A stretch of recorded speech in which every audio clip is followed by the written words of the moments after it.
The Call of Duty Mobile World Championship is back with Stage 4, the regional playoffs.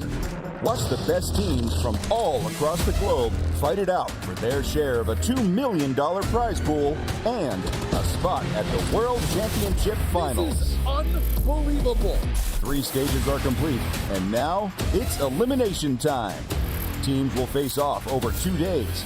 2 wins on day 1 gets you through to the next day. 2 losses, and you're out. Day 2 teams face a double elimination bracket. Win and move on to the next round. Lose and go down to the lower bracket. Lose again, and you're eliminated.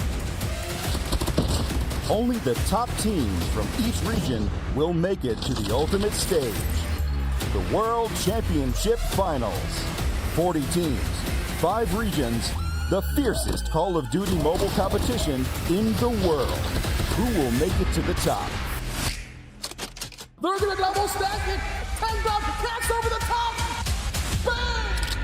The Call of Duty Mobile Regional Playoffs are here. Concussion comes out, but the dot machine is good for 3 for the clutch. Over the next 2 days, we will showcase the 8 best teams in North America. What's on the line, you ask? $75,000 and a ticket to Stage 5. Grab your phone, get your loadout, and strap in. The Call of Duty Mobile World Championship Stage 4 Regional Playoffs starts now.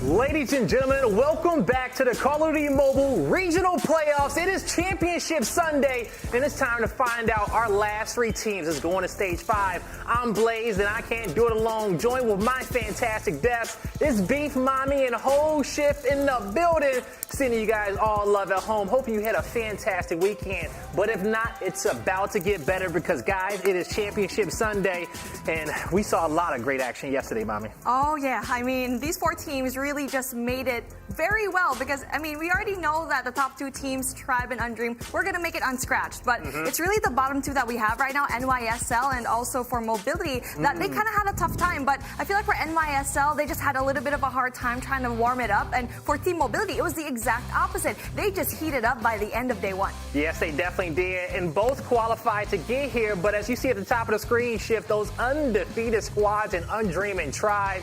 Man, what made them so great yesterday in day 1? They are the most veteran teams that are here.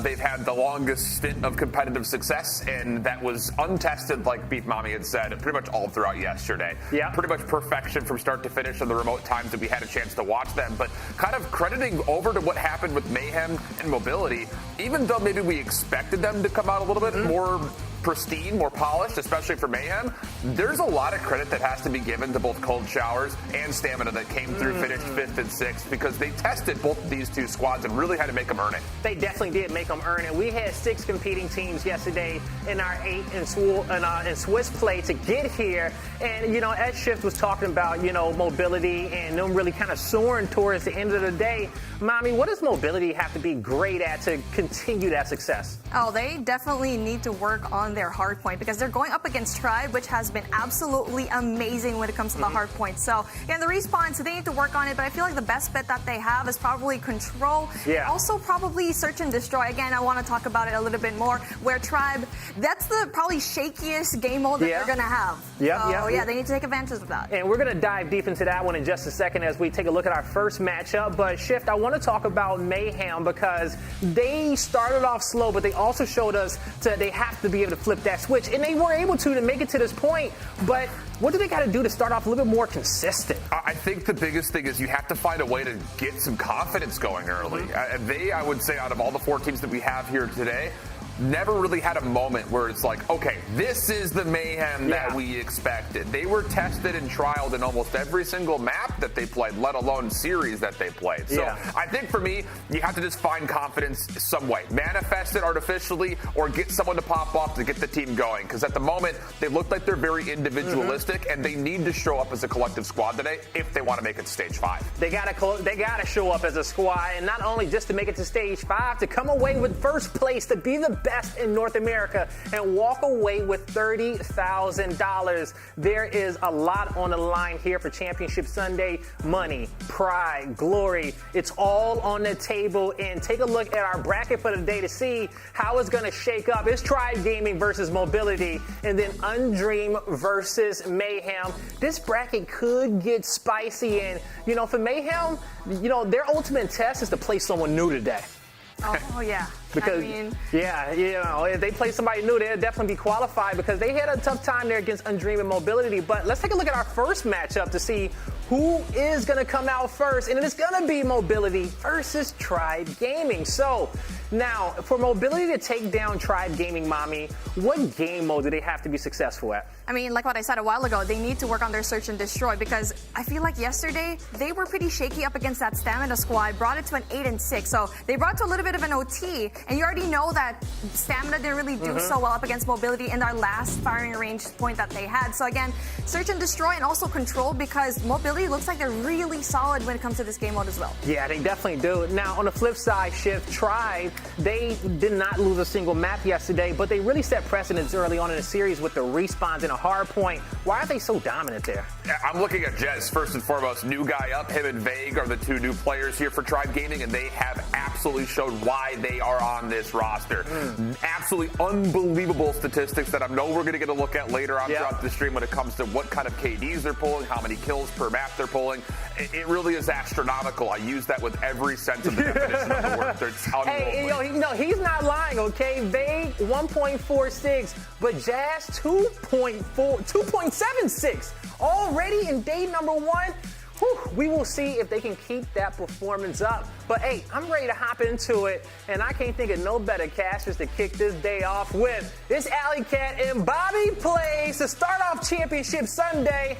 Let's get it started. Thank you so much, Blaze. We're finally going to get a good, proper look at Tribe Gaming, who went undefeated yesterday. And like Blaze was talking about, a 2.76 overall. That is absolutely insane. And that's going to be Mobility's biggest hill to climb, is the slaying power on the likes of Tribe Gaming. Bobby, I think if Mobility... Oh, I like your shades. I didn't even know I put shades on. I think if Mobility is going to do anything in this series, I think the most important part is going to be trying to steal a search and destroy. The reason I say that is even though Tribe is undefeated right now, their slaying has a heavy drop-off in the search and destroy for some reason. Every single player is under a positive KD in that game mode, where on the flip side of Team Mobility, they have found most of their success in search and destroy. So I'm thinking if they're going to go anywhere, it might be there. Just want to point out the number we have on that stat sheet is actually kills per round. So right. Tribe is in the positive in the KDs for the search and destroy, but we did see Stamina play them relatively closely there. So I would say that's the best chance for Team Mobility to be able to take a map off of them. I think another thing that we got to pay attention to is the performance of those rookies. Looking back to EU last week, we saw Spy absolutely fry on the first day, but he slowed down for Nova a lot in the second day, especially for players that are playing in their first major like Vague and Jez.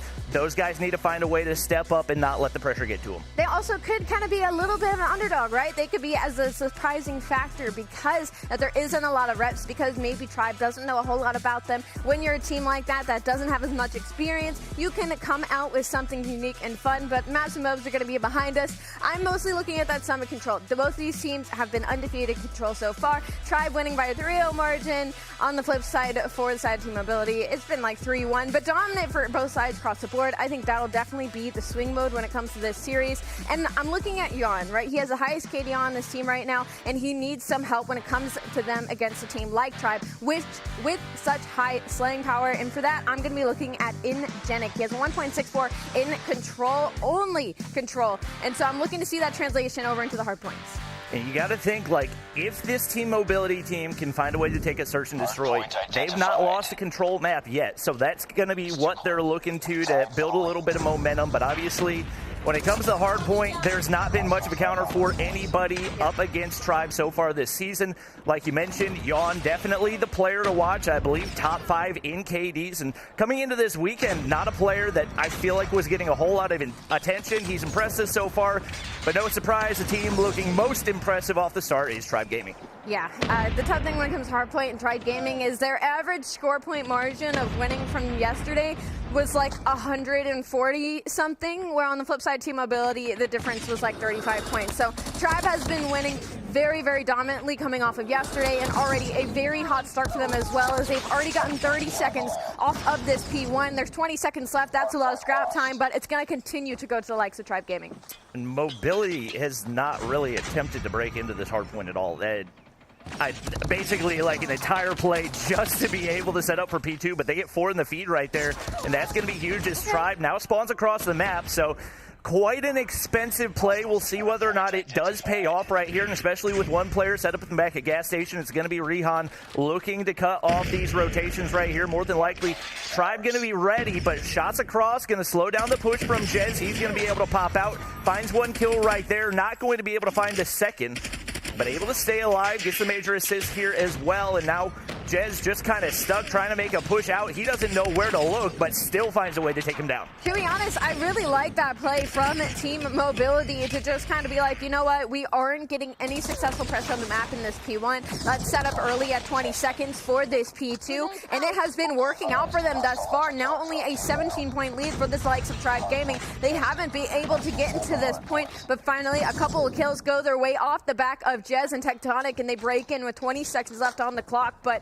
a lot of damage control from the side of Team Mobility. It is now a 57-33 lead. By the end of this, it should be about 60-33, but once again, it's Team Mobility on the rotation. I mean, they are already inside of this house getting these kills. Marcy is going to try and force his way in, but there are 2 players here from the side of Team Mobility and should be able to sniff him out. And if you look at the side of Tribe, a little bit of a surprising start for Bolu. We didn't talk about him much because it was just so ridiculous, the KD that we saw at Jez, but he dropped a 1.8 in respawns on day number 1. In just about any other region, that would have been the top KD coming out of the first day. So he's not a player that we typically sleep on, but he's only been able to find 1 kill so far. Confidence got to play a big role for him, and they definitely are going to want to get him going, especially with the way this has gone. Closer off the start than you would expect to see. I love that play out of Tribe Gaming. The fact that they waited for Vague to get on that staircase to double chow this final player into the hills. So 30 seconds left at Old, and it's going to be in the hands of Tribe Gaming. It looked like a little bit of close game at the start, but this is where the lead starts to get much larger. 90-45. By the end of this, they'll break the 100-point mark. But I gotta say, Mobility once again on the rotation. If they can just get 1 good full 60 hold, they can put themselves back into the game.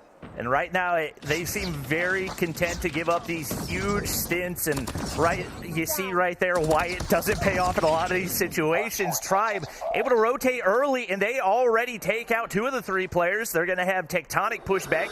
He's going to look to cut off those players looking to make their way back into the hard point. And even with Team Mobility on the inside, you got Jez applying that pressure on the backside as well.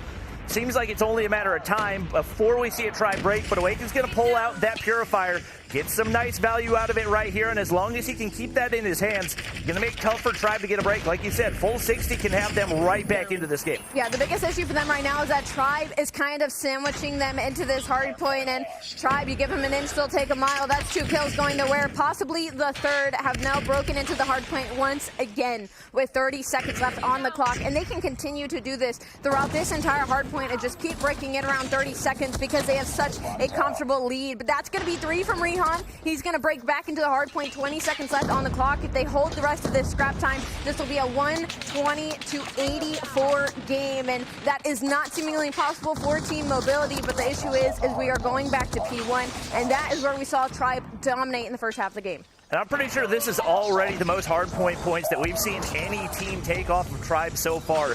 83-120, keeping things nice and close. And based off the way they came out against Cold Showers yesterday, I wasn't sure if it was possible for any team to play this, but maybe it was a slow start for Cold Showers. Maybe we're seeing a little bit of a slow start out of Tribe right here, as we still got Bolu and Jez only combining for 13 so far. It's definitely looked very solid for Team Mobility, and honestly, these two teams look relatively evenly matched. Yeah, no, definitely. After that first 30 seconds, I thought maybe this was going to be a Tribe steamroll, but now suddenly it is 130 to 101. The hardpoint's going to be in the hands of Team Mobility, but that 3 kills are going to go into the hands of Tribe, stopping the bleeding, stopping the comeback just a little bit. But do they know they are sandwiched? Do they know that Rihan is behind enemy lines? Yes, they do. Vega's going to catch that kill, so he's going to have the early rotation as well, as there is 10 seconds left on this P1. Scrap time should go to the way of Team Mobility, but their biggest issue now is going to try to break the very first P2 early setup from the likes of Team Tribe.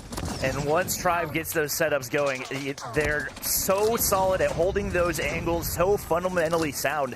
Trying to get a break in on an early rotation like this, not going to look great for Team Mobility. They're going to look to apply some pressure, and one thing we've seen a lot of the teams do, making those solo chows. Team Mobility not making that mistake so far, slowly making their way through this back alley to see if they can apply that pressure. Jez spotted out right there, but he's going to find an instant 2-piece. It's all Tribe in the feed right now, and Team Mobility has nowhere to go trying to get this break in. Yon's not going to be able to apply that pressure. He hasn't been able to have as solid performance as we saw out of him yesterday as well. And that's the thing about this Tribe roster.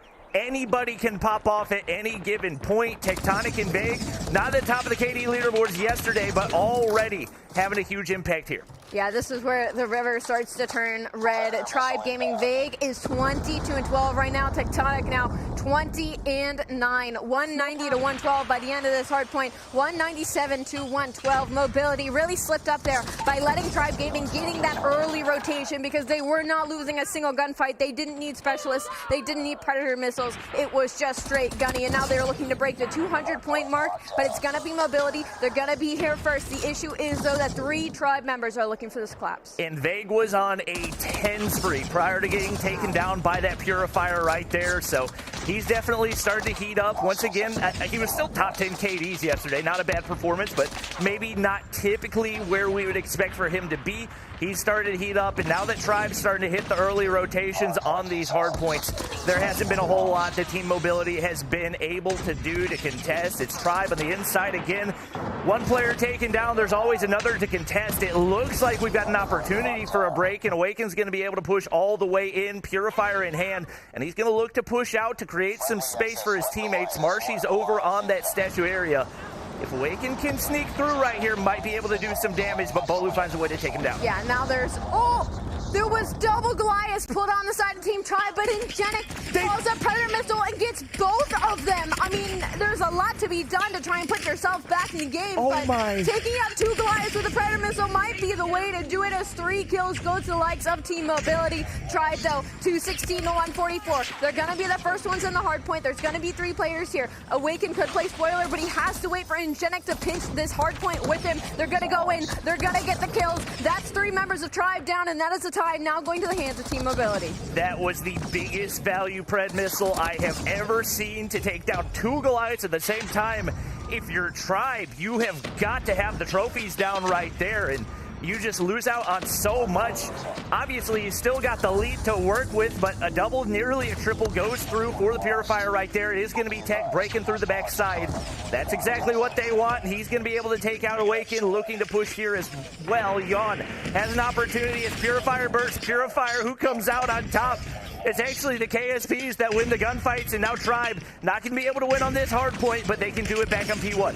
Yeah, unfortunately, although that Predator missile was huge and the kills following it was even better, Team Mobility is just a little too far behind. We'd have to see perfect hardpoint here as we go back over to P1. It is going to be Mobility with the map control, but it's going to be Vague inside of the time with the Purifier. That's 2 kills. That's the win. Tribe 250 to 168. Take the first hardpoint. And you got to give credit to Team Mobility on that. That's the closest that anybody has played Tribe and Hardpoint this weekend. So they look solid right there. Obviously, you would like to get the win, but for you to be able to play it that close and your top fragger Yon not remotely close to the top of the leaderboard, I think they did about all that they could. Right now, they got to find a way to get Collapse going as well. He's had by far the lowest respawn KD for them on the weekend. But when you got your guy that came into this with a 1.4 dropping a 0.5, they got to find a way to get Yon going. Quick maths. I will say this. I mean, it was really just that second set of rotations in that P2 when they allowed Tribe to get early set up. And, like, they had so much mobility on the side of Team Mobility. They had a lot that they could have invested, but unfortunately they did not, and they weren't able to break in for even a crumb of that time. So I think that's really what put the nail in the coffin for Team Mobility, but you aren't feeling the worst right now. You played Tribe in the closest that anybody's played them at hardpoint in the first matchup, and their S&D, although undefeated, it is still possible for Mobility to take that map 2 and try to tie the series up 1-1. And we're actually taking a look at the NYSL, or we were taking a look at the NYSL versus Undream matchup. We're back to the highlights for Tribe versus Mobility. And, I mean, that's the thing. This Tribe roster is the closest thing to a super team that we've ever seen in Call of Duty Mobile. Even when you have your two top fraggers, and that was the huge play with the Pred missile, double Goliath instantly taken out right there. So that's massive value. And obviously, probably some frustration for Tribe. You still come away with the win, but you got your two players that were top fragging by a mile yesterday, not able to do it, and it's still two more players dropping to 2 KD in the next hardpoint. I love that player, Gam. You could just see on his face, like, there's just no way that just happened. And the timing, like, it was something that we didn't even expect. I didn't even know they had a Predator missile, and to see it take out 2 Goliaths, that was something special. Unfortunately, was not enough. But we are going to take a sneak peek into the end here of NYSL versus Undream. Fairly close matchup on Undream, obviously in the driver's seat, 244 to 199. NYSL, they do so well under pressure. It looks like they couldn't start off the hardpoint strong again. 250 to 199. First map is going to go to the side of Undream. Especially when you got Little B with a 43 and Rabala with a 40, you'd like to be able to come away with the win right there. That is their go-to map pick when it comes to hardpoint as well. So to be losing your map pick for hardpoint, never going to be a good sign. They got to find a way to bounce back. And that was not as close as the hardpoint map that we saw them play against Undream yesterday, too. Yeah, that is rough. I mean, about a 50-point margin. And, you know, we echo this about Mayhem so much. We were hoping today maybe they would come out a little bit hotter, a little bit earlier in the series, and a little bit earlier in the map. Mayhem, my biggest problem with them is that when they are put under so much pressure, that's when they start to shine. That's when they start to do incredibly, incredibly well. So I'm wondering if that's maybe a little bit of overthinking and overcompensating in the beginning of the map. And then by the end of it, it's just like, we need to win, we need to do this, we need to bring this back. And then it's just straight gunny. It's just straight intuition at the end of it. But they will go down 0-1 in that series. So both favorite teams going into both of these matches are up 1-0 as we head into Search and Destroy. Yep, no surprises so far. Obviously, looking to the map ahead, we feel like this is the best opportunity for Team Mobility to take a map off of Tribe. We saw Stamina push them to overtime yesterday, and obviously it felt like Stamina and Team Mobility were relatively evenly matched when it came to the Search and Destroy. You do also have to take into account we got Raid S&D, which we haven't seen a whole lot on the weekend, but that's going to be one of the more impactful maps when it comes to your snipers. So if you're Team Mobility, you want to get those snipers going early. Obviously, we saw Jan slaying out big time, especially against NYSL yesterday. Look to see if he's able to make an impact early on. And Team Mobility, I mean, they had a fairly dominant Search and Destroy win against Team Mayhem yesterday in a 7-1 fashion. Granted, that was on firing range. I don't believe we've seen them on Raid Search and Destroy itself, but, you know, it's close enough. And First Blood, though, is already going to go out. That's going to be a member of Tribe following. It's going to be Jan with that First Blood and Tectonic, and Collapse gets the second on the Mercy. This bomb is trying to make its way over to the B site, but it's going to be all Team Mobility. Tribe answers, though. Bolo finds 2, and Vig finds the 3rd. What should have been Team Mobility's perfect defense quickly gets picked apart, as it's now going to be a 1v2 for Rehan. Unfortunately for him, he is across the map, and I think Bolu definitely knows this sniper is looking to take his head off. Yeah, Rehan's going to drop down. That's going to give Bolu the advantage to bring him in where he wants to be. The bomb's going to go down from the hands of Jez. KSP over the top, taking shots from the side, and strong plays for Tribe. Despite losing a couple players off the start right there, they rebound quickly, and that beam off of a head glitch is not an easy thing to do. They bounce back, and it's Bolu and Vig off the start, picking up all the kills. Now again, it's going to be Tribe on the offensive first. The bomb now doing a flip side, heading its way over to mid. Instead, they juked even me for just a moment there. 2 players here from Team Mobility are going to try and get some damage put in, but the First Blood's going to go into Tectonic. He's going to find a second as well. We should see the bomb get planted here over on the A site. The closest member is going to be Rehan. He's going to find one, but he's going to need to try and stay alive. Unable to do so. 2 more kills in the likes of Tribe. I'm blinking, Bobby, and these S&Ds are going by. Yeah, that was a clean flood through mid-map right there. And what that did is allowed them to isolate the one sniper over on the A site. Tectonic's going to take down the last player. And once again, very decisive offensive rounds for this Tribe Gaming squad. Is obviously the snipers have been able to find a couple in Yon and Rihan, but outside that, nobody able to have a real impact so far. I don't know if it needs to be a more passive approach. I don't think you want to let your players get isolated inside that kitchen area, especially with the way that Tribe uses these tacticals.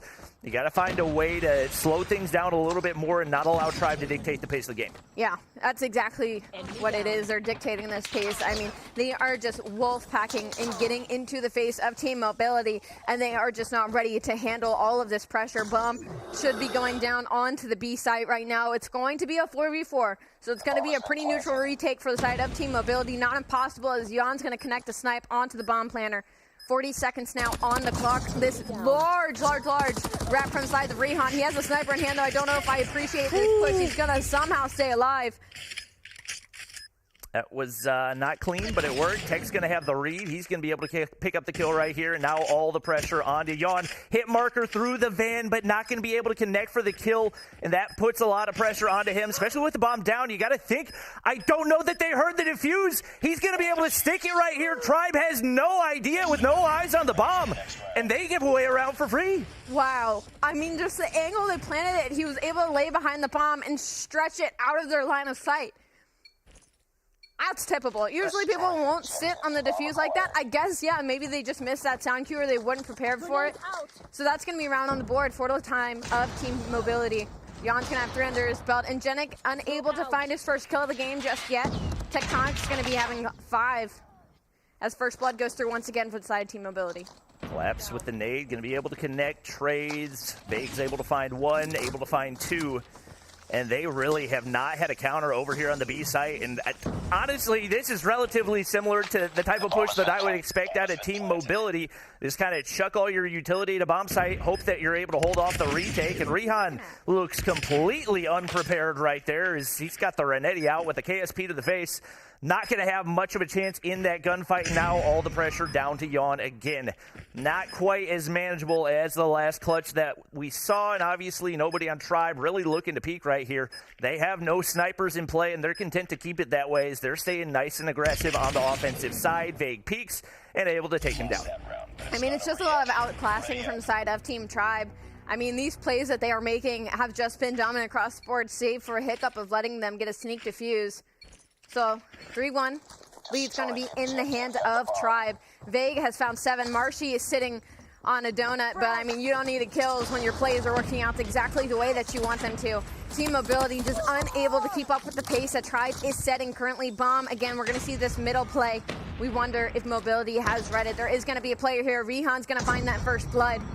Now a 5v4. A lot of map control actually for the side of Team Mobility. They could put themselves on the board once again. And Mobility knows how lethal those snipers can be if they get going. They've been trying to minimize their impact so far.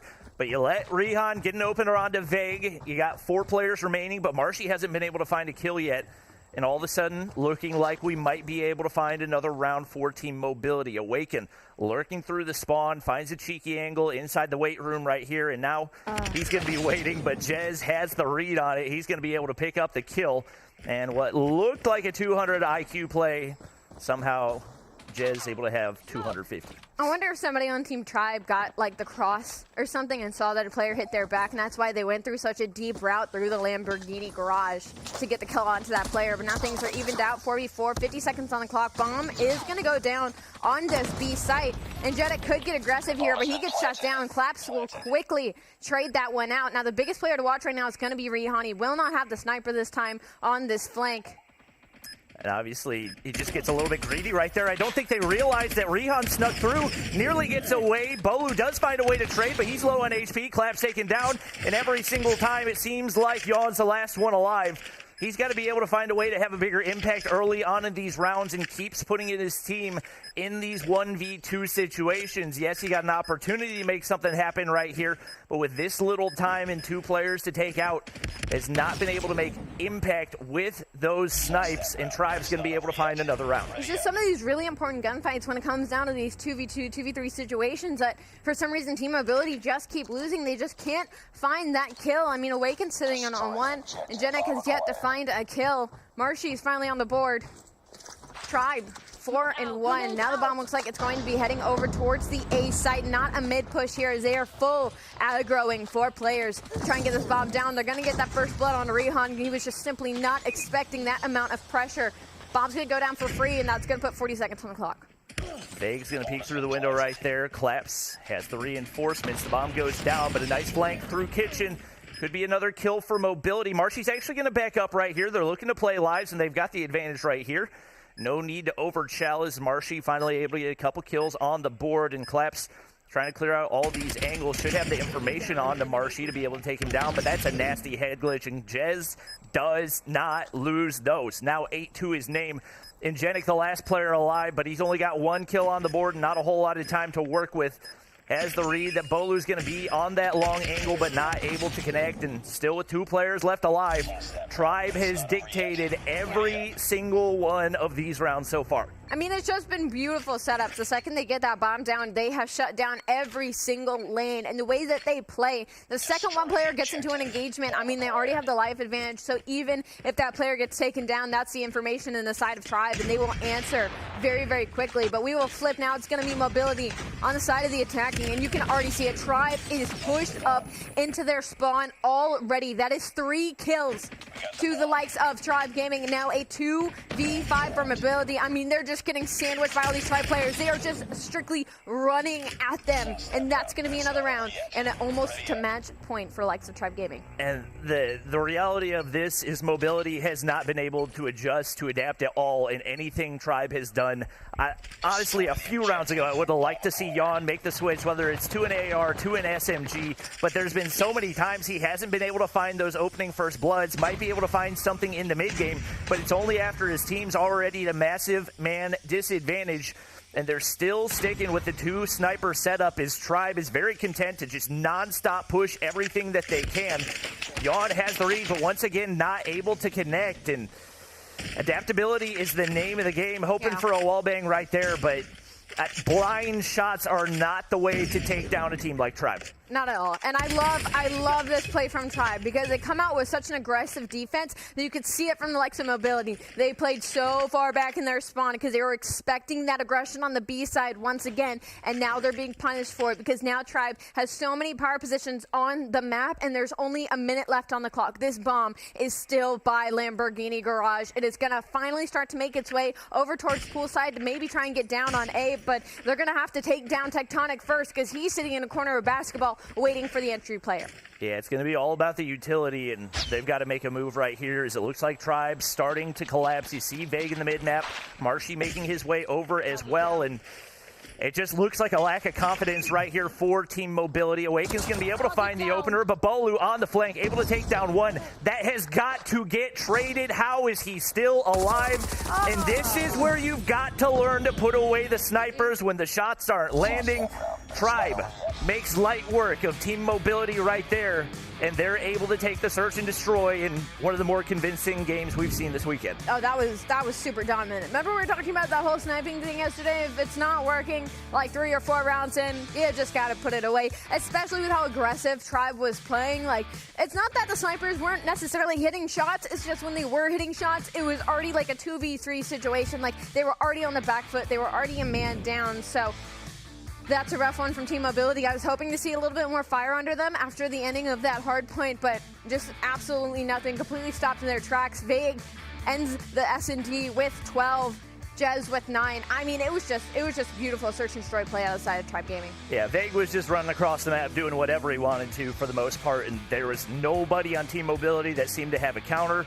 Once again, I feel like maybe if you throw a little loop in there, you put away the snipers, try to counter the heavy, aggressive SMG pushes, especially when the snipes aren't landing. Like you said, you can give it 3 rounds. That's okay. But if you're not hitting anything, you got to change things up. And we are going to take a look at the UD versus NYSL matchup, and it looks like for the first time on the weekend, UD at risk of actually losing a map. They've got something to say about it. They come out with the first blood from Washi. Band able to take down Raballo as well. Solo able to find another one right there. Nero tries to get out alive, but he gets shut down. Little B able to find a trade, but they're pushed way back into spawn, and the audio cue's likely going to give away his location. Can't connect right there, and UD going to try to see if they can pull off a comeback. UD knew we put them on stream. They instantly were like, whoa, wait a minute, guys, watch this. Band with 11. Get this guy some help, but Mayhem is going to be up in the search and destroy right now. They're down 0-1 in the series, but they're up 6-3 in the search and destroy. Everybody across the board for side of Mayhem doing their job and getting it done. They are going to be on the offensive right now, though, as Bomb is kind of stuck out mid right now. Just somebody looking for a pick, looking for a little bit of map control. May rewrap here into Stadium to try and make this full push on to A. The issue is, Undream has 3 members over here. Yeah, right now, it's Raballo in position to make a play. Space is going to get taken down by Solo. This is not the first time we've seen this for NYSL. They had the advantage up against Undream yesterday and failed to close out the S&D. They're getting picked apart here as well, and now a 2v4, not an easy situation. And with no sniper presence, Nero and Carlos in a really tough position, and they're basically trapped in the inside of Stadium right here. They're going to need a miracle pick, and with the setup that we're seeing from UD, it's not going to be easy. Nero's able to get a little bit of information, some damage in as well, but he's forced to make his way to the outside, and he's going to hope and pray he can find Blur, who's going to miss a shot right there. You get the information, but Blur's had one of the best per round kill counts on the weekend as well, so now Carlos left to try to clutch a 1v4 and just not a doable situation. I will say I'm not a big fan of the fact that Nero had the bomb and he was completely out of this situation. All of the pressure from the side of Mayhem was making its way over to the A site, and Nero was on the other side of the map looking over towards B at the top side. So maybe a little bit of miscommunication there, but now it looks like a full hit over to the B side. I really like this play out of them because there's only really going to be one player here to contest, and that's going to be Blur. Blur's going to be left here. He's going to get some shots out. He should get traded, but Blur finds 2, and Washi connects with a nade. Now, what should have been a favorable situation is a 1v5 for Little B. He's going to find 2. It's not impossible. It might be one of the craziest plays on the weekend. If he's able to pull it off, he's going to find the 3rd. No trades whatsoever. He has a minute and 20 to work with. A 1v2, 12 to his name. This is not impossible, Bobby. And we've seen Little B do this before in Stage 4 against Tribe last year. I think it was a 1v4 to clutch up in a crossfire S&D. Typically, it's with a sniper, but he's able to catch them really out of position right here. And if he can hit a flank onto Envy, he might be able to pick up that second one, or I guess technically at this point it'd be the 4th one, and maybe be able to clutch up in the 1v5. And right now, UD has absolutely no information. They're just going to sit in corners and hope that they can catch him off guard. I think they still think he's stuck in this building over where the bomb's down.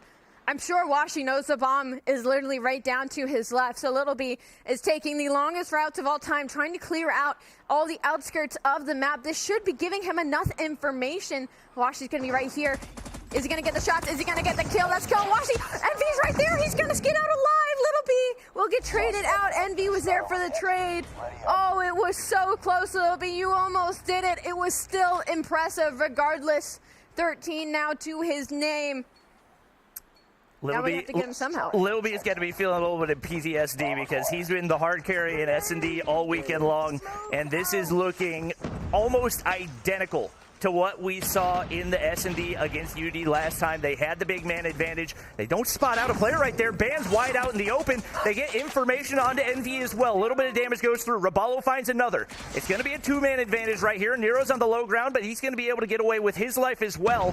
And now the map control looking very solid for NYSL as they can basically go wherever they want, but their carry, Little B, taken down by Solo right here, and it becomes a lot more manageable for UD. I love this play. Mayhem is looking to re-wrap over to the A site. They probably could have gotten the bomb down for free there because they had a lot of information, a lot of control, but the issue was, once again, Nero was their bomb carrier, and he was the one holding that lane. So it's going to be a straight 3v4 battle over here by Stadium, by A. The information's going to go in the hands of Raballo, but he's going to get shut down by Solo. Now a 3v3, a minute on the clock. This bomb needs to go down. It needs to go down now. If you're NYSL, you cannot throw away a 3v5, but that's 3 straight players going to drop here. Nero can't get the kill either. Now it's all down to Space in a 1v2. The bomb is down by the A site. He's got a scope in hand. If he can find the first blood right here, it might become manageable. And I think a big question is, what secondary does he have right now? Clearing all the angles, has to connect onto Envy, and he's not going to be able to do it more than likely the end of the round. We're pushed to OT again. Do we see more disaster for NYSL? It's happening, Bobby. Unfortunately, we might be the caster curse as we jumped into this game. And Undream instantly put themselves back into the conversation. I really liked the rewrap from the side of Mayhem, but the issue was the read out of Undream was just better, and so was the Gunny. Little B with 14, Nero with 7, Carlino with 8. Unfortunately, it's just not enough right now, as Bomb is now going to be on the side of Undream. They are now going to be on the offensive. It looks like a lot of mid-control here. Once again, playing very, very slow, just looking for this pick. Obviously, NYSL built this big lead on the defensive side, so it seems like the big question is going to be which team can find an offensive round first. That's typically more than likely going to be who can take the S&D. They're going to sit back, and Little B finds the first blood onto Washi. So they're feeling pretty comfortable here on the defensive side. Would have been a huge clutch. They don't want to let things get out of hand, because if you go down 2-0 to UD, they are not going to let up on the pressure. The pressure right now is the fact that Mayhem need to be patient. They do not need to get antsy on this defensive hold. There's 57 seconds on the clock. Carlina opens it up with a beautiful kill onto Envy. That's going to be bomb down and out over by the A site. So now all 3 members of Undream are going to have to try and make this rotation to pick that bomb up and try to get the lay. The issue is they are in a 3v5 as well. Not impossible, though, because Solo is still up 13 to his name, and so is Band 12 to his. So your big slayers are still alive and still very much can make this comeback. NYSL is perfectly happy to let them pick up the bomb right here. That just gives them information, and that's exactly what they want. Solo's not going to be able to land a quick scope. Carlos finds another. Hop in down. They do find one trade, but Solo's not going to be able to connect. Raballo on the pinch, and NYSL takes back the lead. The real question, can they find a round on the offensive side? That's a very good question, is can they find the round on offense? They put themselves in a favorable position multiple times when we were watching them, but it was Undream that was able to clutch up and stop the bleeding and make the comeback possible. Bomb going its way through Stadium right now, trying to get over towards the A site. The first one that's going to have to answer that is going to be Envy, but Solo finds the first blood onto Little B. That's your main slayer already taken down out of the situation. Washi connects with a second. Now all 3 members of Mayhem are just trapped inside of Stadium currently, just trying to find a pick, trying to find a lane that they can push out of their spawn into. Both teams have struggled big time on the offensive side. Space is going to find a big pick onto Envy, but Carlos taken down by Solo as well. And right now, it's mostly a waiting game for NYSL as they hope somebody over peaks, extends into that Stadium area. But if you're UD, you've got no reason to. You got Blur holding down the backside, and you can basically funnel them through whatever angle that you want to. Nero, Space, playing the waiting game and hoping for a god pick right here up against 2 snipers like Blur and Washi. It's going to be so incredibly challenging. It seems like we're probably just going to be sitting here for about 50 more seconds as Nero and Space are looking to just sit in Stadium and hoping that Undream gets a little bit antsy and tries to push in, but they have not moved for the past 20 seconds and doesn't look like they're really going to move anytime soon, as they are happy to sit here on the defense and just wait for the kills to fall into their lap. And there's Solo picking up Space, so now it's Nero down into the 1v4 right here. Does some damage, but just not looking manageable. Able to take one, but there's no quick fix in COD Mobile Competitive. Washi's going to be there for the trade. And we're tied up again for some more free COD Mobile action. We continue. Both teams. We're going again. Who can find the offensive round? That's the question at hand. I'm going to be honest. I mean, the defense on Mayhem was a lot stronger from when we saw them, but Undream, they have just been clutching in these crazy situations, and Solo's gonna find first blood. Band connects onto the second. If you're Mayhem, this is do or die. This could be the first offensive round in the hands of Undream, as it is now a 2v5. Bomb is gonna get planted over on the B side. This is a beautiful push from the likes of Undream. 40 seconds now on the clock. I mean, this situation's basically impossible, but Space tried to make it a little bit better and release the pressure. That's going to be 2. Carlino finds 1, but he's going to get quickly shut down, and Space gets pushed out. Finally, an offensive round has been won, and now we see if Mayhem can answer. You got to feel like the panic's starting to set in, that big lead disappearing before their eyes, and now they're tasked with what seemed to be impossible for them when they were on the offensive side to take a round right here. They're going to stick with that stadium push once again, but it has not worked for them at all. They do get pretty far pushed up, and Nero's got a Hegless to work with. They flood through the A site right here. If they can get the bomb down, might be able to hold down the retake, and I think this is the first plant that we've seen all game long. Space is going to drop, though. Little B taken down as well. Raballo, 2 players left to defend. Blurs on the backside and a beam out of Nero. He tries to get 2, but he's not going to be able to do it. The defuse going through right here. Maybe a God nade, but there's no time. Solo is there. UD pulls off the comeback in the search and destroy. If you're Mayhem, I mean, you are just kicking yourselves right now with that lead. And then even that offense, like, that was pretty impressive. Like, they just made the decision to push onto that site. They got the bomb down. The issue is they just could not win the opening gunfights. Undream now up 2-0 in the series.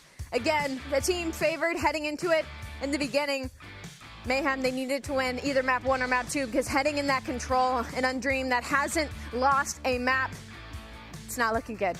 And when you got, what, your 2 top fraggers, not even snipers on a huge map like Takeoff for Solo and Band to pop off the way that they did, huge impact plays from them. Obviously, we're going to get back to our main matchup. That is going to be Tribe versus Team Mobility. And right now, Tribe seeming like they're on the road to yet another 3-0. Neither of our top 2 teams have dropped a map so far this weekend. Things getting a little bit closer for Undream. And right now, heading into this one, Tribe has not really been contested in the control either. Yeah, and with these wins, they're looking to lock in their spots for Stage 5 as we head into this control. Now, these are actually 2 very strong control teams that are to be going at it on side of both Tribe and Team Mobile. So maybe this is where they can flip the switch. I'm not very hopeful off of that search and destroy. If we were off the hard point, maybe I would have been a little bit more hopeful, but that search and destroy was so dominant on the likes of the side of Tribe.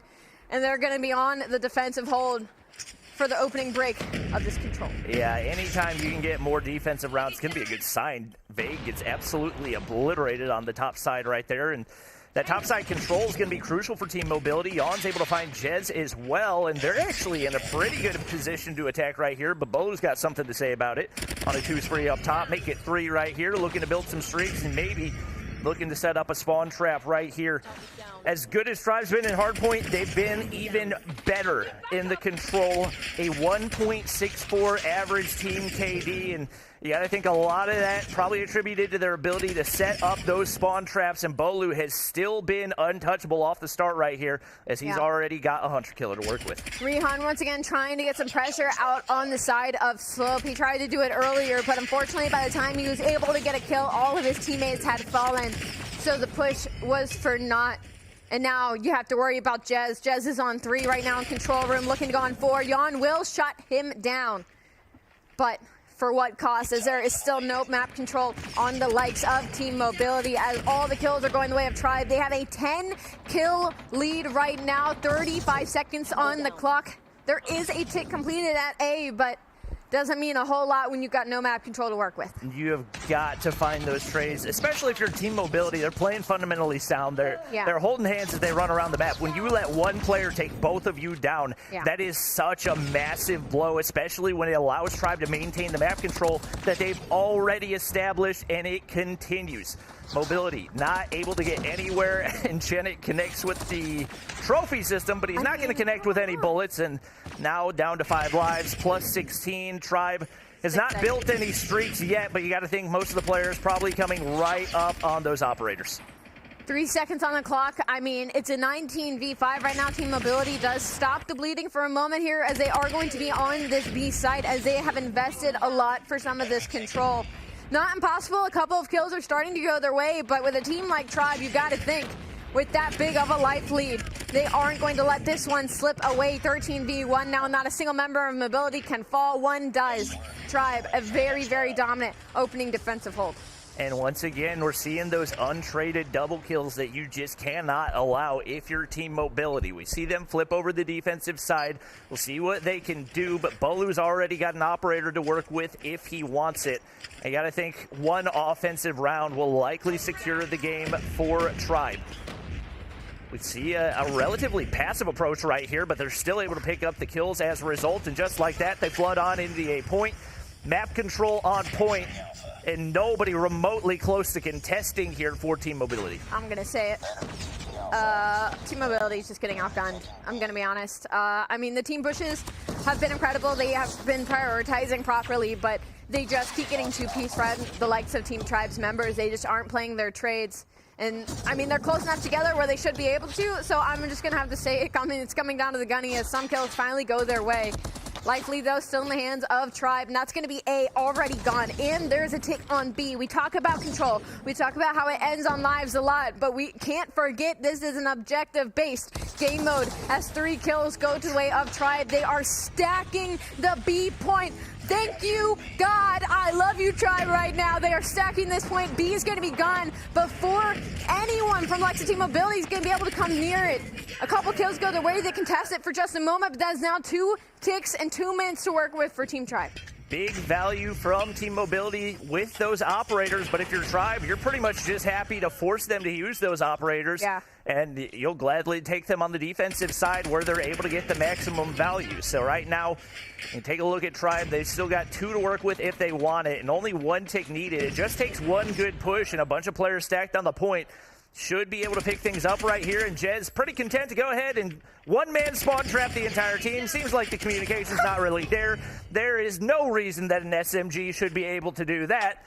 And it looks like Tribe's going to be able to apply that pressure as they look to get things cleared out. We do see another operator come out, but once again, the more operators you got to use, the less you got to work with the next round. I will say, for Lexa Team Mobility, with the fact that Jez is so pushed up in the spawn and doing this solo spawn trap, they're still holding on. There's a minute left on this clock. It's 11v9. Team Mobility are down in lives, but the remaining players were still able to hold on to this at what cost? Using a lot of specialists. But you have to when you're talking about losing an offensive round for the side of Team Tribe, as they are going to be into this point now. A lot of control. Only 1 member is going to be here from the likes of Team Mobility. And that player is going to get shut down. Now here's a Predator missile getting put into play. I mean, they are investing everything to not try and lose this round. And they're doing a great job of it. You got to give them credit. They're doing about everything that they can. They had a 1 life advantage. They get taken down, and right now all the pressure onto Claps. He's got to get this top side cleared out, but he gets shot from below. Tectonic able to connect. A little bit of progress there onto B. They're able to stop the clock, and it's a 3v3 TDM. Rihan, you don't want to take the gunfight from the low ground, my guy. It's going to be Yawn with the read, but he's not able to take down Tech either. That is a must-have kill, and right now, hoping and praying, you got to take down Marshy in that top side to have a chance. Tribe floods through up on top. It's all down to the TDM, but it is going to be Vague finding the final kill. The offensive round goes through, and now seeming to be a guaranteed win for Tribe Gaming. It came down to TDM. That was so close. Team Mobility almost came out on top there. It was a lot of investment, honestly, from both sides. As you can look on your board, there's not much to work with. Just about a little bit of an even trade here.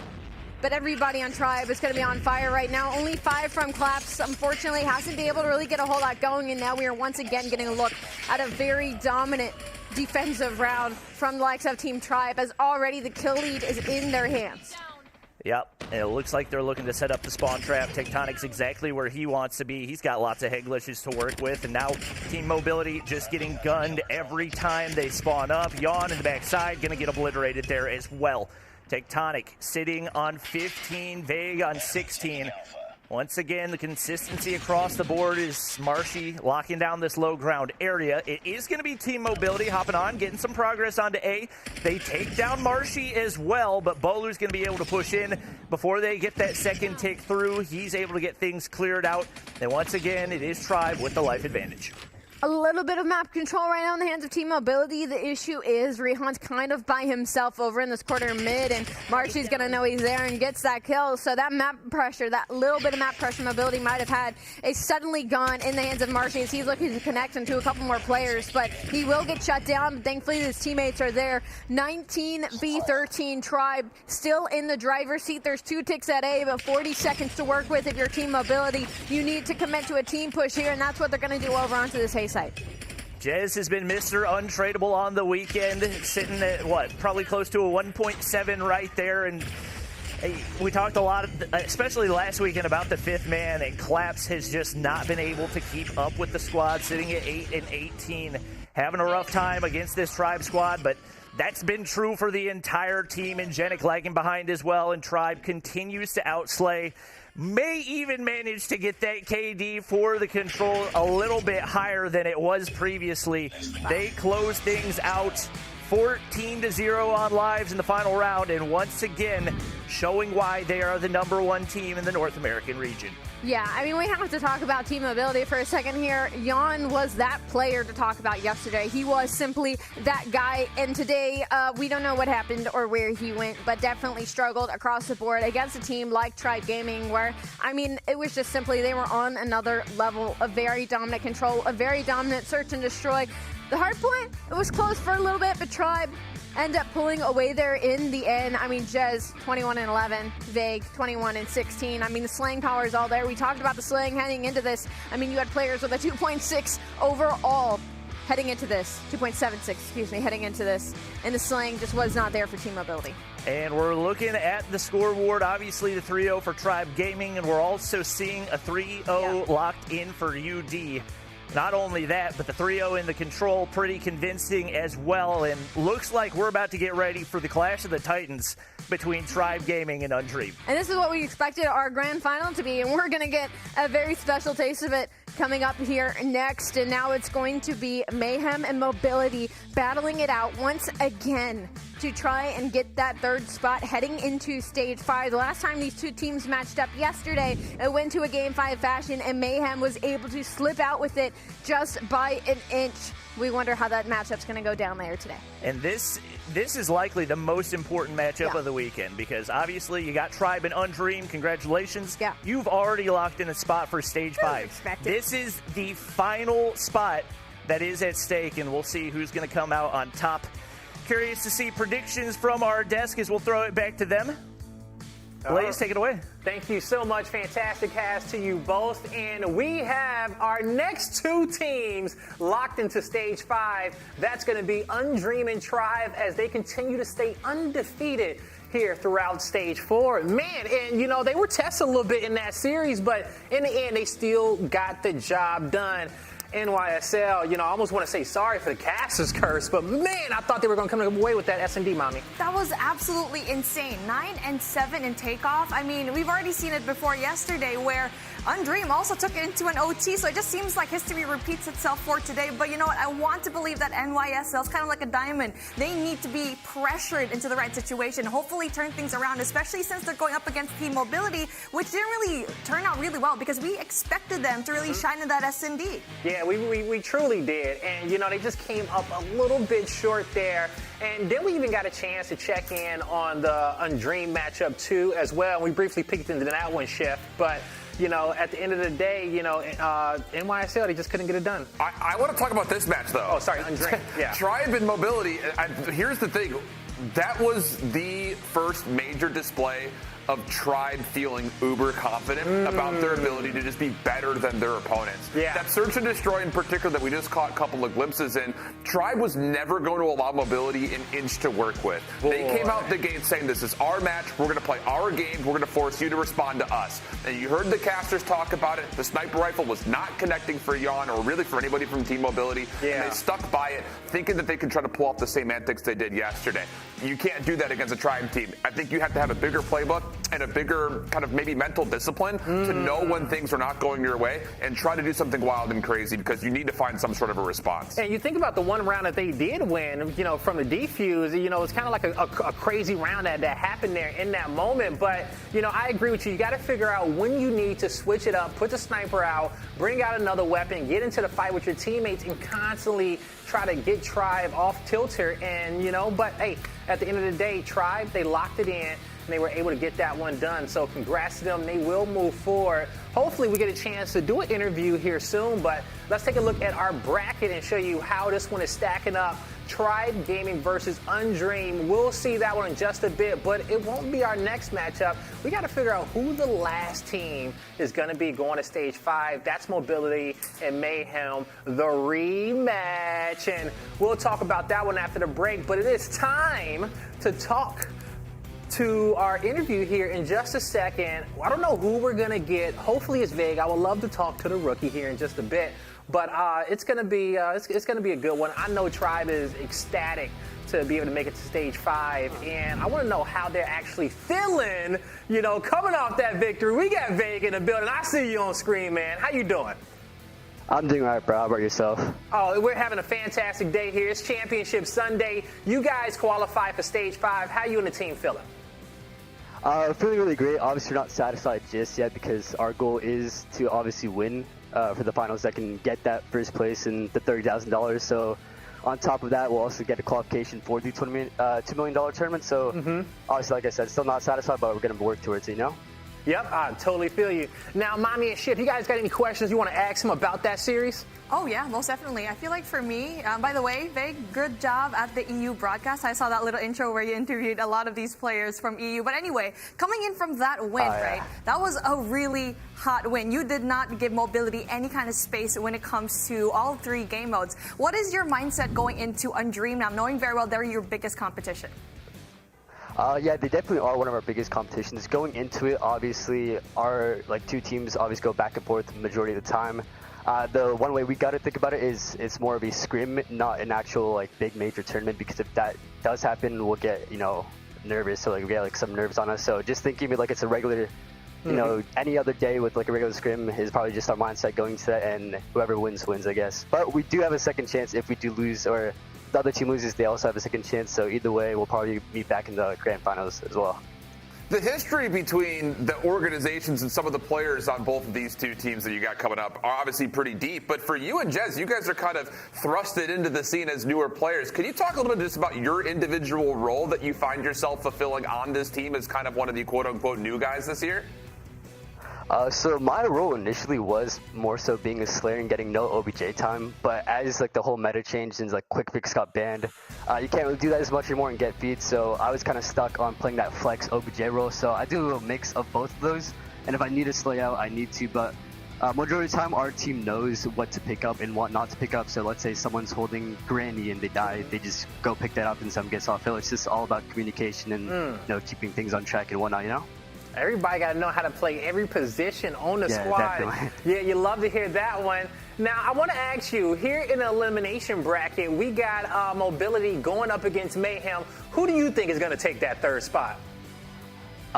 Definitely NYSL, but both teams obviously came out of a loss. Mobility against NYSL was definitely close, but I'm praying that Mobility wins, but, can't really, get everything you wish for. But if NYSL loses, I'll be very happy. But if Mobility wins, then I'll be also very, very happy. But most of the odds are probably going to go towards NYSL for sure. All right, NYSL is going to be your pick. Well, Veg, it was awesome talking to you. Any last words you just want to give to the fans out there?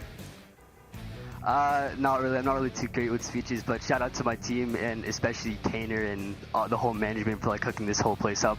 Definitely better than where everyone else went to. It was a great time, and shout out to my family as well for letting me pursue this kind of thing. I don't know if they're watching that. Maybe my brother is. I'm not too sure, but thank you again. Hey, well, they can go check out the VOD, and shout out to the Tribe squad over there for hooking you guys up and making sure you were set straight. I'm going to let you get back to the squad so you can watch this matchup and get ready for the big one coming up right after this against Undream. You have a good one. I appreciate it. Thank you so much.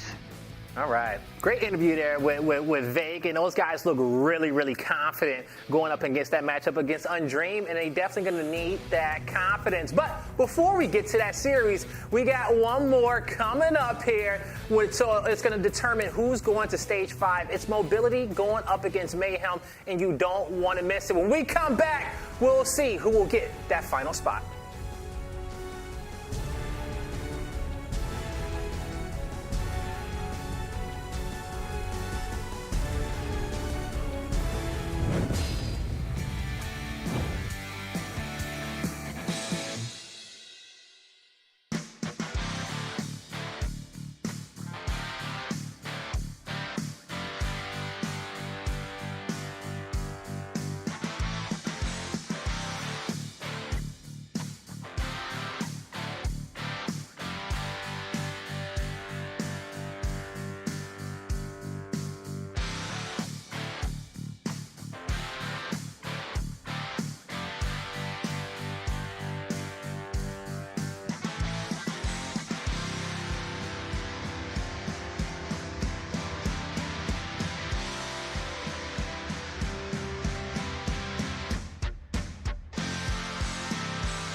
Ladies and gentlemen, welcome back to the Call of Duty Mobile Regional Playoffs. I'm Blaze, joined with Alley Cat and Bobby Plays, as they just came off a cast where they just saw two squads qualify, which was Tribe Gaming and Undream, the two teams that have not lost the map all weekend long. But that's going to have to change in our next series. But before we get there, we got one more squad that we need to qualify for Stage 5, and we're going to be talking about Mobility and NYSL Mayhem, as they are looking to qualify for Stage 5. As you see, we got a banger of a lineup here throughout multiple regions, looking to play for that $2 million prize pool. But for Stage 4, it was $375K, as they're going to be playing for $30,000. That's first place. But more importantly, it's about making it to Stage 5. The money is nice. The glory is nice for your region, but you don't want your season to be over with just yet. And that's not going to be the case for Tribe and Undream, as they do progress on forward. Now, when it comes down to Mobility and NYSL, you guys just watched them both losing those series, but now they're going to have to come in this one and switch it up, okay? I personally feel that when it comes down to Mayhem, Bobby, they can't lose a hard point going in the series. If they go down 0-1, I think it's real scary for them. I would agree with that, especially in the control losses that we've seen for NYSL on the weekend. They have not looked good at all. Getting completely obliterated 3-0 in those losses is not a good sign. Like you said, obviously they're traditionally known as more of a search and destroy oriented team, but they've got to find a way to come away with some big wins in the hard point as well. Yeah, they definitely are going to have to, okay? And now with Mobility, they've been dominant on control, Allie. I think that's going to be a swing map in the series. They're going to have to stay consistent there. Absolutely. And the thing is, we just watched them have a very heartbreaking 3-0 loss in that game mode. So I think that just speaks to how high a level of competition Tribe and Undream are. And I think Mayhem and Mobility are actually very, very fairly matched. I think yesterday we didn't expect that. So when we saw their best of 5, we were like, oh, wow, this is going game 5. This is down to the wire. Yep. Mobility is very much an underdog. But now I think we're at a point where these teams are very, very evenly matched. And their control is going to be very important, because Mobility won it yesterday against Mayhem, but they only won it 3-2. So Mayhem was able to hang with a team that's best game mode happens to be control. And we saw Mayhem put a huge fight in search and destroy up against the likes of Undream. So I think Mayhem will have the edge heading into today, because the main slayers on the side of Mobility have not been showing up. I can agree with that. And the one thing is, too, that I saw with Mayhem, Bobby, is that, if they do end up starting slow in these series, for the most part, we see a lot of great plays from Little D. But who do you want to see step up here on Sunday that you didn't see a lot of on Saturday? I think Nero's the player that we got to see more out of for them. He has been, for the most part, their most valuable player prior to this, and he hasn't really been able to make that big of an impact, at least in the slaying department. Obviously, he's still their number one OBJ time player, and he's doing that to perfection, but he's got to find a way to stay alive on the inside of those hard points and give his team a little bit more room to be able to push out for that map control. Yeah, he definitely will, and we'll see if he can kind of draw that fire his direction and step up his gameplay.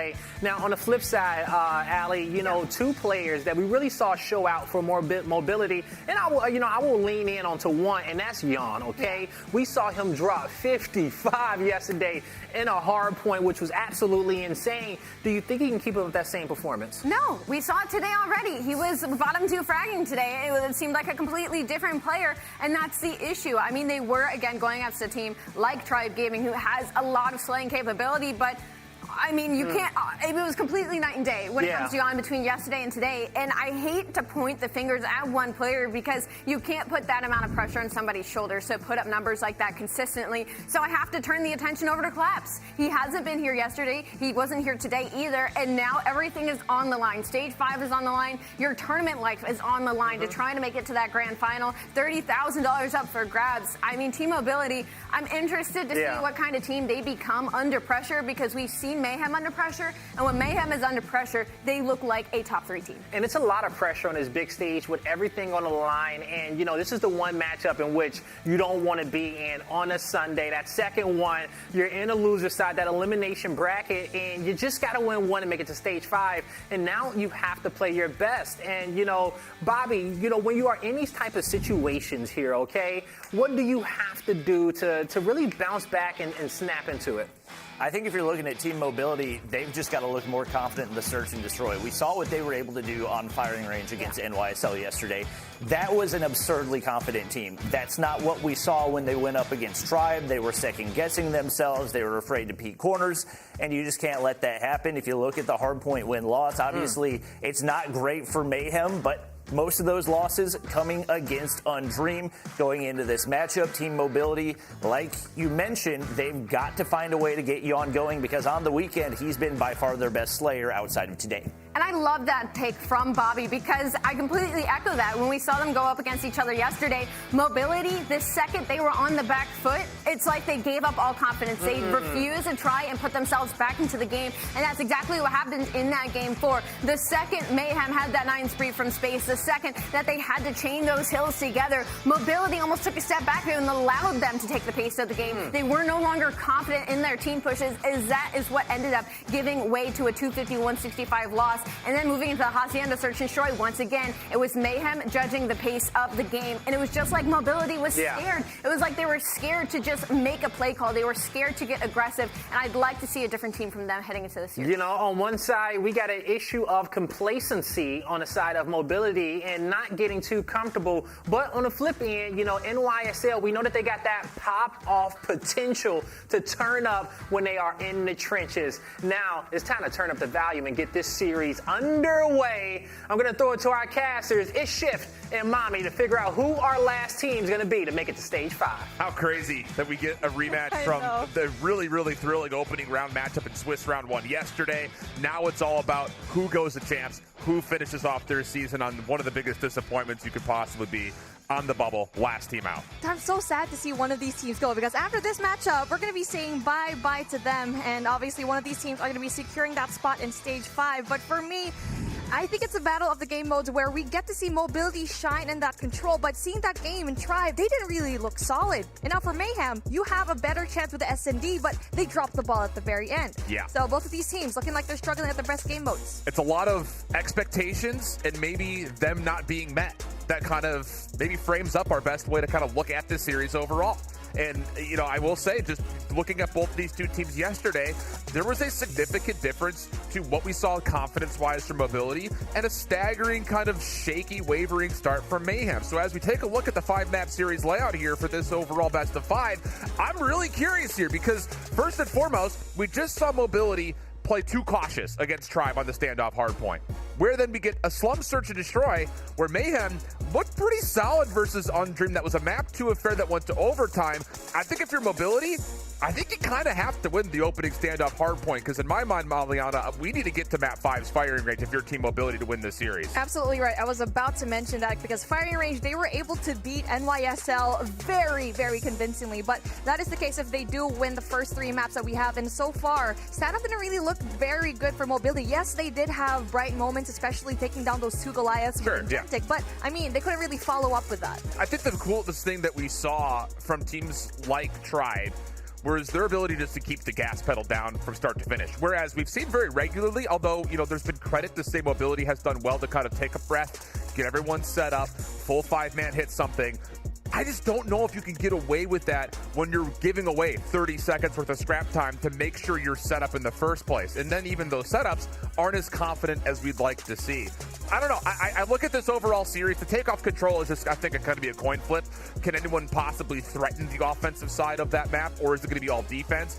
And then you get to firing range search, and like Bobby said on the desk, that's where mobility looked the most confident yesterday when they played up against this Mayhem team. So you have to get to 5, and I think the way to do that for mobility is to win this opening hardpoint. I don't love their chances on a slum search based on what Mayhem put together yesterday. Oh, absolutely. I mean, it's just not only that. Little B absolutely popped off in that game in takeoff. But yes, they lost it, but it just looks like they can definitely try and control slums. But good for mobility, though. They're going to be closing down the space, but still, all these maps still need that essential sniper. And if you are going to be mobility, you need to try to find a way and shut down a sniper like Little B, because what we saw while going their raid to SND, Yon was just not it. So it wasn't a game that he was comfortable in. And now let's see if he pops off like they said in the first 3 or 4 rounds.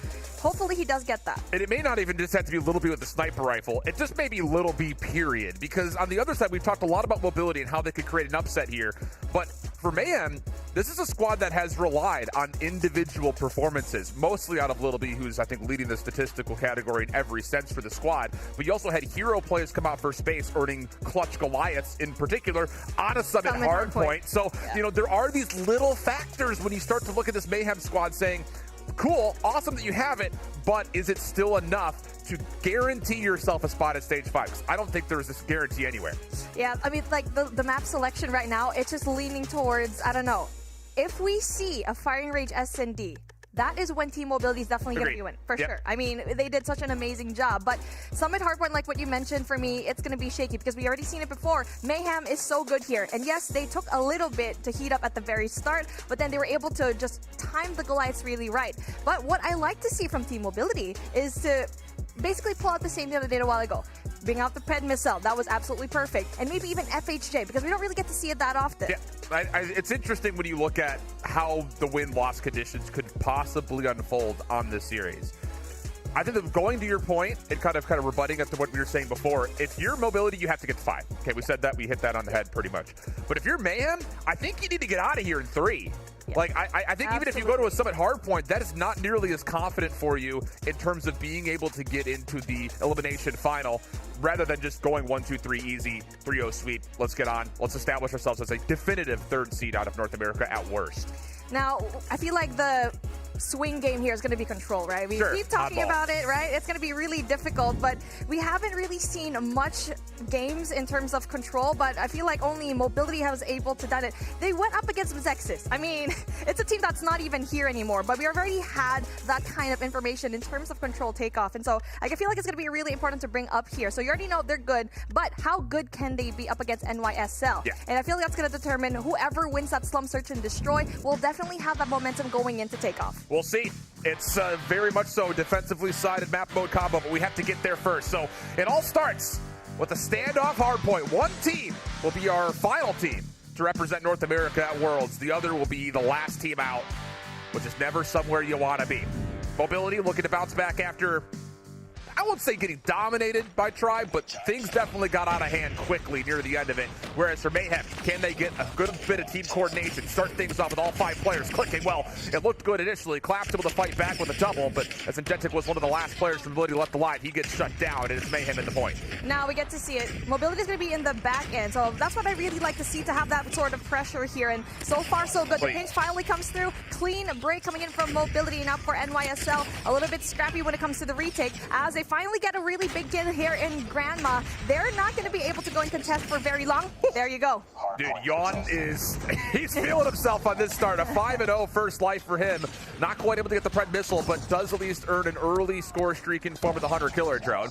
Second hit coming back through for Mayhem, also negated by the full force of Mobility. Again, this team presence that you see on this squad in blue is significant. 12 seconds of scrap time to fight for. Nero going to give it a go, and he wins the gunfight very swiftly, allowing a chance for Mayhem to retain their lead going to 2. Early setup coming in from Mobility, but then that's not going to be really big. But I guess they just let 2 players in. Yes, you do have 2 players in the hardpoint, but you don't have to go there stack it heavy, because you have to worry about gas station, because you need to anchor down that spawn. And now, speaking of, finally they do win those gunfights though. 1 big Ingentic kill, but he does get time to take out.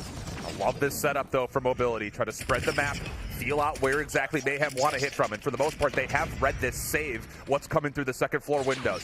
Rayan on the backside, able to take down 1. Good assist being tallied up as Mobility continues to find wins in the kill feed. Mayhem still looking to find any sort of ground to work with. Good help back as Rayhan's able to help 1 more onto the hard point off the reload. He's able to get a little bit of assistance and more. Rayan 5 in a row, and Mobility in the lead. There you go. Rayhan already had the Hunter Killer drone down, and then halfway through the Pred Missile. That's going to be looking good for him if he can finally get those kills, gets rid of Lil B. Come on, 1, but there you go. Finally gets our Predator Missile. Not only that, the contest finally comes through though. NYSL tries to go and capture this point, but with 15 seconds, they are going to get the scrap time, and now we get an early rotation up to P3. I like this though for Mobility. They're still keeping a couple of members to try to finesse some of the scrap time, make sure the exit is not safe for the side of NYSLM. But as they try to rotate, it is short in numbers, leaving Rayhan last one left alive. Claps still able to capitalize on a very important gunfight. As the hard point opens up, one good kill from Rayan may flip these spawns around, and he completely eludes Nero the whole way through. Now the full force of mobility, focus on the objective completely, and with streaks and specialists still to play with, good opportunity for mobility to get a lead. Again, Rehan with a really big plays. He was able to get rid of Little B, which was an essential anchor that NYSL needed here, but unfortunately not. Pulls out the Annihilator, tries to get rid of one more person, but then Little B with a really big triple shuts him down. I want to say that may have been a collab for all three of them. Everyone just lined up for it. Unbelievable stuff. And that turns into mayhem with a quick re-break coming through. It's expensive, but it's worth the investment without question. Still a 1v1 on the old time. It's Awaken versus his old teammates. And well, he's stuck kind of on the staircase at the moment, so Nero will have an opportunity, but Awaken still slides in, finesses a double, and that is a key last 13 seconds as the rest of his team was already on rotation. Absolutely, that was the biggest kill for him in this game. That can definitely change things out, but then Carlinho definitely getting those big kills with the Annihilator is going to be huge as well, and now they have control here in Bakery. That is an essential shot. They're investing a lot here in P3, and we're going to see a very hard time for mobility to go in there for the kill. May need to consider using this Pred Missile just to give yourself a point of ingress as you try to approach this hard point, but I was about to say, maybe one more gunfight from Awaken could single-handedly break things open. Now, an opportunity for Agentic to go to the Annihilator as the break is starting to form for mobility, and the kills from Agentic are absolutely there. He's going to get 3 in a row. Awaken there to support, and once again, mobility cleanly break with a chance to regain their lead. Mayhem, that's going to be a really hard spawn to be in. They spawn all the way in Tractor, but good for them that Carolino wins all those gunfights, flushes out everyone else in the hard point, but obviously going to be too low to go and contest this point, and now Nero gonna try to break, but then doesn't really quite happen. That was such a good retake coming in from mobility, even just getting the spawns right for them. It's clean. I mean, there's been maybe one kill for Mayhem on this break attempt. Everything has been in form of mobility's dominance around this setup, and the problems that we listed for Mayhem are once again starting to come through. We're one by one, we're all flooding through the same doorway, and Rayhan once again is able to earn himself potentially high score streaks, 105-74, and we rotate back over towards the front side of Hotel, and there are more blue arrows than yellow arrows at the moment as the fight ensues. We need to see one person from mobility go in for that statue take, because that is a power position that is absolutely key here. But then Awaken, again, really big kills, gets 2. Will he get the 3rd? Little B in a little bit of trouble. Really big Pred Missile coming in from Rehan. There you go, pulled it up at the right time, and Awaken needs to go and set his set straight. Not able to go get those kills. As you can see, NYSL going in there very strong. Love the idea for Rehan. He's having himself a whale of a game, already earning up a Goliath through our first set of rotations. Looking to possibly snowball Mayhem out of the map early, and what a key first map this could be towards that win condition we were labeling out before we got into the series. Last set of gunfights possibly starting to come through. Mayhem from inside Hotel. Rayan just holding his life, waiting for a little bit of assistance to lock down the mid-street. He's done well. Even on top of that, good read towards space at range, and the gunfight still comes through. Awaken now on the break attempt, and once more, it's mobility absolutely clean and polished on their final break attempt. Not quite loving this push coming in from NYSL, because they just completely lose out the chance to get that gas station control for the next hill. Not only that, Awaken there with the Annihilator finally goes in for the turnaround and gets 1. And now we get to see another early control here in P2, where they absolutely killed it a while ago. Rabala goes down, and it's a 137-94 game. And the Vortex is out for Claps, just making sure that you can keep staggering them to lock down these doorways. Carlino walks right into it, still able to at least get a little bit of damage, and that'll help his teammates try to break through, which they do. Nero and Rapallo able to get involved. Not often we've been able to say their names so far on the day, but a key moment here for Mayhem as they get the break, still with 35 seconds to play, and now specialists of their own.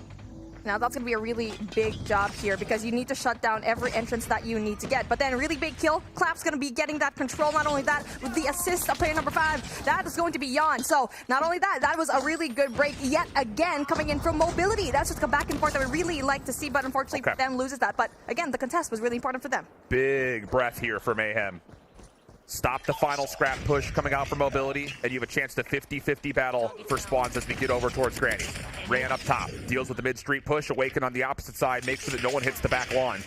And with that, 5 seconds till the hard point opens up. Spawn should be good for mobility. It's on the owners of Mayhem. You have to be able to find a successful break here on this hill. Otherwise, this game may become out of reach. And now this is the point where Mayhem may start heating up, because we've already seen it before. It takes a while for them to go and try to have a good game in the first half. And now that hill, that P2 hill, they were able to get everything there and finally evening things out. But just as I said that, losing all their gunfights here as Ingentic absolutely goes on a shred. Not only that, Annihilator in hand. Pretty curious where he's going to be pulled out. Spawns out. Spawns are out. Mayhem have an opportunity to still break this at the 35-second mark, but you need to find a way to get Rayhan out of the hard point. And whilst Collapse watches the front door, it's all about Rayhan up top. But Rabalo able to be equal to the task, and now a little bit of more assistance as Mayhem continues to spawn in close proximity. It's down to Yawn and Collapse, just trying to hold things together as a two-man duo, and they will not be able to. Last attempt here out of Awaken from the side door, shut down, and Mayhem stay alive.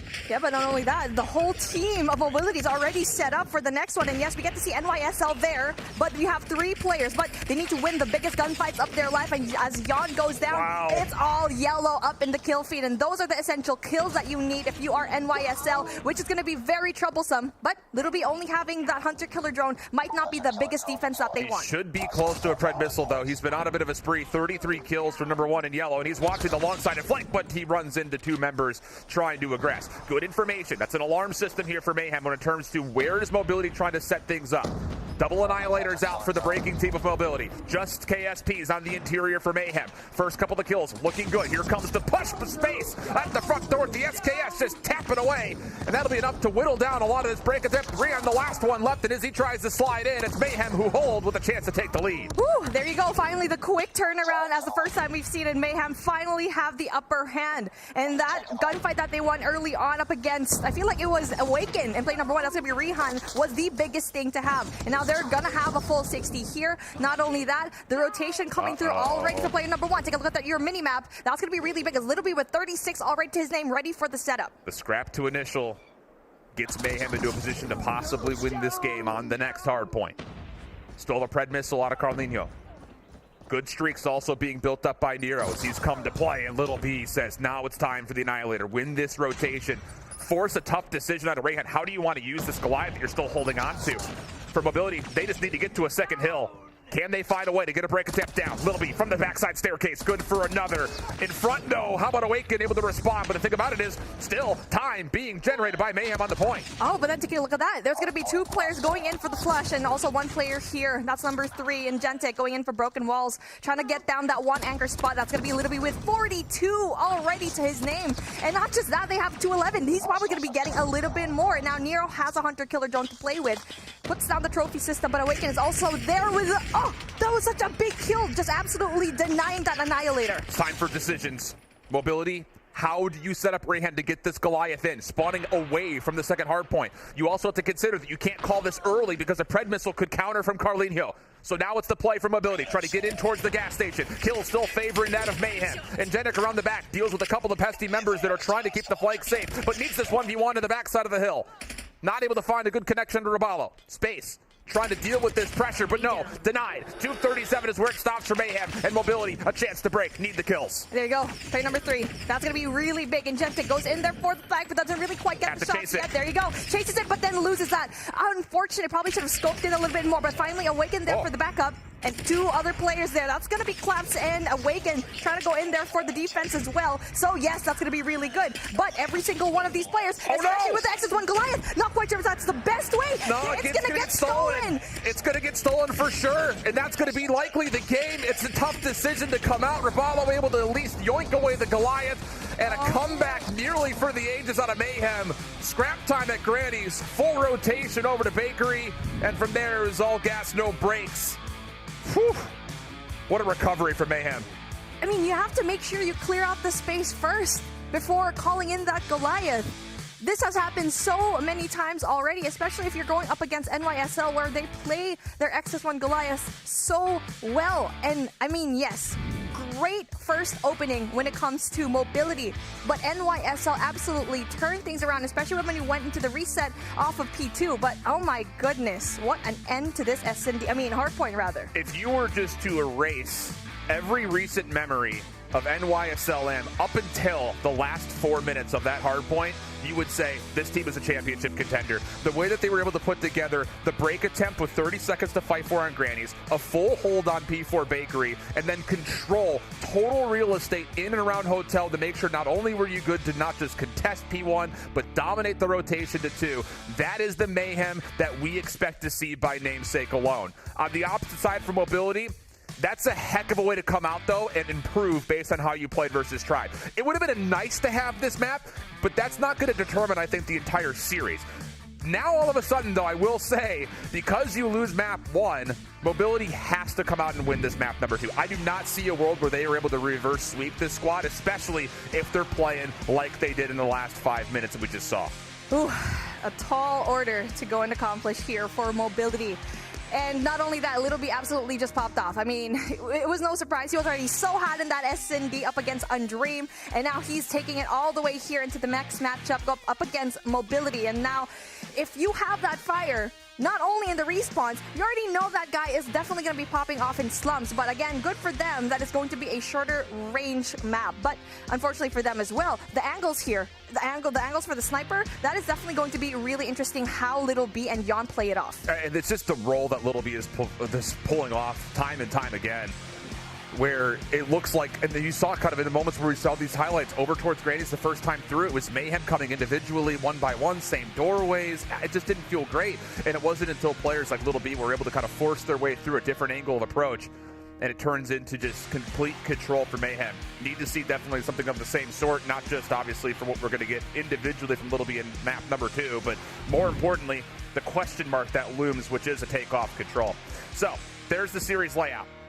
Solid start for Mobility, but Mayhem definitely starting to click. The Slum Search and Destroy, big question mark here. Largely due to the fact that we've only seen this map mode combination played once on the weekend. It was Mayhem playing up against Undream, and interestingly enough, they got a lot of the success done by way of actually playing more KSPs than you might expect based on how good they are with sniper rifles. And that is a smart decision to have, and something that we really didn't get to see with Team Mobility a while ago in their S&D raid, where we got to see Yon yet again. I'm going to bring him up because he had to change his gun because his shots were not hitting as a sniper, and so he had to change it to another weapon. And we're seeing here, Slums, they took it to the distance up against Undream. And so, yes, they lost that round, but you already know they perform so well in this map. And if you're Mobility, you need to adapt up against a team like Mayhem. Can't place 2 sniper rifles off the rip here. I can't see it. I'm not going to be happy if both Rayhan and Yon are both scoping on this map. I don't care what side of the bomb you spawn on.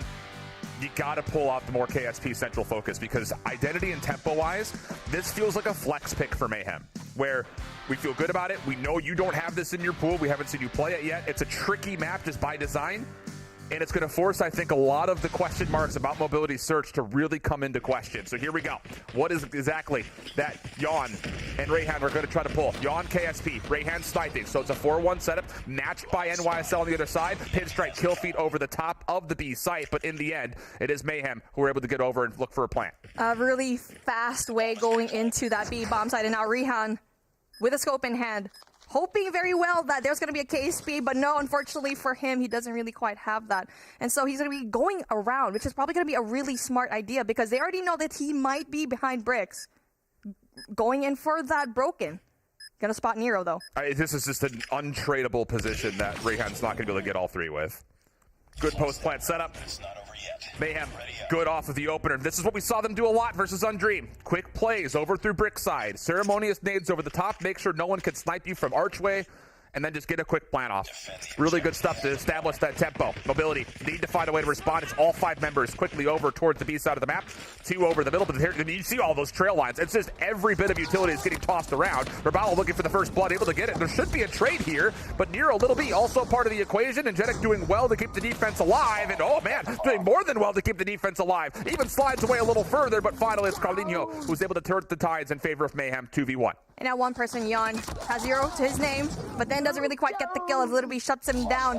Again, they had an advantage taking down a lot more members of NYSL, but not really able to go and reposition themselves. I feel like there's really no sightline for the snipers to go in for the trade. And now a really fast break yet again in B, being really aggressive. I mean, if you're NYSL, you don't have to change a thing because you've been winning it the past 2 rounds. The thing that I would be interested is if Mobility just give up these opening exchanges over the top of bricks and try to just work something from the electronic side to hit the crossfire. That would be maybe something that could be able to at least reduce the pressure that Mayhem have as we once again get this very chaotic opening mess. But this time, the trades favor that of Mobility, even more so after the next exchange comes out. It leaves Little B by himself, 1v2, very doable, especially considering that he's already made his way up towards Statue. Yon over the top sees him, and, well, you kind of heard the gunshots coming through for a second. You thought Little B may have a chance to fire back, but not to happen, and for the first time, Mobility get on the board. I like that readjustment coming in from Mobility, just bringing 2 people or 3 people going in from that B-side push, and then sending everyone else going in from A, from Broken, and then just really applying that pressure here in Arches. So really good response, and finally a readjustment that we really like to see. But this little bomb from Little B doesn't really quite get anything, but I was hoping they'd probably get one more. But then there you go. Yeah. It's all yellow in the kill feed as Rebel gets to. The adjustments for Mayhem, they say, okay, do you want to try to play this from across the middle of the map? We'll just outsmoke you and just make sure we can overwhelm on top of bricks. Works out flawlessly. Only dropping Rabalo in the mix. Yon by himself. It's a double scope setup. John over the top, not just misses a chance on the hard scope. Little B there to meet him. Should be an easy finish, and it is. Mayhem's offense still looking as good as it did yesterday. Good readjustment again coming in from NYSL, going in for the response, knowing very well that push in Alpha a while ago worked out for Mobility, and now they applied that pressure as well. And so now, if you're going to be Mobility, you need to find a way to go and wrap around and really just surprise everyone, because so far we don't really get to see Mayhem bring at least one. It was only one person here we go. there. Yeah, there you go, finally. Mobility just straight down Main Street, not even bothering with the play over towards bricks, looking to take away the reinforcements, but you have to make sure that you deal with the push from the front in the first place. I like the idea, but inefficacy doesn't really work out as intended. But Rayon around the back, good for the double. Resets, wants the gunfight, sliding through! Rayon, 1v3, and a steal away around for Mobility. That long wraparound in the flank, that was what we were talking about when it comes to Mobility, because there was just no presence whatsoever for Mayhem. Everyone was looking all the way into Arches, pillars, and it's just amazing for him to get that beautiful 3-piece. Almost not getting away with it, though, but then it's a good thing, finally even things up just a little bit more. Oh, they're running into Little B this time around. He's just picking away from Cemetery. One nade will be all that's there to counter for Mobility. Awaken, able to at least get back over towards the B side. He's able to take down a double. They know where Carlinho is. A little bit of camera breaking going through, but he finally secures the elimination. 1v1, and it's Rayhan once again. Deep side, information given. Carlinho going to play off the bomb.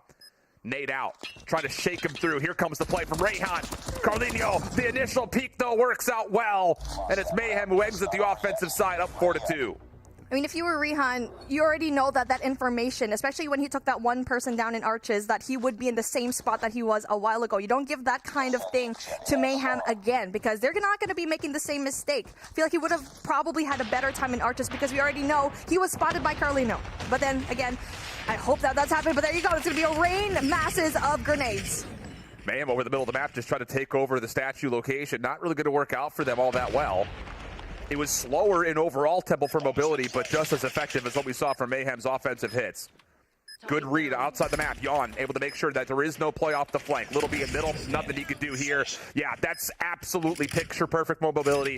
A couple of tough gunfights in front of them when they came out, but winning them fluidly leaves Carlinho in a pretty impossible 1v4. Yon goes down, though, and Gentic gets these shots, but then shuts him down. Yes, that's going to be a really difficult thing to pursue if you were Carlinho. And finally, I feel like it's just really hard when you are on the defense here because of how aggressive these teams can go and push here through mid. But again, really like what I'm seeing from Mobility here. And now for Mayhem, you need to find a way to have that presence in the back end, because number 5, Yon, might go and be tricky with you at the very end of the day. And the tempo here, Mobility is not pushing at the exact same timing that we saw to Mayhem, and it's allowing Mayhem to get defensively set up first. Pistol for Little B in the backside, a little double to finish things off, 3 in the round, and it's Mayhem up 5-3. Kind of same thing that what happened a while ago, where all Mobility was looking at was pillars, and now Little B did the same thing and went in for the quick turnaround. Beautiful quick scope and pistol kills from this guy. I mean, the Deagle is absolutely cracked, and I really love to see it, but let's see what kind of push we get to see from Mobility here. Honestly, it's the defensive nades for Mayhem are just landing in the exact right positions, and Mobility kind of feels stuck right off the rip, but Nero bites off more than he can chew. Early flank attempt denied. Numbers advantage with mobility. But do you have enough utility to re-break into the middle of the map? Because these crossfire positions for Mayhem are still very significant. I mean, they need to go for Alpha. I mean, they need to go in there because 3 players already, but it looks like they're just trying to get one more kill to try and decide where they're going to be going for the break. But Rabalo, just 1 HP left for him. Doesn't really quite get any damage after that, and now that was a missed opportunity for mobility. Oh, good bait and switch, though. Awaken following up after his teammates were able to kind of play off the outside edges of the map, and it works out absolutely flawlessly. Little B last one left alive. You know where he is. Yawn. Let's not make sure that he has the opportunities. Let that dog lie. 5-4 we go. Good boy. And now we get to see it. Patience game for mobility. Looks like it works out for them here on the attack, and I really like to see it because they were trying to explore their options. Yes, they get 1 kill. They had the option to get 1 more, but they already know that there's probably going to be 1 player there. And now it seems like they're going to be slow yet again, but again, there you go. Look at that NYSL. Different focus, though. They're not really playing too much off of this play initially towards bricks. It's getting in towards the interior and feeling like mobility has the most difficult line of scrimmage to pass. I mean, you could literally draw a line right down this cemetery wall. That's full map control when you're talking about this for Mayhem. Nero, though, once again, just, there's no need for it.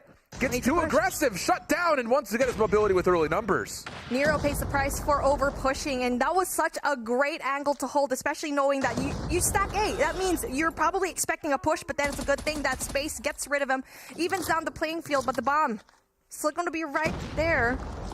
Doesn't really quite see anyone. They need to get a pick first before they try to pursue a bomb site. Well, they know Carlinho's playing on top of the bomb. Oh, and they saw Little B as well. And yeah, look at that. They say, okay, if Little B's going to be playing on top of B, let's avoid him and try to beat him on rotation to A. But look how cautious they're still being. And that allows Little B to get right back in towards mid-map to watch these crosses and possibly still assist Space, who's got an SKS on the heady just over the top of the A site. Beautiful defense coming in from Mayhem. Yeah. I mean, you got the SKS to stop the push here. Not only that, you have player number 3, Eyes Rabalo, on the way through mid. And not only that, it gives Little B going in for the rotation. There you go, but then it's going to be short range versus long range, and Little B needs to play up. There you go. That's a good sign for him. It's a good thing he didn't chow that. And now Awaken with a really big kill. That is so bold from Awaken. I love the commitment, though, and now the follow-up. A nice little bait and switch setup once again. The double chow successful. That is so damn good for mobility. I don't know what you're paying Awaken mobility, but double it. That is such a good entry. I mean, it's just knowing your opponent. You know very well that the person right across you is probably going to be holding a long-range weapon, which was the SKS. So what he did, he closed down the space, took a look at mid, tried to see if it was open. There you go, went in there for the kill, and Carolino doesn't really quite get it. And that was a beautiful take. They slowed things down. It was well calculated, knowing very well there's going to be 2 people at A. And there you go, went in there for the rotate. Dude, 9 out of 10 players we've seen would never have made that play. But Awaken says, let me slide on in these dams. Get in there, boy. So a tie game, 5-5. Mayhem. Now all of a sudden you start to wonder, how do we respond to this passive setup from mobility, who are actually flipping the tempo? They want to go quickly over towards bricks, trying to catch Mayhem a bit off guard, but the stuns connect. Even trades. Pinstripe goes the kill feed, but the bomb gets dropped. That's going to be a tricky spot because we already know where the bomb is, but it's a good thing that Rihan wins that big gunfight. Not only that, Rihan also knows that's going to be 1 player here over at Alpha, but they still need to pick up the bomb, and Little B has a really good sight line to go in for the kill. How do you want to play this if you're Mayhem with a 2-man stack? Little B's just watching the initial cross. Smoke will come through. Actually, that smoke doesn't connect. What did that hit? Little B gets a chance off of that. Misses the first shot, tagged up, has to forfeit the angle, and in that moment, the bomb gets planted. I think that bomb just accidentally bounced off the player there, but Little B with a big opening pick. But then Nero is going to be the only person left. But then it's a good sign for him because Jan is going to be a little bit farther away, and especially he's going in for the wraparound. He's got timing on this, though. You would have to go through garage to beat this position in front of Jan. Not going to happen. He thought about it. Dang. Wow. Well, I love this out of mobility. And the thing about it, you have to think mentally. Mayhem sitting here saying, let's just get scrappy in the search and destroy, not allow mobility to play their normal setups and try to catch them off guard with the pick of slums. But the little bit of patience coming out of mobility is starting to really ooze confidence. Nades all across the top side of the map as Mayhem once again will get free control of mid, but it's a full stack towards A. There are no defenders here. Carlinho's going to get a read, but he's a little bit late. And Detrick over the heady, can't find the first kill. Help from Little B. Next response comes out, but it's Claps on the opposite side to set up a pinch, and the trades come out. Oh no, not only that, Space gets a really big kill as well. And now a 2v3 situation, still doable for Mobility to go and clutch up, but then what a beautiful round from Mayhem. And I feel like they just weren't looking at that direction. I feel like if you were going to be Mobility, you need to just expect that there's at least one player there all the time. But then, again, Little B in there for the scope. They weren't expecting one more player there because he usually goes play 4-8. There we go, through the cemetery. 5v5, Space versus Yawn. Timing's going to be everything, and Space beats it. Now it's just down to one. Claps tagged up. Not a lot of sanctuary to work with, and he gets the 9. I like the idea. You're going to tell me it's either going to be overtime or a map win, and Mobility say, let's throw a curveball. But Mayhem just hurt it by the slimmest of margins. They found enough timing to be able to defend. It was Little B there in Alpha to try and take down one more player. That was it's Carlini who seems to play in the first place, too. Yeah. I mean, good information coming from him. So here we go. OT it is. We have to win by 2. Mayhem once again aggressive over towards Bricks. Injected with the first blood. Traded out. Nate also a part of the picture. Little B also getting involved, but now it's down to Awaken once again. Finesse in his life, not able to get the double. And it comes down to Yawn for the 1v2. He's going to be in a really great spot, and they don't expect him at all. There you go, like sitting ducks. Little B, though, good to reposition. He put there his shot, and the FHJ not really going to do anything for him. What a missed opportunity to take down at least 2 players here from Mayhem and just to stop the plant. Well, Mayhem now have re-cleared out that front garage position. Good idea as far as Yawn's movement over the middle of the map, but they line up! They line up for Yawn! Let him know about it! What an absolute disaster! Shoot them bodies, boy! Wow! What a misplay coming in from Mayhem. The thing about it is, they played that correctly. You retake one of the only 2 positions that Yawn can come from. You retake front garage. You know he has to be hitting cemetery, and they just get lined up on one another. And a massive advantage for Mobility, who looked so good on their offense to take away this must-win map number 2 if they want to have a chance at stage 5. And the question is, are they going to play it slow? Because you already know that NYSL expects that, and now they are. No trades whatsoever coming through, and I'd like to see that. I know, I'm not quite sure if I'm liking this because that gives an advantage to NYSL to just position themselves here through mid. Good counter nades. That was the scariest slide Ingenic has ever had in COD Mobile. I promise you that. Space, though, getting involved in the kill feed. Able to find the elimination from that topside brick position with an SKS. Little B watching mid-map. The crossfire not going to allow an opportunity as Space falls by way of a set nade out of Ingenic. The late utility from Mobility all of a sudden gets him tied up in a 4v4. We still have a minute 15 to play. Looks like Alpha not going to be the play here, maybe just a little bit, because they are trying to go in for the B. So I'm really excited to see that they're not pushing for a site yet, but it looks like Alpha might be the play. But the moment that they say that, or see 2 heads coming in from Little B right now, that's going to be really tricky for them. But they need to push right now. The thing about it is that little shoulder peek game, they know for a fact there are no defenders on the B site. So you have to isolate these 2 defenders on statue itself. You know Little B is not going to be super far forward. Claps, little jump peek over the wall. He may have been able to get to look at Raballo over the right side. But as Ingenic is tagged, everything once again comes to a pause. Raballo, possibly the first point of contact here. Rayhan not going to give a jump peek. Him and Claps still trying to look to see what exactly is over towards A. We're feeling things out, but you're going to have to make a commitment. This is going to go B. It has to. It has to go B. I was about to say that. They just absolutely need it. They know it's going to be not a heavy defense. There you go. Well with 1 kill. Guts the spot. Nero doesn't really quite finish the shot, and there you go. Finally gets it. And now a 2v3 situation, but then Little B gets that pistol kill.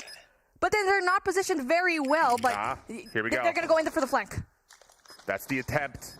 The focus for Mobility right now is all in the front, but the longer this takes, the more you start to second guess. Are they coming around the back? Oh, and think about this little PTSD. Remember when Yawn was playing frontside garage? Mayhem feel like they have to go all the way around the back to clear this position. This is taking so much time. And in that moment, Claps is going to set up a different post plant look. Ingenic just has to play a 1-for-1 position in the corner. Little B making the move. He gets the headshot. 1 over the top. Claps with a 1v1 and takes it in the first set of overtime. 8-6. Tie up the series. Take us to takeoff. If NYSL didn't go in for the long wraparound, they would have timed it so perfectly when Team Mobility was just looking into pillars. And now that just gave them so much of chances that they just lost here. Again, every time that NYSL brings it to an OT, they just lose it every single time. That is unbelievably good for Mobility. Unbelievably good for Mobility. in the first 6 rounds, Mayhem is sprinting at you in that entire offensive half. And for the most part, it looked like Mobility said, all right, let's go ahead and see who outstrades who. But then for them to come on the second half of the map and completely take that identity away, slow things up, use your utility, get a feel for what Mayhem want to do defensively, even essentially allowing them free defensive positions that you would think would be indomitable. Man, the bold call, and there was a word that we used, it's just trust. It is flat out trust that Mobility can make something work just by double hitting stuff together. Unbelievably good search and destroy to Mobility. Rihan was so good in this map. I feel like the point where they finally turned things around when they went in there for the defense and tried to go in there for the backstab, especially you got to see it, Rihan over there. That was absolutely amazing and turned things around when it comes to the momentum pace, when it comes to Mobility side. And so again, really smart plays for Mobility. I feel like they were a little bit more unreadable compared to Mayhem when it comes to the offense, and just Mayhem couldn't really shut them down.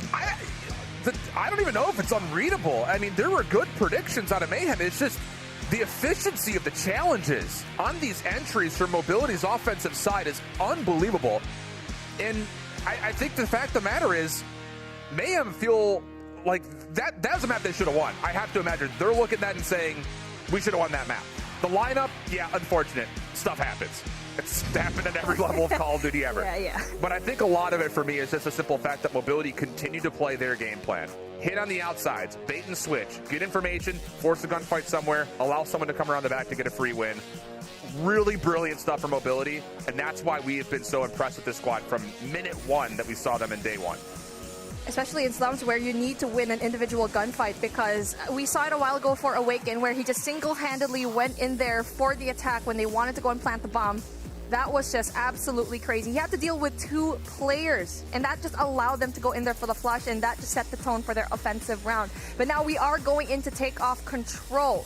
Again, the swing map that we really like to see here, but again, we don't really have much information. But we already know that, Mobility has an advantage just a little bit, 3-0 here. But again, it's just anything can happen, especially with that hard point game. I don't know. In my mind, I don't even care what the win-loss records are and the control going into this. The thing that really stands out in my mind between both of these two teams when they played in the Swiss round 1 was the fact that both teams found a lot of success offensively, but that was on slums. Can you try to find a way to mimic that on what I would say is the hardest offensive control map that we have in the pool? The ease of the defense to get high ground control, turn that into immediate spawn, possibly traps, is significant. But with that said, Mobility showcased that they can get out of those sticky situations and still make something happen. That has to be a key here, I think, as we look at map number 3. Except if I'm not mistaken, I'm pretty sure Mayhem is starting blue side, which will get him 3 defenses.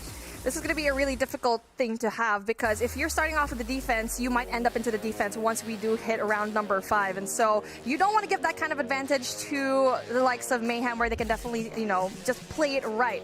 But so you need to win an offensive round for you to get that momentum going. But again, now if you're going to be in takeoff control, you have to be together. You need to be a buddy system. Unlike in slums where we saw while on S&D, you can take your individual gunfights, yes, but you need to find a way to get those power positions. You got to get them to scaffolding if you want to go have sites in A. And if you have that information going to B, you can go have a really great time into your wraparound here. The thing is, real estate, gunfights, again, I feel like those are really minimal points. For me, how can you possibly make the defense spend more than they want to? That is where I think opportunity starts to knock at the door.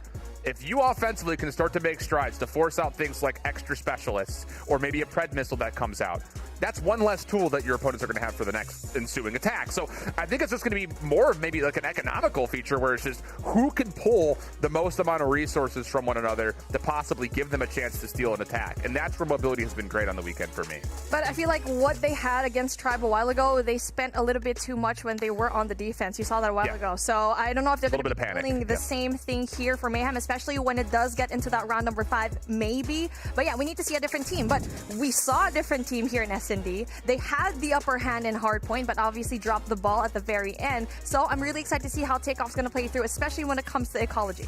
For me, first round. That's what I think is really going to give us a good indication of what we could expect for, at most, and what is very likely, a full 5 rounds worth of takeoff control. And the other thing that we have to keep in mind, and you had brought this up, the desk had brought this up, Control has been a weak spot for Mayhem. So is there any consideration there on a takeoff that we have not seen them play yet on the weekend? Hard to say. A lot of things to consider. We'll let you at home kind of pick and choose which storylines you like most as we get into now round number 1. And as mentioned, it is Mayhem on the blue side of the map. But that 1-3 win-loss record, man, it does just kind of slap you right in the mouth. But I mean, if they watched a while ago the game of Control up against Tribe, maybe they will have a little bit of confidence. But that's what they need here in this game. But you are on a better side here because the defense definitely will get one more. And now, seeing where everything is split, it looks like they really want to go in there for the defense in Generator. A little feeling each other out right now as Mayhem paying some respect to Mobility off the rip. But as they win the first 3 gunfights, now you start to make your moves. Good setup through Control, an opportunity to try to at least pressure out the high ground positions that you normally expect to see for the offense up top by the launch center. And Jenna able to fight for 1 back. And Awaken, he's actually created a lot of space. Hold on a second, he's gotten himself 2 and nearly shuts down Nero. And if, boy, I'll tell you, if he does, all of a sudden Mobility have a chance at this A zone. They will still have enough real estate to work with to stop the clock, but it's not as convincing as you'd like. I mean, I really like the play from Mobility there. I mean, it was a really good smoke just to try to block off an entrance and really just stop that spawn attack there. So again, really good, but still, they don't have any kind of advantage whatsoever. They're still pushed back a little bit, but finally, Awaken and Collapse getting 2 apiece. That's going to be a really important kill, but Carolino a little bit too quick. That's a big 1v1 win right there for Carolino. Able to allow Mayhem once again to at least threaten potential spawn traps, and so it will be. Gosh, Awaken's played well so far today. Shut down by Little B from behind, and the chances largely missed. 18 plays 12. Mobility, this is pretty much last chance saloon. They're going to have to dictate their pressure right towards A, but it's just, again, they just don't hold the positions that will allow them the luxury to get a good look. And the last 3 members off spawn looking to try to pinch this up, but it's a little bit too late. And now they're trying to go in there for that B push, but unfortunately for them, there's going to be 1 player there. Nero wins that gunfight, and it's just night and day when it comes to trying to see which teams are absolutely shredding it, and NYSL is definitely going to be that day. But you know what? They try to go in there, bro. But 3 and 11, that's going to be really difficult because you need to take care of your lives. It's just like that. Rabalo shuts him down with the 2K. And every time they just try to go and push, they just can't get the kills if you are Mobility. Look, big brain strategy, and Ali has alluded to this on one side of it where it's just like, hey, you got your kill stack on the offensive side. But I'll tell you, when you're down 12-4 with 2 seconds left in the clock, let the round end. Don't give away any extra kills for potential early specialist or score streaks on the first offensive attempts for Mayhem. A more even exchange of kills coming through, but largely speaking, the defense is fine. Nero's the only pest to worry about, and, well, Rehan will play himself as Exterminator as the kill comes through quickly, and it's Mobility now on the offensive, moving over towards, I said the offense. They're on the offense from the defensive side of the map, trying to get the spawn trap out. Now Awaken tries to go and shut it down. Doesn't really quite get the kills here in Generator, but then Rehan goes in there for the pickup. Just absolutely denies that rotation going in here from Jenny. That is going to be really big as well for Yon as he shuts down 2 players to go and try to get that power position. Not only that, only there when it comes to alpha push. Okay. Awaken going to call it an annihilator, just trying to establish the more defensive force in towards the spawn trap. While also, of course, accruing extra kills and score. That'll work out. Mayhem still have an opportunity to work through launch center. These gunfights going to be a key. As Awaken's able to get a solid read, turn that into an easy elimination. And yeah, the read is here that Mobility's defense needs to shift to possibly deal with the play towards B. And now we got an 11 life advantage coming in from Mobility. You know, make that 12. That's going to be really big. As we can see here, they finally are fully streaked up almost. We got Collapse. And also Rehan getting Awaken's that on a streak. Yeah, exactly. You're just going to be waiting for him to go get that pred. I think he's on like 3 or 4 in a row. Rehan are on the back. Overwhelmed. Awaken, yep, on 3. Little B on 5. Both players working for that second score streak at the moment, while more specialists get tallied up and earned. And it looks like both players may just be allowed to live, and this is what I'm talking about. Mayhem trying to get Little B an opportunity to get this pred missile shots at range. A little dicey, and he'll back away from it. First tick of progress in the meantime was locked in, but not really much to deter the defense from still walking away comfortably with the round. From what I've noticed, especially when it comes to the attacking around, it's so important to have that control here in Health Center. I mean, they try to go in for the wraparound and Generator, and they just fall every single time, no matter which team it is going to be. And now, for Mobility, they need to go and figure that out. Launch base, though, it's going to be fully stacked. I don't really even have too much care on where exactly Mobility want to go. Awaken is still on a combo. He's maybe a kill or two away from earning a Goliath, while Little B has Annihilator out trying to earn a Pred Missile of his own, and Awaken's in the kill feed. He might be able to get this Goliath. How key could that possibly be to flipping things over? It's number 4 in yellow. He's able to get the elimination. That will allow him the full streak to be earned. Well, wait a second. Does he not have Goliath equipped? If we could get number 4 in yellow, just to see what he just earned, that would be great. As Rayon is able to get a Goliath. Okay, so there's that. Gets one more, and there you go. They only need one more tick for Bravo. That's gonna be really big for them. Pred Missile doesn't really quite get anything, so Awaken just uses that Pred Missile, and that's gonna be unfortunate. Oh, an Awaken, EMP. yeah. That is smart. Okay, so he went Pred, Goliath, EMP, and with Rayon also getting fully streaked out, you need to make this is a key moment in this control for Mobility. How do you want to use these incredibly difficult to earn score streaks? Do you use it here? I mean, you would think that you had your best chance at winning an offense in this round, but the commitment's coming out a little bit slow, and that little lapse in decision-making judgment, or maybe they convince us that we don't want to use him here, that will likely determine the outcome of this third round. I think it was the reluctance to try to go in B, and this is what we saw a while ago up against Tribe. I mean, B was completely open. They still wanted to get that launch center power position, but unfortunately for them, they could definitely go in for the push, and now they only have one more tick in Bravo, but 5 lives left, 12 seconds. It's just not doable for them. Look, here's the thing, and we're sitting here kind of tallying, again, the economy of what's been earned. But if this entire round for Mobility was dictated and dedicated towards making sure you earned Awaken's full streaks and you were able to build off Rayhan, I'm fine with it. It could have been a 24-0. I don't even care. The fact of the matter is, you just earned key win condition resources. They'll have to wait likely till round 5 to see those pulled out. And for Mayhem, your job now with space on 5 is to see if you can earn streaks of your own and maybe even force a terrible decision out of Mobility in this round 4. Now for Space, you have the monumental job to get that Pred Missile, to try and shut down that Goliath, and maybe even get a Goliath of his own. But obviously, the EMP with Awaken, that is definitely going to be stopping them and going to gatekeep them from trying to go in for the take. That Pred Missile! Mobility is not in a position to know where exactly Mayhem are.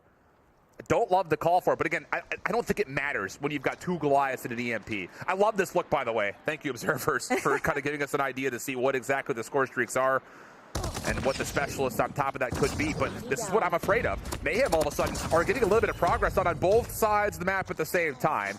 Naturally, as we bring it up, the pressure is pretty much dissolved. Mayhem still trying to work for good kill presence, but you have to start finding significant control on one of these 2 zones, and right now their best option to stop the clock is actually towards B. Rehan again tries to go in for the full streaks. They're doing so well when it comes to the gunfights here, and it's just absolutely crazy. Taking a look at how many number of kills that Rehan has, almost getting that 30, getting those essential score streaks at the essential time. But the question is, will they be able to time it right once the time comes? You cannot spend anything on this defensive round if you're Mobility. And it looks like with these last couple eliminations, it'll make their life much easier when it comes to feeling convincing in that decision. Raballo up top, opportunity to put some pressure on the defensive spawn, and not well, as he's just able to freely get in, get out, walk away with a double. Clock can now stop. Progress on B. 10 playing up against 12 in total lives. Problem for Mayhem is you're not going to have the time to play off of those kills unless Space can do something here on this A zone to keep the clock stopped. He does get shut down, though, very quickly. And as we said that, 18 seconds left on the clock, and no one is going to be absolutely near it as the spawn trap is going to ensue. And like what you said, should not invest anything at all. At 11 seconds, it's just going and dwindling down. And now it's really looking like a solid Mobility game. Not only that, with just 1 life left for them. All right, everyone wake up. All right, get on the edge of your seat, because this round 5 is about to be disgusting. You got 3 Goliaths, a Pred Missile, and an EMP, with a couple of specialists that could be used on either side. What we have to watch for here, friends, is how are Mobility trying to set themselves out of spawn? Do you call an early Goliath to deny the potential spawn trap and then call in a secondary one to lock down a zone? Or do you try to still fight this off the old school, old-fashioned way and just go with straight gutties and try to get onto a zone right off the rip? It looks like we're going to get our answers as a 4-man stack try to build up towards B. The good thing about this, both teams has a shutdown when it comes to the Goliaths. We have a Pred Missile coming in from NYSL and an EMP coming in from the side of Awaken for Mobility. They need to time this absolutely right. And now, it's the point where, okay, you're going to have to position yourself well, yes, but no! They didn't have defenders at B. Oh, man. You're able to get the spawn trap back into play. It's a costly use for Mayhem, as a Goliath will be called in for free here now for mobility. How do you want to try to set this up to get on towards the zone? Mobility now coming out.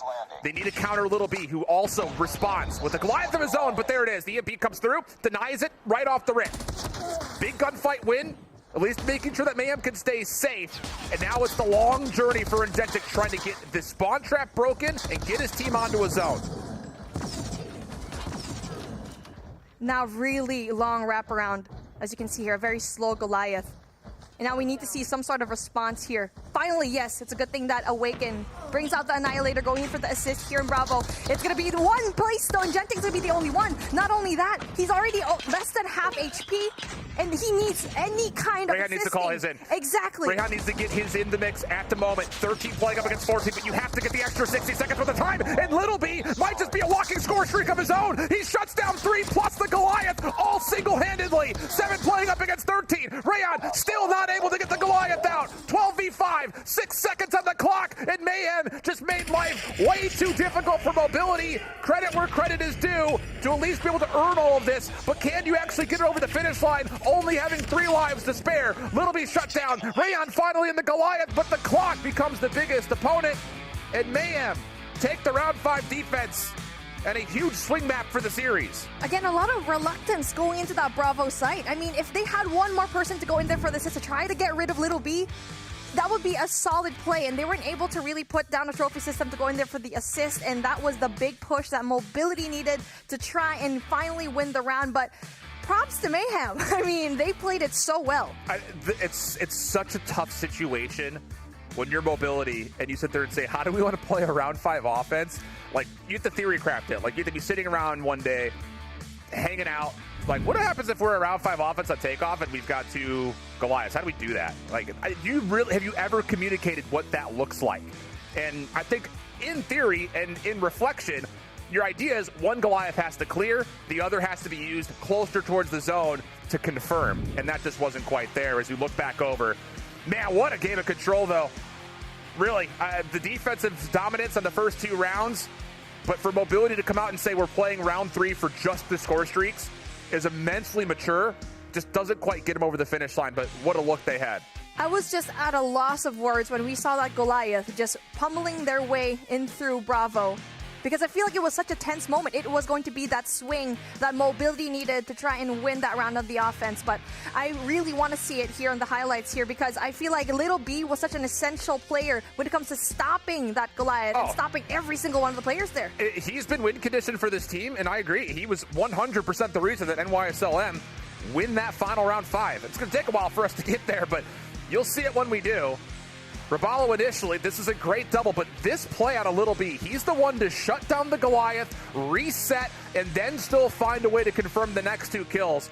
And he doesn't, I mean, even before that play had occurred, he was deep towards medbay, just throwing shoulders and chipping away at that Goliath, and that is 100% the reason why Mayhem are as comfortable as they are against all of the resources of mobility. Little B is undeniably one of the best players in COD Mobile history. Just so good. Absolutely right. Again, that last round of takeoff control was absolutely in the hands of mobility to win, but the misusage of the score streaks and also the operator skills just not going to be right for them. But let's see if they can do the same thing here for Summit Hardpoint. You have to keep in mind that the only reason in my mind that Mayhem won the Summit Hardpoint last time they were here was Space popped off, earned a late Goliath, and locked down all of Ski Lift to get the first convincing look for either of these 2 teams. But until that point, which was a 100% rogue solo play, this game was just a 50-50 tug of war. So, I don't know. We've been framing up this Mayhem squad of individual performances have saved them. Will that occur once again? Or can mobility continue to play collectively and find a way to outweigh those individual plays for Mayhem to get us to a map 5? This is very exciting because you already know that XS1 Goliath, yes, it was used very importantly here in Takeoff, but not really able to use it well. And now we saw NYSL from the past use it so great here in Summit Hardpoint, but we already know that from Team Mobility, we have Awakened to try to shut it down with the EMP. And so, yet again, they do have the advantage here, but let's see how well they can take it, because from that first Hardpoint game, again, it was a really good start for them, but they weren't able to go and retaliate at the very end. The trouble for a lot of teams have been, how do you deal with mobility in the first 2 hard points? They've been so good at soaking up time in both the control room as well over towards Catwalk. Full flood right down the staircase. Stuns to assist. Space getting a pretty solid read on the play from Yon, but is in a difficult position. Tough 1v1. He eventually drops. Numbers still good though for Mayhem in the initial exchange for Carlinho. Red backside fences, and with the final kills coming out of Collapse, it will be Mobility who hold control over this first hard point. And now that's going to be a really big take coming in from NYSL. And even though that they were losing all the gunfights early on, tried to maintain control either way into 2F, which is a power position that you really like to see. But not only that, it's a good thing though, mobility spawns are going to be in their favor, not only for this hard point to go and contest, but also for the next. Can't be a part of the equation right now. And mobility, I would say, has allowed the spawns to maneuver from left to right more freely than any other squad because they know they'll have time to recover after the second hard point comes out. Dead tie game. As we have 14 seconds of scraps to work through. Space, you start to feel him heating up a little bit on the map. Takes a difficult 1v2, nearly walks away with both, but it's Mayhem who will use that opportunity to clear out space and soak up every last second needed. That was a really good take coming in from NYSL, but we're taking a look at where we're going to see the spawns in favor of mobility, but then they're going to be split up right now. They need to travel all the way around. Not only that, hey, it's going to be a really big kill, but you have to worry about 3 other players coming in from NYSL, but the pinch finally comes through, coming in from mobility. Big kills coming in from them. Yeah, high ground control looking good for mobility. Just comes down to, can you turn this into full clearance underneath? Because Rabalo is very comfortable. You're on 3, shut down by Collapse. And this is what I mean. Teams are rotating too early for P3. You still have 35 seconds to fight for. Mobility looking good to not just meet the score of Mayhem, but surpass it. And then depending if they can find clean kill feeds like right here, then you can start hitting around. The timing for mobility really solid at the moment. And Mayhem still have to recover, not just on the old time, but they're going to be tested as we start to finally fight over this left side of the minimap. Timing is perfect right now for mobility because they went in there for the rotate. Not only were they going in there for the points in the next hard point, contesting it as well, and they just have control over P3, which is the most important point to get. It is the money kill that you really want to go and pursue, and so far everyone else from Mayhem spawning so far away. The setup is near picture perfect right here from mobility. Just comes down to, can you win the gunfights on the break attempt for Mayhem as they've soaked up every final moment of the last hill. Here comes the hit. A lot of it on both sides at once. The deal is all right, but largely speaking, Mayhem are still in position to block spawns. Just comes down to, can you find the last player in Engenic, and they sure do. Now the focus goes towards the front. Mayhem flipping the spawns around with that also, almost exactly in synchronicity, is going to be with the hill. And now for mobility, shoes on the other foot. How do you break on it? Oh, Collapse couldn't really get that kill, and yes, he waited for the rest of his teammates, but we need to see a pinch happen. There's just no presence whatsoever at the backside, and now they're just sitting ducks here. 25 seconds and you're giving this up? They'll be blessed to see Engenic spawn to try to finesse this scrap time. It's a 1v1 at old. Gunfight ensuing, but he's going to give it up. I cannot believe mobility has just forfeited all of this time for nothing. Oh, man. Dude, if you spawn all the way up there, you gotta do something, but everyone else from mobility is gonna be spawning all the way in P3. I don't love it. The thing is, when you make a rotation like that, and you commit everyone to rotating early, you have no one to zone off the exit, so Mayhem is just following you for free. So it turns into a 50-50 battle on rotation, one that Mayhem comes out on top with, and now you've got Annihilators out, trying to find a way to break this is mobility, and they need to find clean kills, not just on the hill, but also in the back end. Oh, how about it? They're absolutely providing every single kill going the way of mobility. Just a stray nade from Carlinho that's able to at least put some resistance in, but largely speaking, mobility respond. Triple Annihilators for mobility. That is going to be a really good retake here. And now, just as we said a while ago with Mayhem, they played off the rotation so great. And now for mobility, they're doing such a great job at the retake, winning off the gunfights. But let's see how heavy the util they can use. Not only that, we still have Rihan going in there for another Annihilator later on. But they just left the space wide open. They weren't able to clear it out. Now, once the specialists were all spent, Mayhem get their best look on the break attempt. A lot of it coming by that way of that snow pathway. Clean kills coming out in blue. Pistol for Rayhead as he runs out of ammunition, not able to do anything with it. It's got to be awakened for the finesse. Only 3 seconds to fight for it, though, but he at least is able to cleanly take down a couple of the members. We end our first set of hills, 140-71. And recovery has to be key here for mobility, and based on what they've been able to do in the past, you have to have it right here between the first and second hills. And now mobility needs to try and convincingly get every power position here, which we already see that Nero has, but he lost that. So they're in a great position right now to try and control P1 and try to rack up the points once again. And you're just leaving one more person to go in it very wide open. And just like that, NYSL going in there for the pinch. Carlinho for 3. And Genix trying to play recovery, but it's just a setup that is very difficult to walk into and break. So now 4 kills in total this life for Carlinho. Soaking up hard point time, he earns himself the 100-killer jump. 1v3 in front of him, still able to slip away. He's going to try to throw this out for some maybe self-martyrdom style kills. Not going to work out initially, but his teammates will use the information and reap the reward of finding every single kill. Man, not great news here for Mobility. This is their season hopes on the line. They have to do something here between 2 and 3. It has to be now. And there you go. Rabalo just shuts him down just a little bit, but then it's a good thing that Claps is there for the response. And now Space has a high ground, has a Predator missile to begin with, and also a Hunter-Killer drone. And this is the hill that you'd want to set things up, because you can definitely go and win it right here if you are going to be Mayhem. And it's going to be perfect hardpoint at this point for the side of Mayhem. A lot of specialists being used. Mayhem trying to just win the game right here, essentially. You convincingly take this last 40 seconds, and you feel like Mobility's chances of making a Cinderella comeback go out the window. Clock getting closer to midnight as Little B just lines them up deep on towards Catwalk. Doesn't get all 3, but Space over the top can come back in and assist. 185-92. More streaks being earned for Mayhem in this spree, but Mobility committing forward, and they're cleanly being able to get back in for the back 20 seconds. Perfect hardpoint needs to be played for Mobility as they get scrap points here. Good.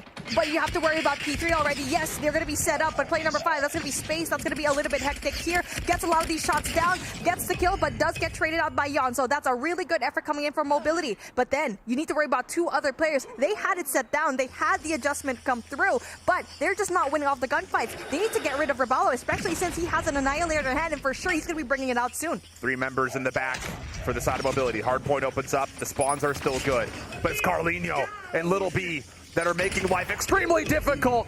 And Jedek pulling out the Annihilator off spawn, at least able to keep at least the spawns in their favor. But you got to find a way to break on through, and Rabalo's not going to allow him a chance. Awaken off the pitch. Good. Predator Missile able to assist. Man, an opportunity still with numbers to break this from the front, but eventually the numbers start to become a bit too overwhelming, and Mobility will get back in.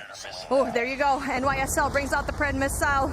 Doesn't really quite get any, but just 1. And you can already see how well Mobility is just hanging on by a thread, but they need to go and pick things up and go and rotate to the next point. You already know because NYSL, they're leading. They're for sure going in there for a solid defense here. They need to send more people there. Someone needs to get streaks if you're Mobility, and it may just be Awaken. Another double comes through by his Annihilator. Full push coming over towards tower. Yon having a tough time getting the 1v1 he wants, but the scrap time locked in for Mobility. Have to break on your first attempt. Not a lot of tools to do it. Awaken still with the Annihilator, but only for a short time. The force from Collapse not going to work out as Little B is able to win this key gunfight out towards the outside. The extension shut down. 212 to 148. But Awaken's got a little bit of space to work with, and the kills are coming through. Can they flip the spawns? Into the hard point come Mobility. An opportunity to overwhelm with numbers, but still, NYSL are spawning up behind. You have to win the next 3. Rayon, good for the double. Little B and Rabalo on the break. Claps up top. Also, once again, missing on a key gunfight. Pred Missile forced out, but it's Mayhem who is sitting in the driver's seat. Yet again, they just got flushed out of the hard point, but they were able to go and retake it very quickly. And now for Claps, you need to win this big gunfight. There you go, wins it. Number 1 needs to win it too. Doesn't really quite get so. 235 and 157. Not just that, they're going to be investing heavily here. Red Missile goes down, doesn't quite get anyone, but then everyone else from the side of Mobility is just too far away to go and make the biggest difference. And now Claps gets down. That's going to be an applause for you, my good sir. Just put him away. 49, 157, and finally Mayhem goes in there for the win. And then Mobility they just look so shaky all throughout this hardpoint matchup. It just went down to that P3, the first P3 where they just lost it and gave it up. Whew, what a game. Wow. Mayhem starting to really come together, though. So many great moments for the team. Okay, that's something that we haven't said a lot of. A lot of great individual moments, a lot of great hero plays, but you take a look at the scoreboard from top to bottom. 36 up top, 30 down low for total kills. Nero flips in there because he's got 3 minutes of hard point time. You're excused, friend. But that is a great kill dispersion where you don't have to rely on solo players to pop off. That is a Mayhem that we expected from minute 1 Took them a while, but it looks like they're finally here. Nero has 3 minutes in the hill. That is just insane because everyone else in their team is doing their job at slaying and just getting rid of everyone there. But again, congratulations to NYSL. You made it through. You are going to be that last team to represent North America going into stage 5. And wow, what an exciting stage that we finally have here. And yes, we kind of thought that mobility might have a little bit more of an advantage here in Summit Hardpoint, but I mean, from the past already, you already know that NYSL is just hot off of Summit Hardpoint. Look, I just have to take a moment. Team mobility, just so damn good this weekend. So much to look forward to. A team that didn't really have a lot of players on it that we were going to say, oh, these guys could possibly finish in the top 3, but they impressed. Condolences, commiserations, but heads held high. That is an unbelievable performance. But as you mentioned, it's Mayhem who locks it in as our final North American team to represent the continent on Stage 5 World Champs. And our desk still has time to break all that action down. What a series that was. It was a banger across the board. And, you know, congratulations to NYSL Mayhem for taking that final spot in Stage 5. But, man, you guys, they absolutely battled for it. Probably one of the closest series in which we've seen all weekend long. Bobby, I know you were going through it in the back. But, you know, do you feel like NYSL made this a little bit harder on themselves, or mobility really just put them to the test? I definitely think they made it hard on themselves. I think you also look back at the Search and Destroys. It could have been one against Undream. The Search and Destroy in this matchup right here. A lot of missed opportunities, a lot of cases where you're getting 1v2'd, where you've got those man advantages and you can't capitalize. Those are things they've got to clean up on, but we know that they're a streaky team, and once they get rolling, they find a way to make it done. The counter against those double Goliaths as well, incredibly clean. That looked like it was going to be an unwinnable round, but they still find a way to come out on top. Yeah, they definitely do find a way to come out on top. Now, you know, Allie, to talk a little bit about mobility here, the S&D was phenomenal from them, that comeback in which they had. And we talked about their win conditions of the series. They really had to take the S&Ds in the controls because we knew how talented NYSL was at the hard points, but that control map just slipped past their fingers. I think, unfortunately, for a side of mobility, they really only had one strong S&D in the map, and that was firing range. I mean, they won it both in a 7-2 fashion. Well, 7-1 the first time they played Mayhem, and 7-2 when they played Mazexis. So, obviously, that's get banned in a series like this because Mayhem did their homework, but we have to give flowers to mobility, a team we did not really talk about on day one, didn't expect a whole lot out of, and they made their way to Sunday. They put up one hell of a fight, and unfortunately, Mayhem comes out on top once again, and will make it into our Stage 5. Yes, they will, and we'll see who they play because we need to go into the battle of the undefeated Tribe and Undream, who have not lost the map the entire tournament, and we'll see the loser of that one will play NYSL in the elimination final. But man, you know, as we kind of reflect and we look back on it all, you know, if mobility got that second Goliath out there towards that last hill and was able to get those points, but Little B said, no, Bobby, he wasn't having that.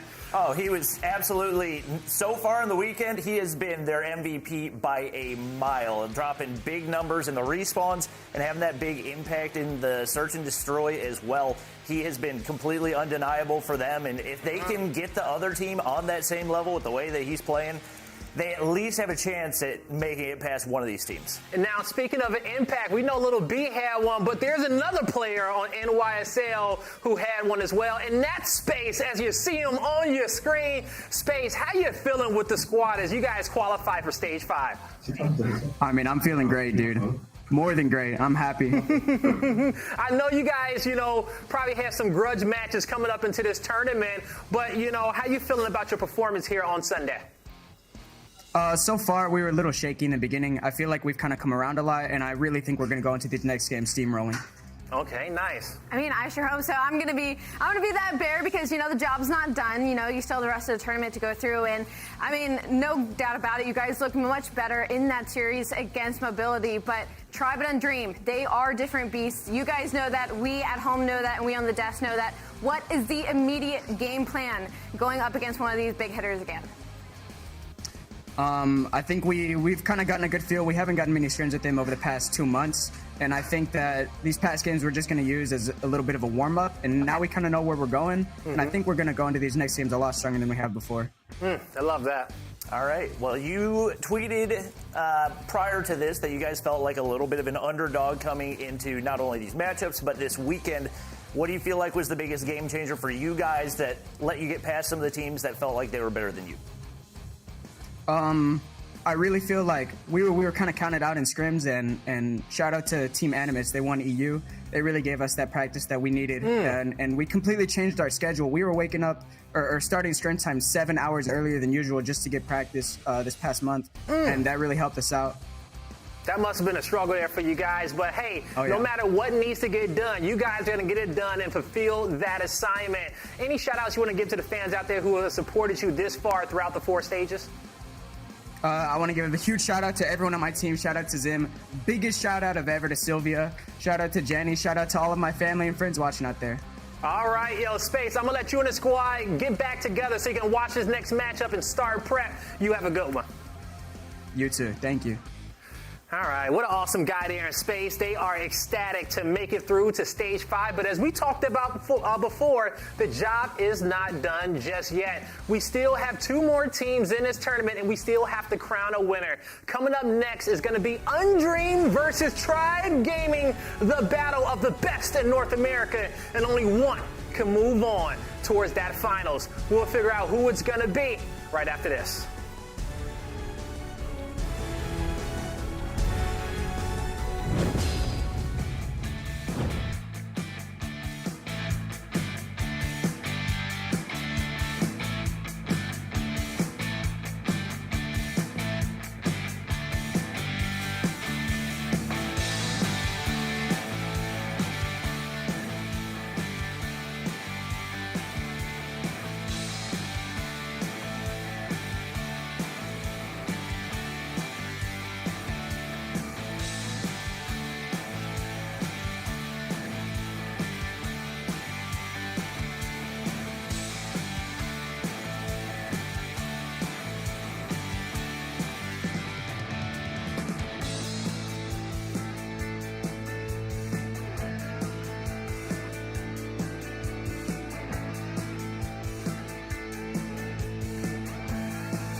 Ladies and gentlemen, welcome back to the Call of Duty Mobile Regional Playoffs. We are about to get our advancement final underway. I'm Blaze, joined this time around with Beef Mommy and Whole Shift himself, as they just got done casting that matchup as NYSL qualified for Stage 5. Now we need to figure out who's going to win this tournament and walk away with $30,000. We're about to head into the matchup of the best versus Tribe in Undream. Now, Mommy, this is going to be the first time we saw these squads play all weekend. They are undefeated, haven't dropped a map, but this isn't the first time they played. They did touch bases in Stage 3. Yes, they did. And the reason why I'm so excited right now, because Undream was the only team to take out a map coming in from Tribe. So they took out the S&Ds and also one more, Hacienda and Hardpoint. So again, depending on what map that they choose, it's very strong both ways. Now, how important is that shift, knowing that you can take a Hardpoint off of this Tribe squad and knowing that you can keep pace with those guys? Immensely important.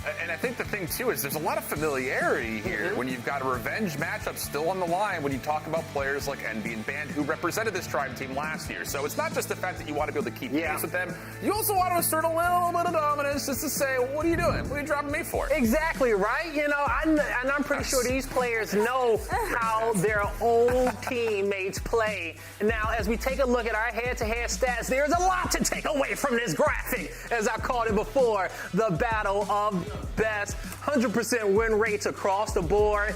If you want to go tweet out the stream, now is the time to let all the Call of Duty Mobile fans out there in the world know that, hey, you got to come and watch this matchup because it's going to be a banger, Mommy. Absolutely. I mean, it's just all up to the single players that we really like to see. That's definitely going to be Jez. Obviously, he has the biggest KD when it comes to it, 2.76. We already said it a while ago early in the stream. But everyone else from Undream, going to be the line of ones. So that's still good all across the board, yes. But if you see a single player from Tribe, that is the one leverage that they can use, especially going to the respawns to try and take that map. Woo, you know, you're going to have to keep your head on a swivel and look for every opportunity in which you can get in this series, because no one is going to want to give up an inch. But who will be able to take the mile and get that one map lead in the grand finals? We're about to find out. And to cast this matchup, we got Bobby Plays and Alley Cat to take it away. Thank you so much, Blaze. It is finally here, the Battle of the Titans, and we're not even in the grand finals yet. One of these teams finally not only going to lose a map, but lose a series for the first time this weekend. And I gotta say, Bobby, it's so insane to try and predict up a matchup like this because both these teams have looked literally untouchable throughout the weekend. So as we take a look into the map and modes, maybe we can dive a little bit deeper. But honestly, I think this first takeoff hardpoint is going to set the tone and set the confidence for whatever team ends up taking that first map for the rest of the series. And takeoff hardpoint just usually ends up being a banger altogether because there's so many times that it comes down to that final P3 rotation. That one's going to be really exciting. We've seen the Slum Search and Destroy, which prior to this weekend we hadn't seen at all. Always going to be an interesting one as well. But talking about the matchup between the two teams, there's not really a whole lot that we can look at. Obviously, Tribe has been contested less. They've had fewer close games, but they've also had the easier path as a 1 seed. They haven't had to go up against as many good competition. So it'll be interesting to see how they fare right here, and especially both of these teams coming off a game off, that it'll be interesting to see how warmed up they are. I think we got to keep an eye on the rookies. On the side of Tribe, you got Vague and Jez. On the side of UD, we got to keep our eyes on Blur and Washi. We'll see if the level of competition, the amount of pressure on them starts to get to them. That's something we saw in EU last weekend, and they're going to be the players to watch coming into this one. I will say I was a little upset we didn't get to see Solos breathe in, get himself in the mode heading into this first hard point, but as we go into P1, I mean, already kills back and forth, but Marshy quickly opens it up with a 3-piece, but really no time going either way. It is trades upon trades upon trades here in the middle of the map. And Marshy's going to be another player to keep an eye on. He is the only Tribe player that's remotely struggled on the weekend. The only player coming into today that hit below a 1 KD, while the rest of the team was all top 10. So they got to get him going in a 3-piece off the start. Definitely going to be good. But it's just been pure chaos on the inside of this first hard point so far, as Washi is going to get the read, but not going to be able to connect on the shots. Tech's got the read here, and that KSP going to tear him to pieces. Solo on the top side going to die just from the connection on the nade damage right there, and that's going to allow UD go ahead and take up a little bit more scrap time right here, but the main thing, Tribe with those early spawns from P2. Yeah, after the first hard point, it is completely tied up 21-21. The slight advantage to the side of Tribe right now as they had that early rotation into this P2 and a lot of kills starting to go their way. The interesting thing about this P2 though is as long as you clear out your backside, you can sit here and contest for as long as you want, but you gotta deal with Bolu in the back here who is just making noise in the spawn of Undream. Envy though is gonna find a 3-piece, 2 with the nade, 1 with the sub, and that's gonna open things up for the sides of Undream. Bolu does get taken down on that backside, so mainly just being a pest, and despite that early spawn control, Tribe not really able to make much out of it as Undream has gotten the bigger chunk of the scrap time so far. Washi slides, able to find 2, not able to make it 3, but Band is there. Teammates got his back, and trust an absolute must at this stage of the competition. Envy's going to be able to pick up 1 there. Not only is UD in a really good spot, but players already rotating out for that P2 control as well. Yeah, beautiful plays out of Undream right now. The fact that they were able to break in that and soak a decent amount of time to give themselves the biggest lead in this game so far. I mean, we're only heading into P3, but it is 55-29 on the side of Undream, and they also have this early rotation as well. Some Hunter drones going to be invested to try and get a couple of kills under their belt to get a little bit more map control. But the issue is right now that Jez is right there just trying to be a nuisance, trying to stay alive. But the kills go to the favor of Undream. The time as well, 70-30 with 40 seconds left in this hill. And these rotations have looked so clean. With the one mistake, they do let one person slip through the backside, but Undream able to find the trades. They maintain this hardpoint control, and this is by far the biggest deficit that Tribe has seen on the weekend. Is now a 50-point lead forming.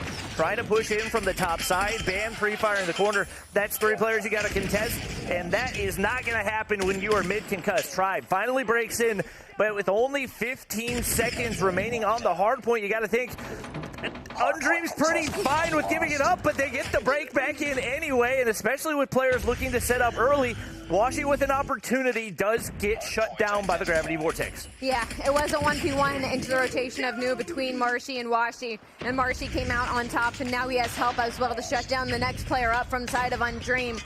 A pretty large deficit to try and come back from. This is the largest deficit Tribe has had this entire weekend, not to mention being on the other side of it, being the one down and out as Solo has pulled out the Annihilator and has broken the setup that Tribe was trying to hold on to stop this bleeding. So the 100-point mark gets broken from the side of Undream, 103-50. The time will get contested for now, but there is a very large deficit that Tribe needs to crawl their way back into. And Tribe's going to actually be able to break from the front side right there, so that's big for them. They go ahead and flip the spawns as well, and now exactly where they want to be, and it's all Tribe in the feed. We actually saw this whenever they faced Undream for the first time in Stage 3 as well. They came out a little bit slow, but once they get going, they are tough to stop.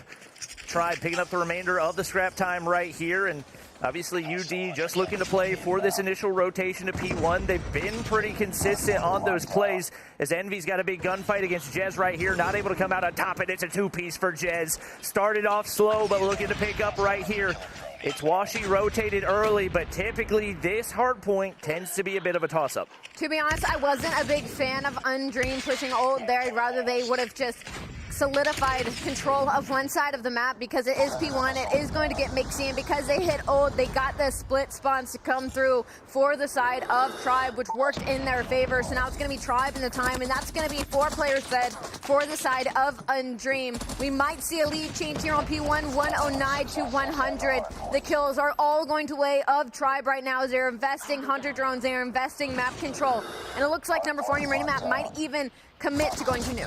And Jez is just unkillable right now on a 7 spree and hits the quick 1-2 punch there as well. That's going to give Tribe the lead right here, and especially with that Goliath streak ready to go, Tribe feels like back in the driver's seat as it's going to leave Envy, the only person here to contest, able to deal with one, trying to take down Vague as well, but Tectonic from the outside going to be able to deal the damage. And once again, it's Tribe with the strong side spawns, but a question of whether or not they're able to capitalize, as they weren't really able to do that on the last rotation. Marshy trying to look to be a pest in the back line of this P2, but it's going to be Blur that reads it and shuts him down. But the next player up is going to be Bolu once again behind, but Blur reads it as well, and he's going to shut him down. So the contest come through. The Annihilator gets popped. That's a 3 combo for Blur. He will get shut down as Marshy comes off of spawn and pops a triple. This is a lot of time now as the lead changes and grows larger for the side of Tribe Gaming. That's just Marshy doing Marshy things, and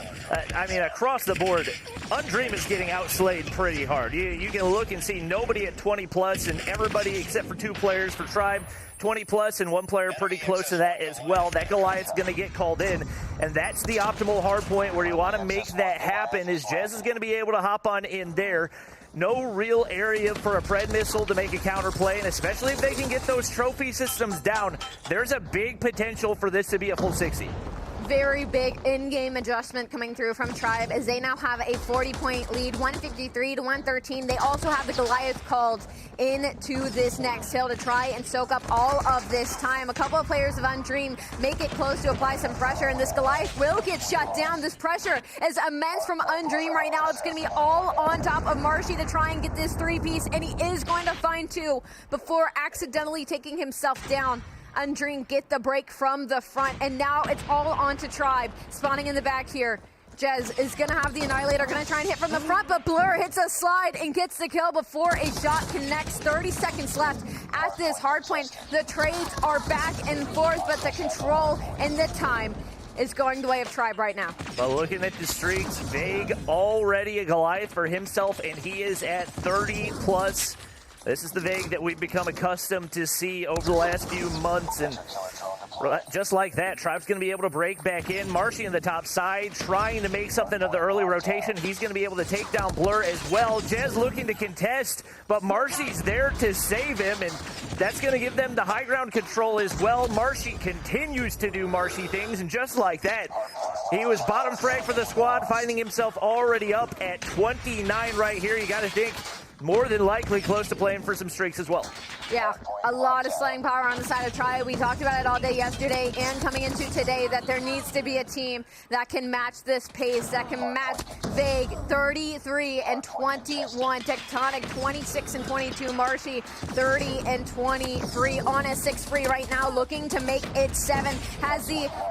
It looks like, I don't know. How is he alive? Yeah, I don't know how he's alive right now. He's on a 7 spree. You got to kill him. They just run away from the gunfight. He's going to let the Pred missile go to waste, but they still aren't doing anything to address the Marshy on the balcony. And Ban's going to be able to take that gunfight onto Tectonic, so they look to break in from the front side again, but it's not happening, and you let Marshy stay alive. Now you've got another Goliath that you've got to deal with. Both Vague and Marshy with those streaks to work with, and you can see Tectonic with an operator ready to go just across the board. Undream continues to get outslayed here in the hard point, and with the way things are going, it seems like only a matter of time. Those solid rotations can only do so much for you. If you're losing the gunfights, eventually it'll catch up. I mean, to be honest, with the way the slaying is going, it's pretty impressive that Undream has kept this game fairly close. It's about a 40-50 point game, so it's not possible for them to put themselves back into it. They just have to try and make it to that P3 and get a good hold, but the issue right now is that Tribe is actually doing an incredible job at holding this mid-map control, and that's going to be 3 players dead from the side of Undream. 209 to 156, 30 seconds left on this P1. And Undream, they're on the back foot right now. Envy's going to try and stop the bleeding. He's going to try and find a couple kills, but Tribe knows where he is. There's a sandwich response going on right now, but Tribe is reading every single one. Bolu's connecting with the Annihilator. The kills are coming through. Undream cannot get them off this P1. It seems like the pressure's starting to get to them. A lot of these gunfights just looking shaky. Gunfights that normally you'd be used to seeing these guys win, but not up to the pressure right now as Vague surpasses that 42 kill mark. The Goliath's going to go ahead and get called in. They're going to smoke things off, and if they can get inside those Goliaths, that should mark the end of the game. 2 players already in the top side, looking for some wallbang damage, but Marshy's pretty content to just chill in a corner and hold things down for his teammates as they chuck down those trophies. Gotta think it's only a matter of time till he slides on through, finds one with the Goliath, and now that he's up in the top side, doesn't have a ton of HP to work with, but if they want another, Big's got one in his pocket as well. Tribe Gaming showing exactly why they are the #1 team in this region. And man, that was a decisive win against an undefeated team. Yeah, especially when they were down so much in the beginning of this hard point. Like, Undream started going on a roll. Tribe Gaming was down about 40 points at some point, and it was just the in-game adjustment. I mean, Vague drops 43, Tectonic drops 38. Marshy slowed down just a little bit, but I mean, everybody on the board of Tribe, I mean, just slaying out. Undream just could not keep up. Ban tried to do what he could, 32 and 37, but everybody else, I mean, Washington, unfortunately, really, really slow start, 19 and 35. They just started to panic, I feel like, near the end of the hard point. The teamwork that looked so dreamy and beautiful at the beginning quickly crumbled by the time Tribe had a 40-point lead. And that's the thing, like, at the end of the day, when you look at the amount of talent on this roster, you can pretty much consider this a Call of Duty Mobile super team. Tribe showing exactly why right there is a slow start, most definitely. You got to a certain degree, credit Undream for how well they played it. But once they felt the pressure, it just seemed like they started to crumble as Tribe built streaks on streaks on streaks, every single gunfight seeming to go their way. The trades on point as well, and once they started hitting those rotations, they seemed relatively unstoppable. Coming off of that one, definitely feels like the S&Ds are going to be a must-win for UD. Yeah, I'll have to echo that with you. I mean, even then, though, like I said, I'm so impressed by the in-game adjustment from Tribe. They were on the back foot in the first set of rotations. They weren't rotating early when it came to that Money Hill P3, and second set of rotations, you saw it. They were there up and early P2. They were there up and early. They made that chain from P3 to P4. They were there up and early as a 1v1, and Tribe came out on top. Big plays out of them. And now heading to Search and Destroy, we talked about it. That first hard point is going to be so important, and we definitely thought with the way it started, it was going to end much, much closer than 250 to 164. So now all the momentum in the likes of Tribe Gaming, Undream, the first of the 2 Titans to finally lose a map this weekend. And I think the big thing for Tribe is not just the gun skill, but it's the way they use that gun skill to create space and make it easier for the players on the inside of the hard point as well. When you've got a player that can play OBJ and drop a 1.5, that takes a lot of pressure off of those Slayers that can now push out, get those high ground areas, and really capitalize and snowball things as quickly as they did, which allowed them to build those score streaks. So we're going to be hopping into a Slums S&D. Did we see Undream on this map before? I want to say that we did. I want to say that I'm right there with you. But if anything, at least we know how it plays out. It's going to be all about this mid control. Looks like we're going to have a lobby reset.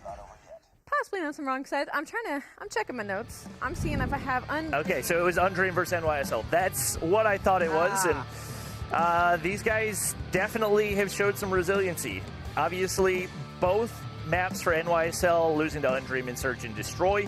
They had a pretty big gap, and they just couldn't close it out. So you got to think Undream feeling relatively confident going into this one. Yeah. If you're Tribe, you got to wonder, how many reps do you have on Slums S&D? Because this is not a very common map.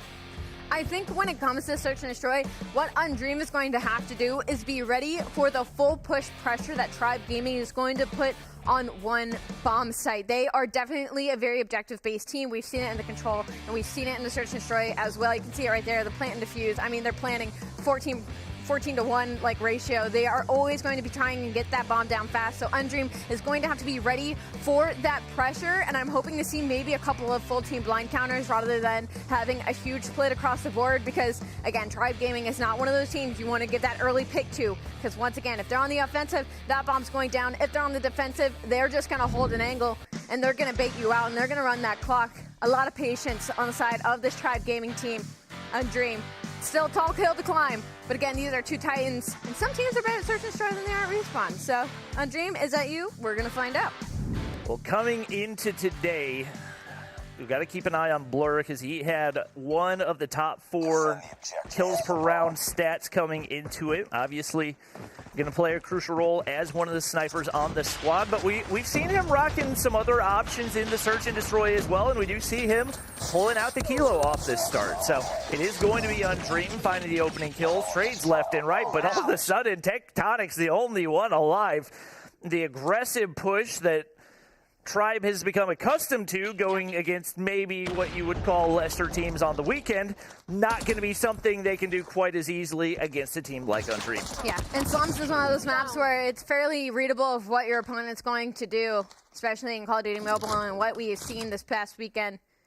Undream did exactly what they needed to do. It was a very aggressive push over towards the B side for the likes of Tribe Gaming, and the gunfights, just none of them really went their way. It is going to be Tectonic now in a 1v2. He found that opening kill. The issue is that bomb is down over on the B site.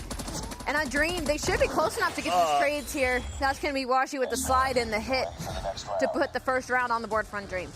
The second gunfight for Tectonic was basically the opposite of the first one. Is he hits the turn on the first and then gets absolutely obliterated by Renetti on the second. So definitely a strong start for Undream right here. And as expected, Blur having that big impact.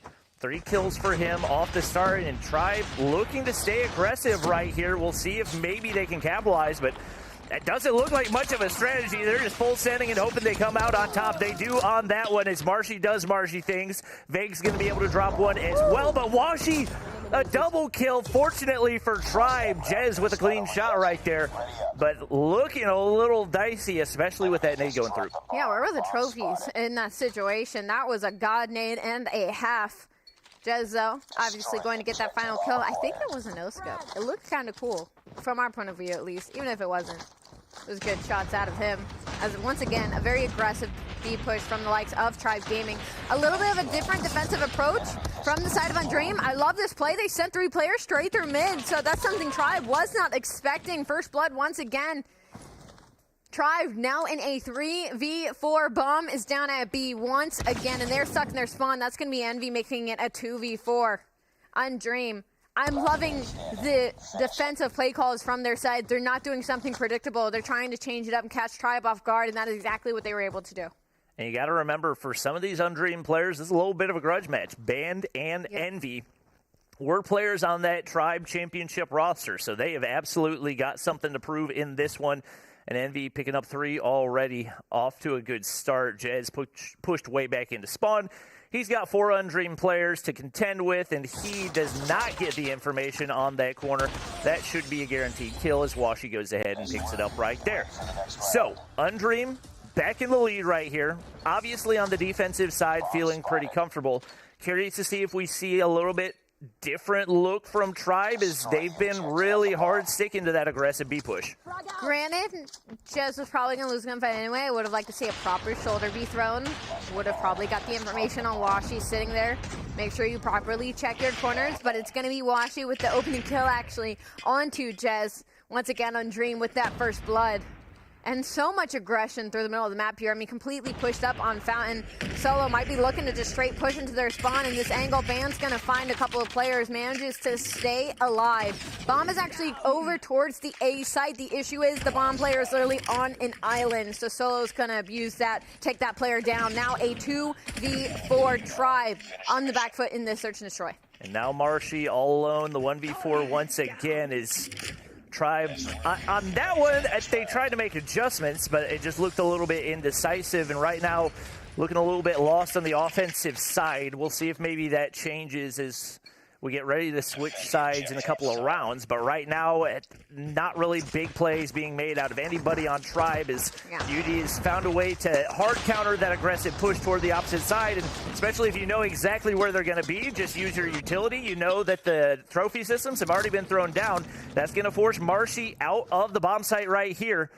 First blood already, but Band taken down. Oh my gosh, Envy right below, but Marshy didn't see him.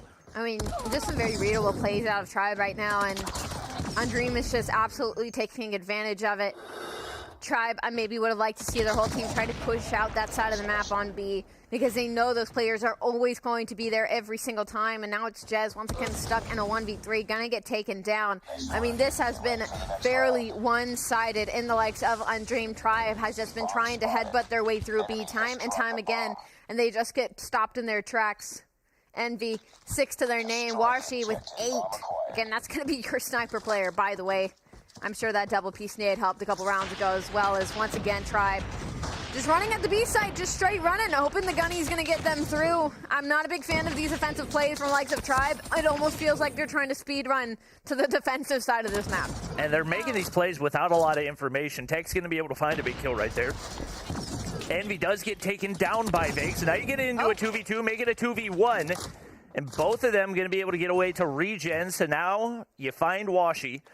He's had the biggest impact for them so far, seeing if maybe he can connect on the nade. Not quite going to happen right there, and now the scope going to be the saving grace for him as we see those two Tribe players back up toward that spawn side.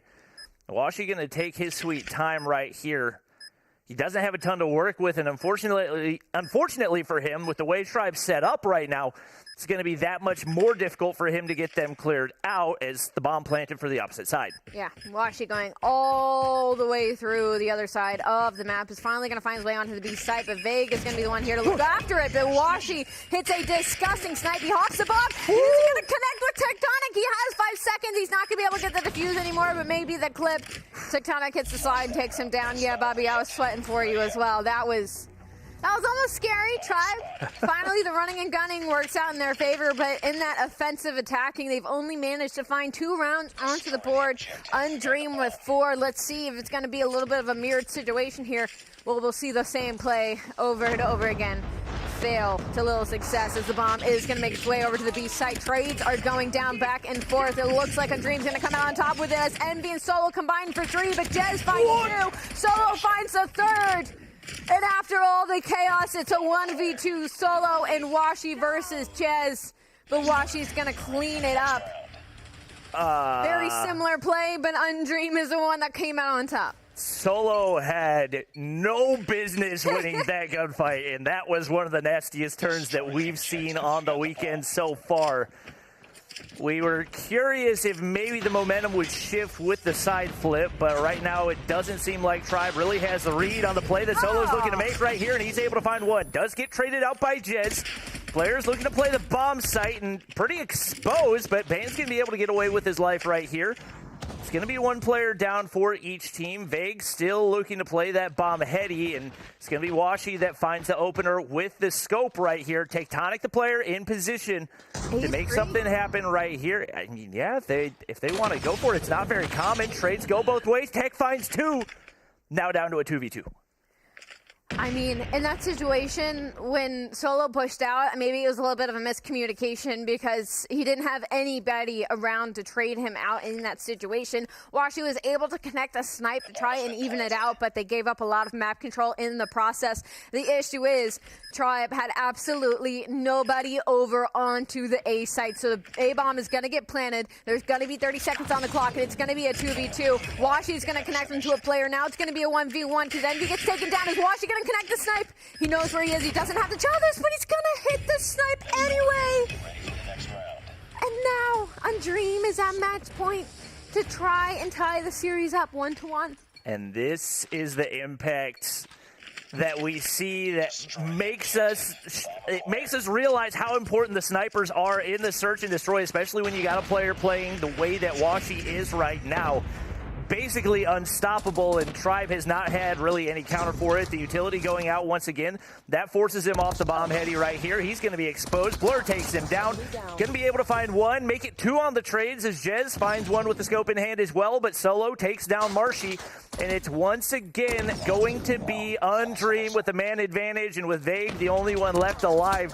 Seems like a pretty doable 1v3. The pinch not going to come through quite yet. Looking to get away with his life. Washi, maybe he can world star him. Not meant to be. And now Vague in a position to pull off a 1v3 right here. And you'd think that would probably do something for the momentum as well if he can pull it off. I mean, it was handed just a bit to him because no Undream player was close enough to try and trade him out.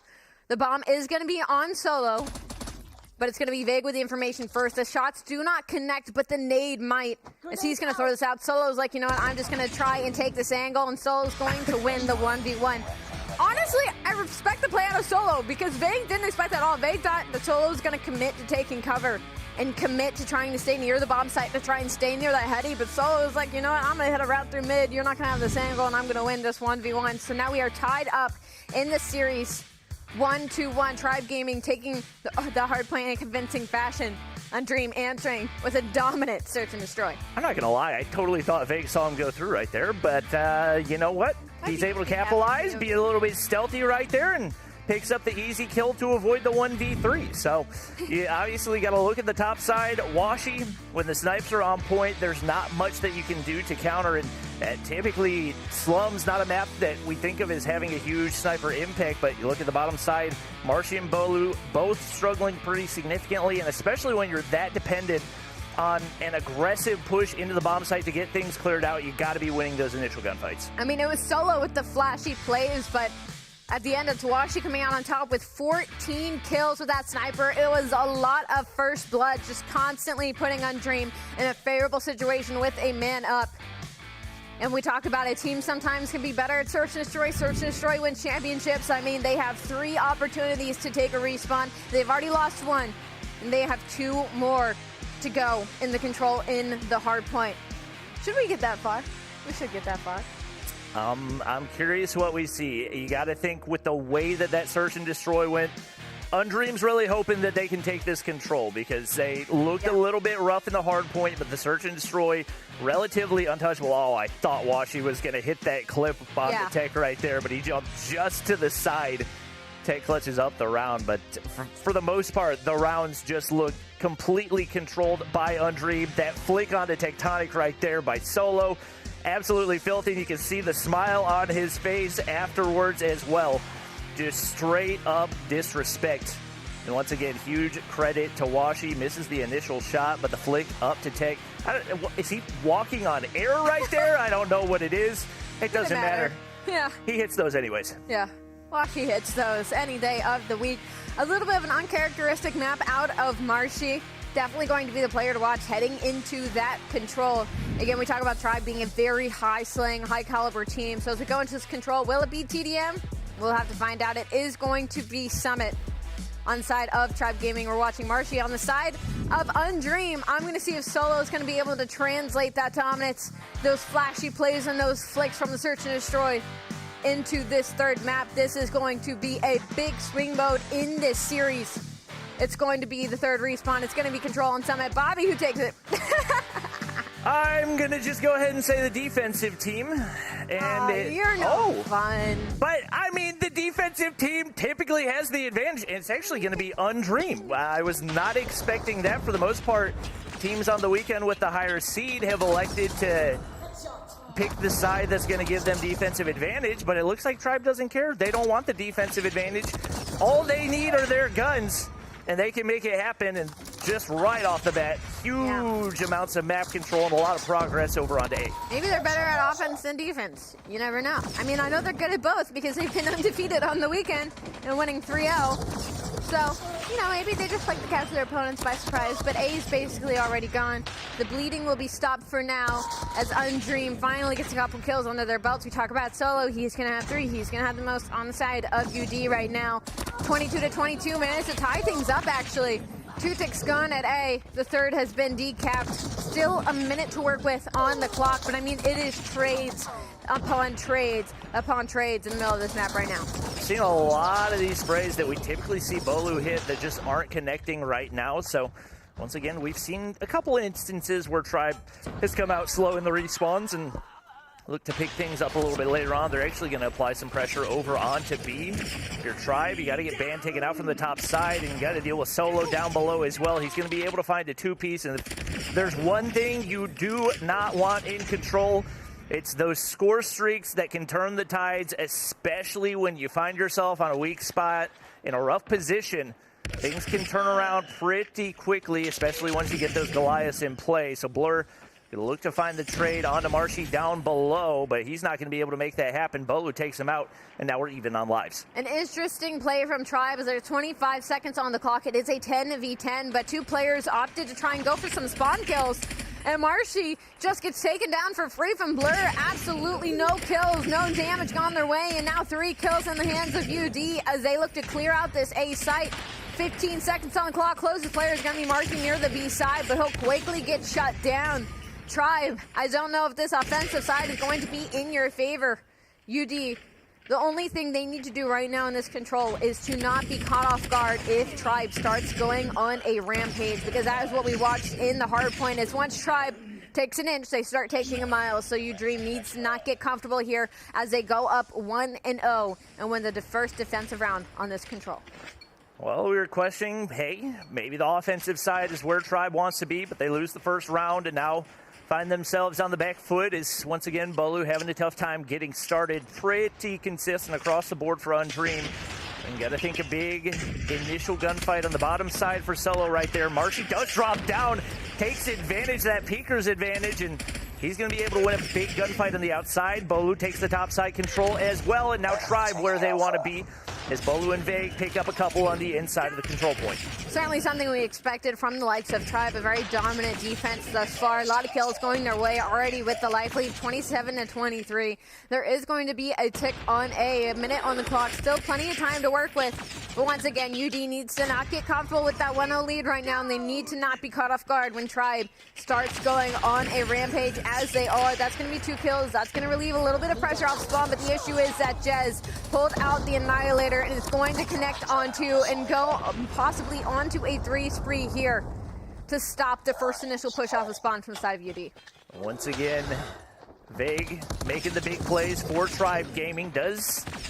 Or actually it's UD that sniffs out Marshy right there. Vague's still alive. He's got an Annihilator, hits the first shot, can't hit the follow-up. Bad.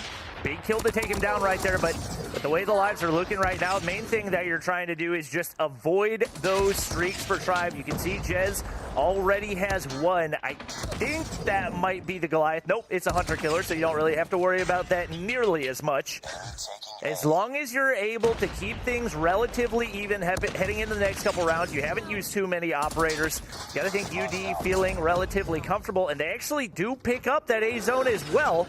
So an opportunity, if they get a big clear out, if they can stack the point, might still be able to salvage this round.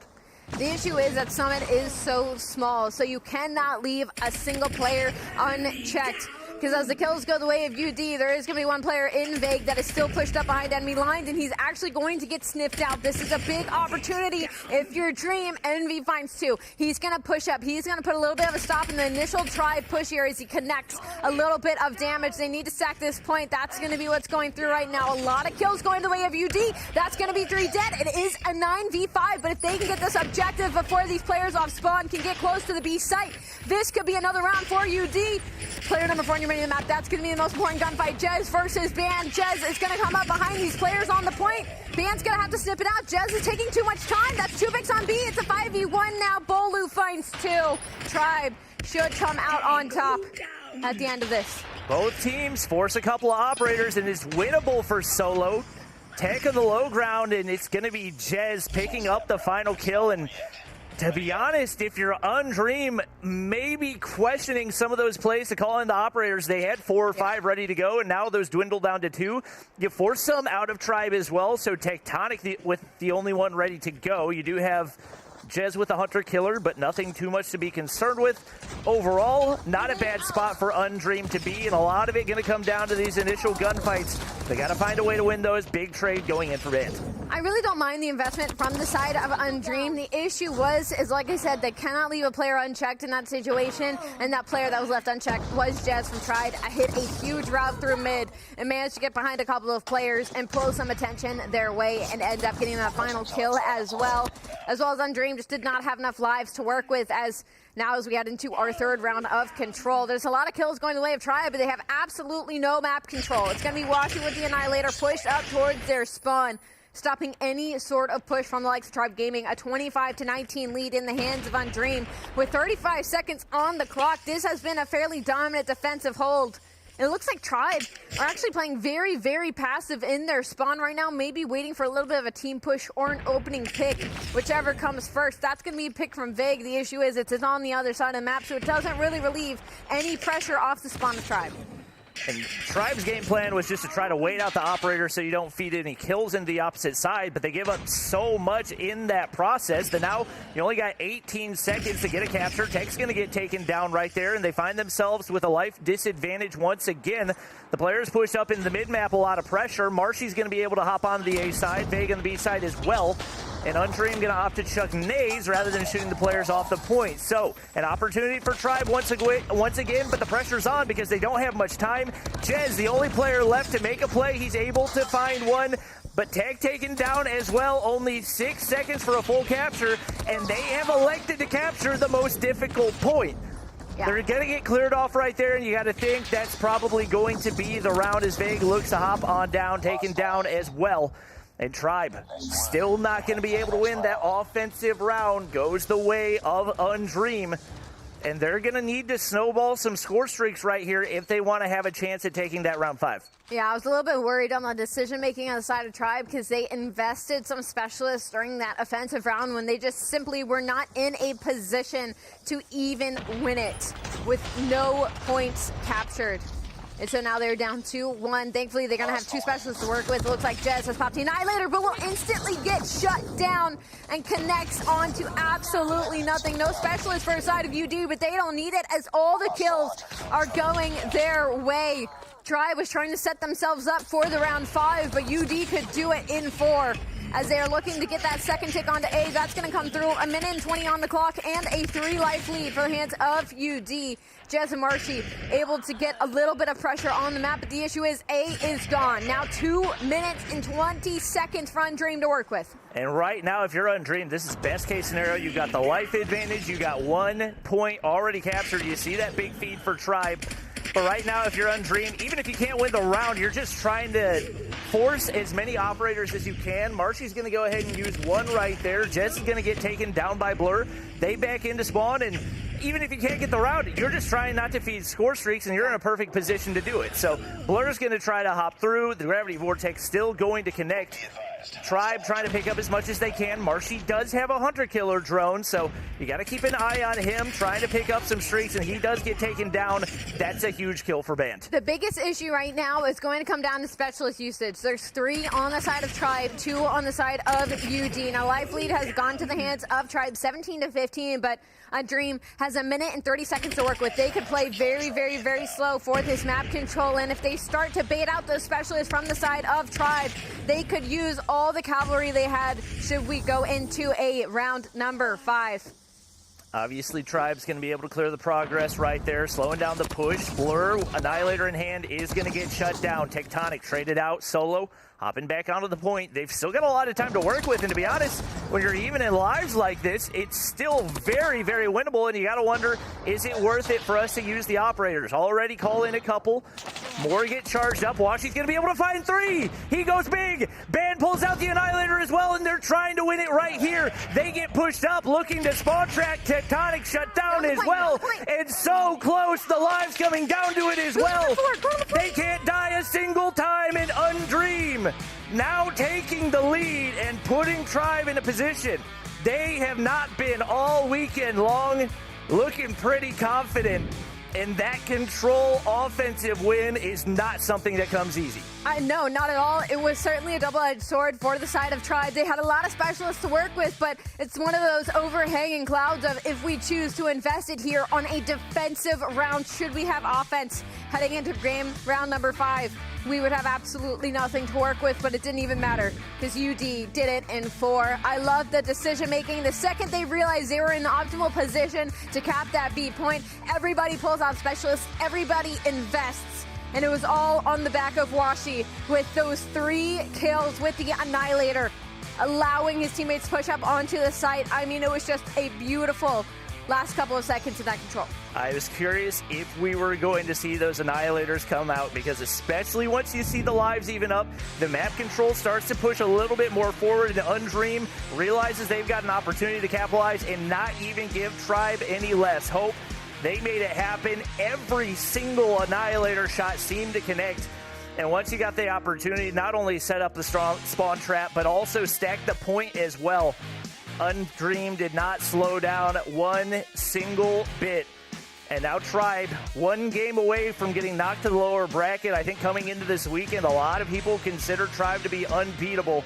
At least as far as the games go, Undream showing that that's not the case. They still have a very tall task with looking to close down this Tribe team. And obviously heading into the hard point, Tribe looked pretty strong. They have got to come through with a good performance. And I think the scariest thing for Tribe right now is the fact that all the Undream players seem to be in rhythm right now. I mean, Solo went from that search and destroy. He only dropped 9, and they were very flashy and impactful, but he dropped 30 this time in the control, as well as Washi. I mean, coming off that S&D with 14, making the big plays to close out the control in a 3-1 fashion.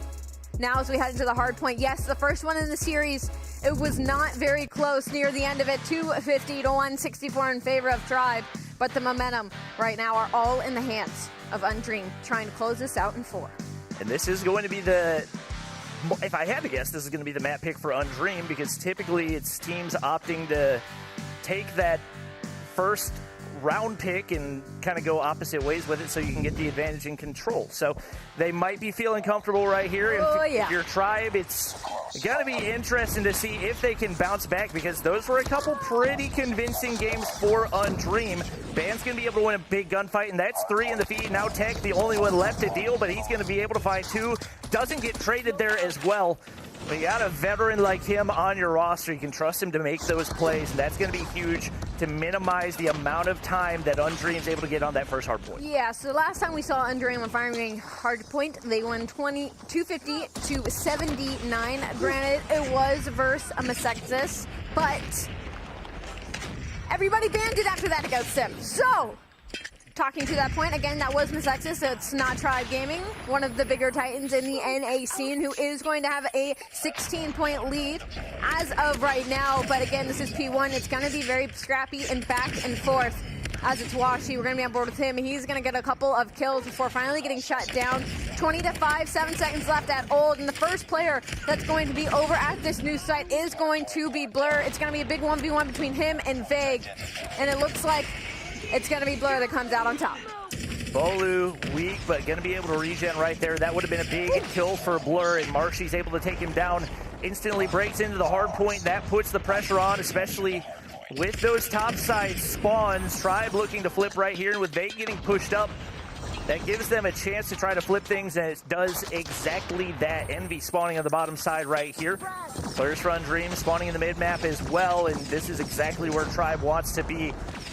Not great the last couple of games, but the hard point for them has looked undeniable, and especially given the fact that they started off slow in the first hard point, the fact that they've come out guns blazing with what looks like it'll probably be a 60-point lead coming out of P2, definitely a good sign. Honestly, this seems a little uncharacteristic from the side of Undream. Maybe they got a little bit too comfortable, but when it came to that P1 to P2, yes, there was one player early rotated in Blur, but the rest of his teammates were all committing to that old time, committing to that mid pressure, as they just did not send any help his way. So yes, he wins a 1v1, but Tribe, I mean, they actually sent players to try and push into the time, so maybe a little bit of hiccup or a lapse in communication. But as we head into P3, I mean, it is a 77-8 lead for Tribe. That's going to be a lead on specialists, that's going to be a lead on time, that's going to be a lead on rotation, as well as they're going to be the first ones in the hill as well.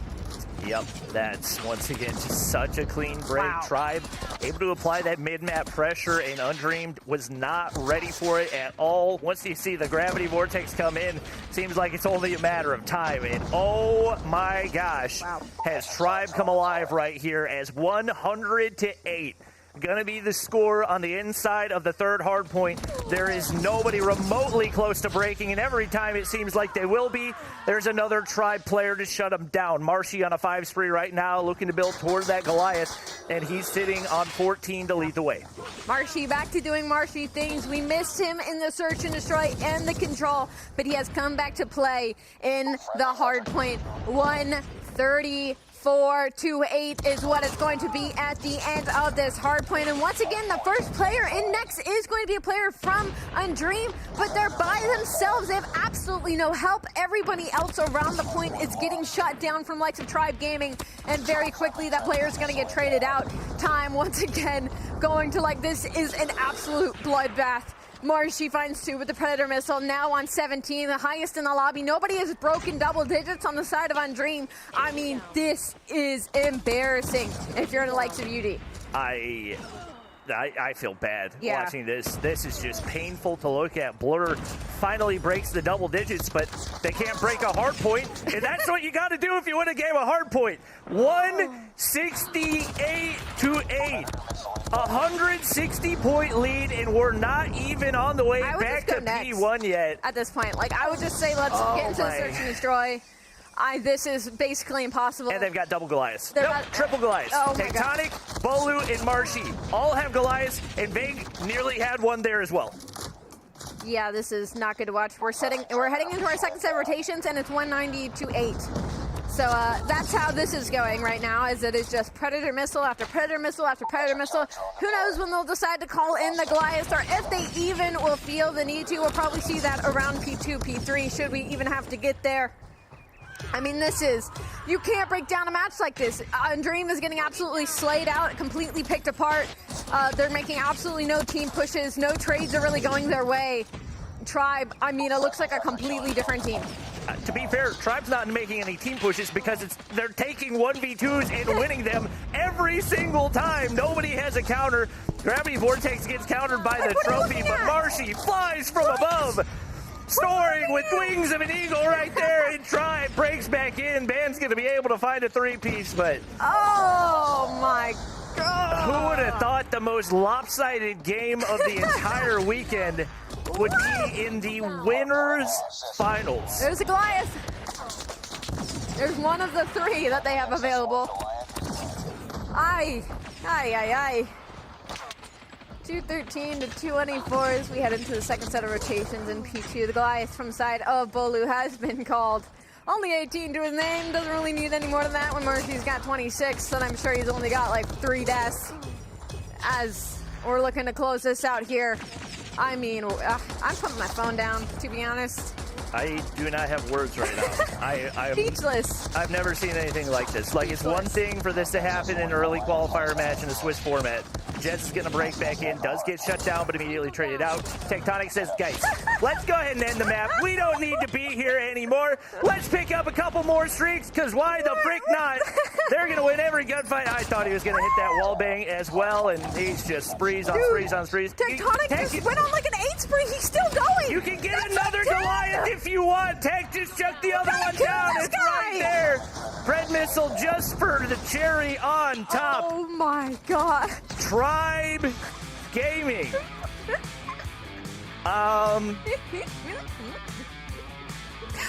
They only used 1 Goliath. They could have had 3 extras if Tech wanted to get the second one. They probably could have all 5 called Goliaths at some point and just robo activity across the map. 250 to 27?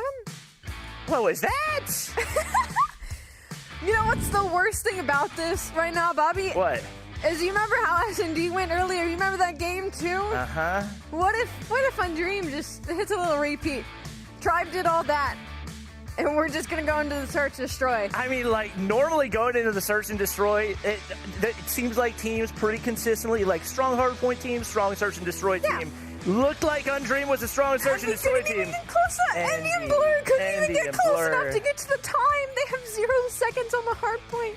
Band has 2. Oh, that was yeah. Fun highlights. Our producer says fun highlights. Yeah. I mean, if you're a Tribe fan, these are definitely fun highlights because you don't have to watch your team die at all. I have to watch that spree by Tectonic. So I guess when you have specialists out, it doesn't actually count. It doesn't count toward your combo.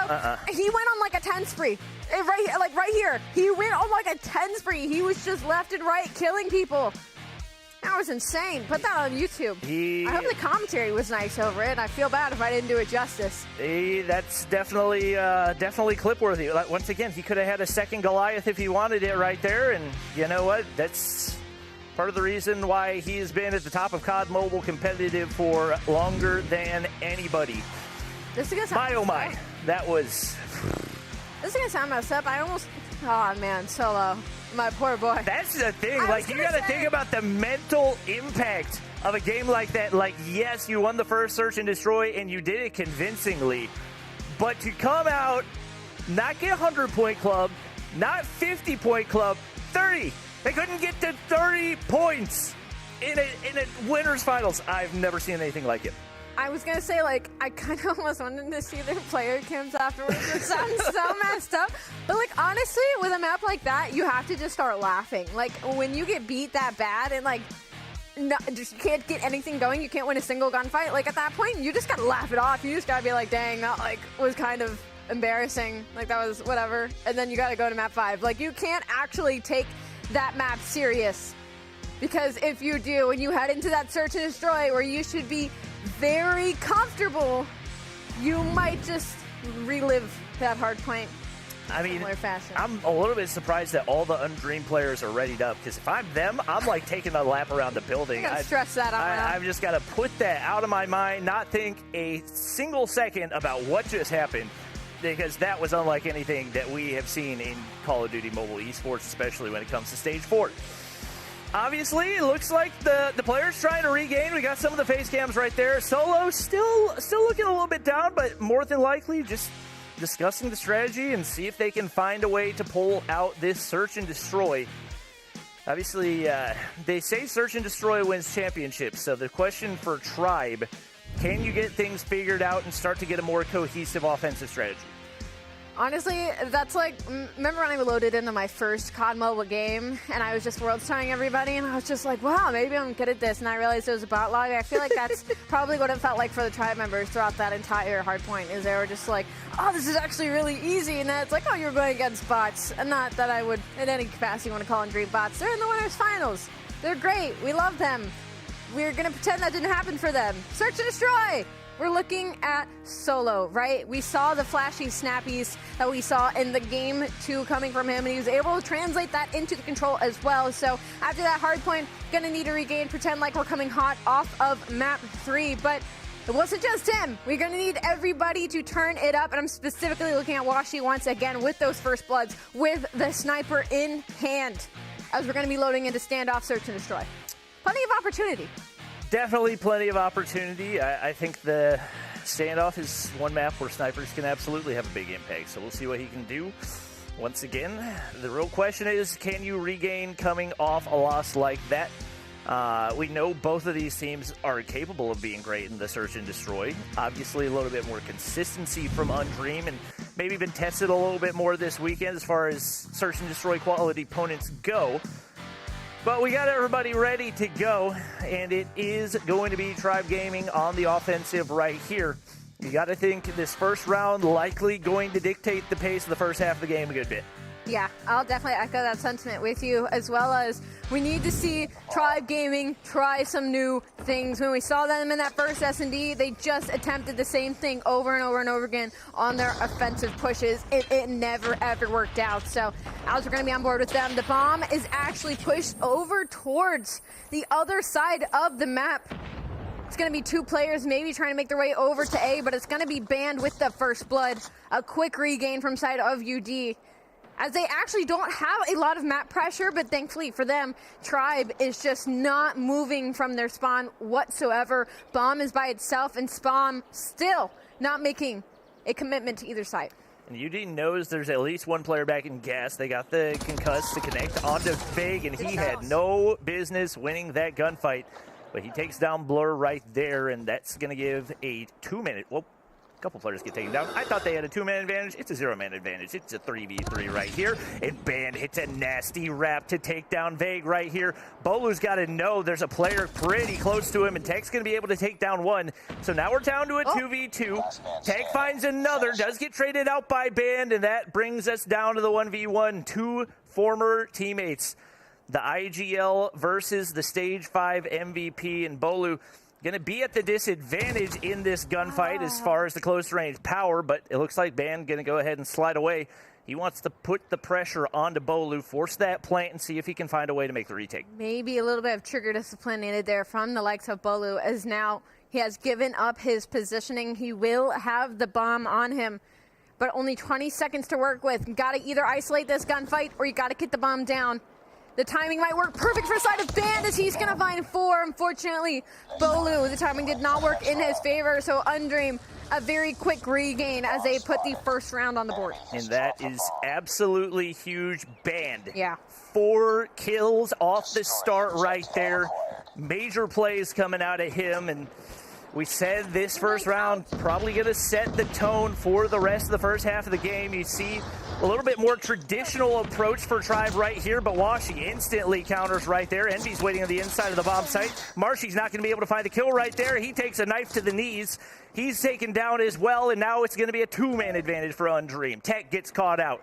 Vague, Bolu, left alone to try to clutch up right here, but it's full on map control and Solo rocking the bolt action Kilo. We don't see that a whole lot, but he's had some crazy performances with it, and he's looking to impress once again today. Yeah, not a single player. Well, as soon as I was going to say that, no player from UD had fallen, but Vague will find one before getting traded out by the bolt action from the side of Undream. Now up 2-0. Again, a very similar situation from what we saw earlier in Game 2 from the likes of Undream. Tribe, they've got to get something going here. They had a very dominant hardpoint, and it would be a shame if all of that hard work went to waste here in the search and destroy, as the bomb is going to try and make its way deep gas station, as there's a lot of pressure over on this B side. The issue is Blur and Band are here. They're going to try and play the trades. Good plays out of Jez to get that kill and connect for that first blood. That is definitely huge, because at least off the start, Tribe had no map control and no information. Everybody going Grandma's side. They go ahead, back things up, spread out a little bit. And with that first blood, an opportunity to maybe take a round right here. You take a look, and at least one Undream player pushed up into the mid-map. That's going to be Envy right on the outside of this broken wall. Vague looking for information, but obviously no real reason for Undream to make any pushes right here. And if you're Washi, if you're Band, you're pretty content to sit down in that backside. Washi seeing if he can connect, and he does. Takes down Jez with the nade. Vague going to be able to find one, but he gets traded out as well. The bomb has been picked up, but it's been equalized, and Undream now into a 3v3, exactly where they want to be. Solo holding down that bomb heady. It's the Kilo bolt action again. Can he find another? No, it's not meant to be, as Bolu now opens up the bomb site, and it should provide an avenue to be able to get the plant right here. Marshy's prone, the smokes go out. So the bomb's going to go down right here. Undream, are they going to play for the pinch as you get Band getting the information on the backside? He sees Bolu right there. Bolu has no idea. And Band should have that opportunity to push in for the kill. Finds the opener. Is the teamwork going to be there? Shots initially land. Sliding outside is going to be Marshy, but he's taken down as well. 3 straight rounds off the start here for Undream, and they seem unfazed coming off of that hard point. Well, she's like, I didn't have to do anything. Band just killed them both. I just had up and bomb. You know, I'm just vibing. When you got a player like Band dropping 7. Again, we talk about this player a little bit on a revenge tour. Currently going up against his old team as well as Envy. But Envy sitting on breadsticks, doesn't really need to do much when his teammates dropping numbers like that and dropping 1v2s like that. As first blood once again going to the hands of Undream. A very aggressive push from side of Tribe Gaming, though, as they quickly trade it out and actually take a man advantage. Bomb is over by the A site. Hopefully getting planted here in a second. I think a little miscommunication as the bomb was watching one of the lanes, but Bolu's going to quickly put that down. Put 40 seconds on the clock. It's going to be a 3v4. The issue is for Undream right now is they have to time this perfectly, because none of them are close enough to play a single trade. Band should get shut down here. Yeah, good play out of Marshy to sit that corner and wait for the initial push. This should be around. Oh my God, it's the hands of Tribe. It's one of the more disgusting jump shots you're going to see. Marshy is there for the trade, and that leaves it all down to Blur. Surprisingly enough, has not picked up a kill yet, and you got to wonder if maybe we see him put away that Kilo relatively soon right here. Is for the most part, he's been the more consistent search and destroy player for the team. Obviously, he got Band up at 7. He's been so good for them so far, but there's no lead that is safe against this Tribe Gaming roster. So we'll see what Undream can do to counter here as they send a little more defense on over to that side. Washi's going to find the opener onto Jez. That's going to be huge. Solo doesn't realize that Bolu's already pushed on into the bomb site. He's going to get taken down right there, and that's going to equalize his Vague. Takes a little bit of damage right there, but backs up. He's picked up the sniper from the hands, and I can't believe Blur still chowed that. Seeing the sniper jump in right there, he gets taken down, and just like that, Tribe finds themselves with the two-man advantage. Band and Washi left to try to clutch up right here. Band on the backside gets the info, but not going to be able to kill. I will say I appreciate the aggression of Tribe over onto the A site once again. They found out what works, and they're going to continue to abuse it to get some offensive rounds on the board. Band 8 kills to the same, make it 9. Now in a 1v2. Could pull off the 1v3. Has 20 seconds to do it. The unfortunateness, though, is that Vague knows where he is. That is a nasty snipe. That Band connects, and he has the read onto the other player. He has no Bolu's over here. Bolu's going to have to check this bomb. Is he going to get the read? Bolu hasn't moved. Bolu's waiting. He's running the clock down. 6 seconds. Band is not going to hop it. He's going to try and bait it out, though, but he's looking the wrong way. Bolu is going to get the kill. Oh, what was almost very, very scary. Band almost pulling it off. Tribe quickly pull it back into their court. Undream still with the lead, 3-2 in this game 5. Search and destroy. Blur still has yet to find a kill. Maybe looking for a gun change here, as Band has 10, doing all that he possibly can to win this S&D. And if you're Band, you gotta get more information there. Just kind of spinning in circles on the bomb. You got 15 seconds. Yeah. There's so much that you can do with that, but he doesn't hit any routes. He just keeps jumping in circles, and not going to be able to clutch up right there, despite the great attempt. Absolutely. It's going to be Solo and Tribe looking much more passive on this approach right here. It pays off as Jez able to take down Envy. And for the most part, they've had the most success on those aggressive pushes. So surprising to see them play this passive, but that's going to allow Undream maybe some information on the back alley. What a nasty shot out of Solo. I think a one burst allows him to get the kill right there. That's the equalizer, but Marshy on the jump shot able to take him down. Jez does get spotted out, and the AR going to go ahead and spray and pray, not able to connect for the kill. Blur still sticking with the kilo. You got to find a way to make changes. Is he going to go for the wall bang? Oh, I thought he was. Obviously, he can't see everything we see, and Band's still doing everything that he can. 11 kills now on the board, and the equalizer once again. Once again, I understand the play call from Tribe. They had 2 successful aggressive rounds. You got to think Undream is going to change up their defense to try and answer that, so Tribe themselves try to change it up and slow down the pace to catch them off guard. It worked for a moment, but it's still a 3v3, and it's gonna be Band once again hitting the route through spawn, finding the freebie. The bomb will go down, and a couple of trades will as well. Band will actually get killed by Jez, so it's now a 1v2 Blur, who has 1 on the board now. He knows where one player is. Yeshu is. Can he win this 1v1 in time? 26 seconds. He's got to get a kill on Jazz. He has a high ground, but is that going to matter? He has 20 seconds. He can bait this gunfight out as long as he wants. Oh, wow, this timing is insane. Just push him. What is happening right now? Oh, my God, hit a shot. Oh, my God. Jez, just. Good movement, Jez. That slide was painful. Blur. Please put the freaking kilo away. I think it's about time. I think it's about time. It's definitely time, and especially for a player that was previously a main sniper. It's surprising to see. You've got snipers that have been able to find success so far, but what was that flank out of Marshy and Bolu right there? Washi not going to be able to hit the quick scope.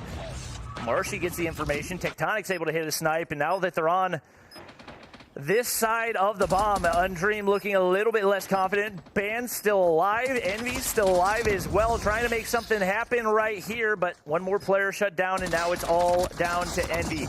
That's a gunfight you've got to win, and he's not able to do it. Marshy gonna get the defuse right here, and 3 rounds off the start that were looking nice and easy for Undream quickly evaporated as Tribe takes the lead. Yep, for the first time in Search and Destroy, it's gonna be Tribe with the lead. And it was a pretty dominant defense as well. Undream gonna have to come out here special with something. Blur is sitting on a breadstick. Envy still has 2, and I think it's been like that for quite a while now. As Washi, again, these first bloods have been insane. You've got to get this guy some help at some point as Tribe trades it out and finds 2. Now a man advantage as well. Bomb is down and out near the A site. Solo is gonna connect. Been the saving grace for this squad in this situation.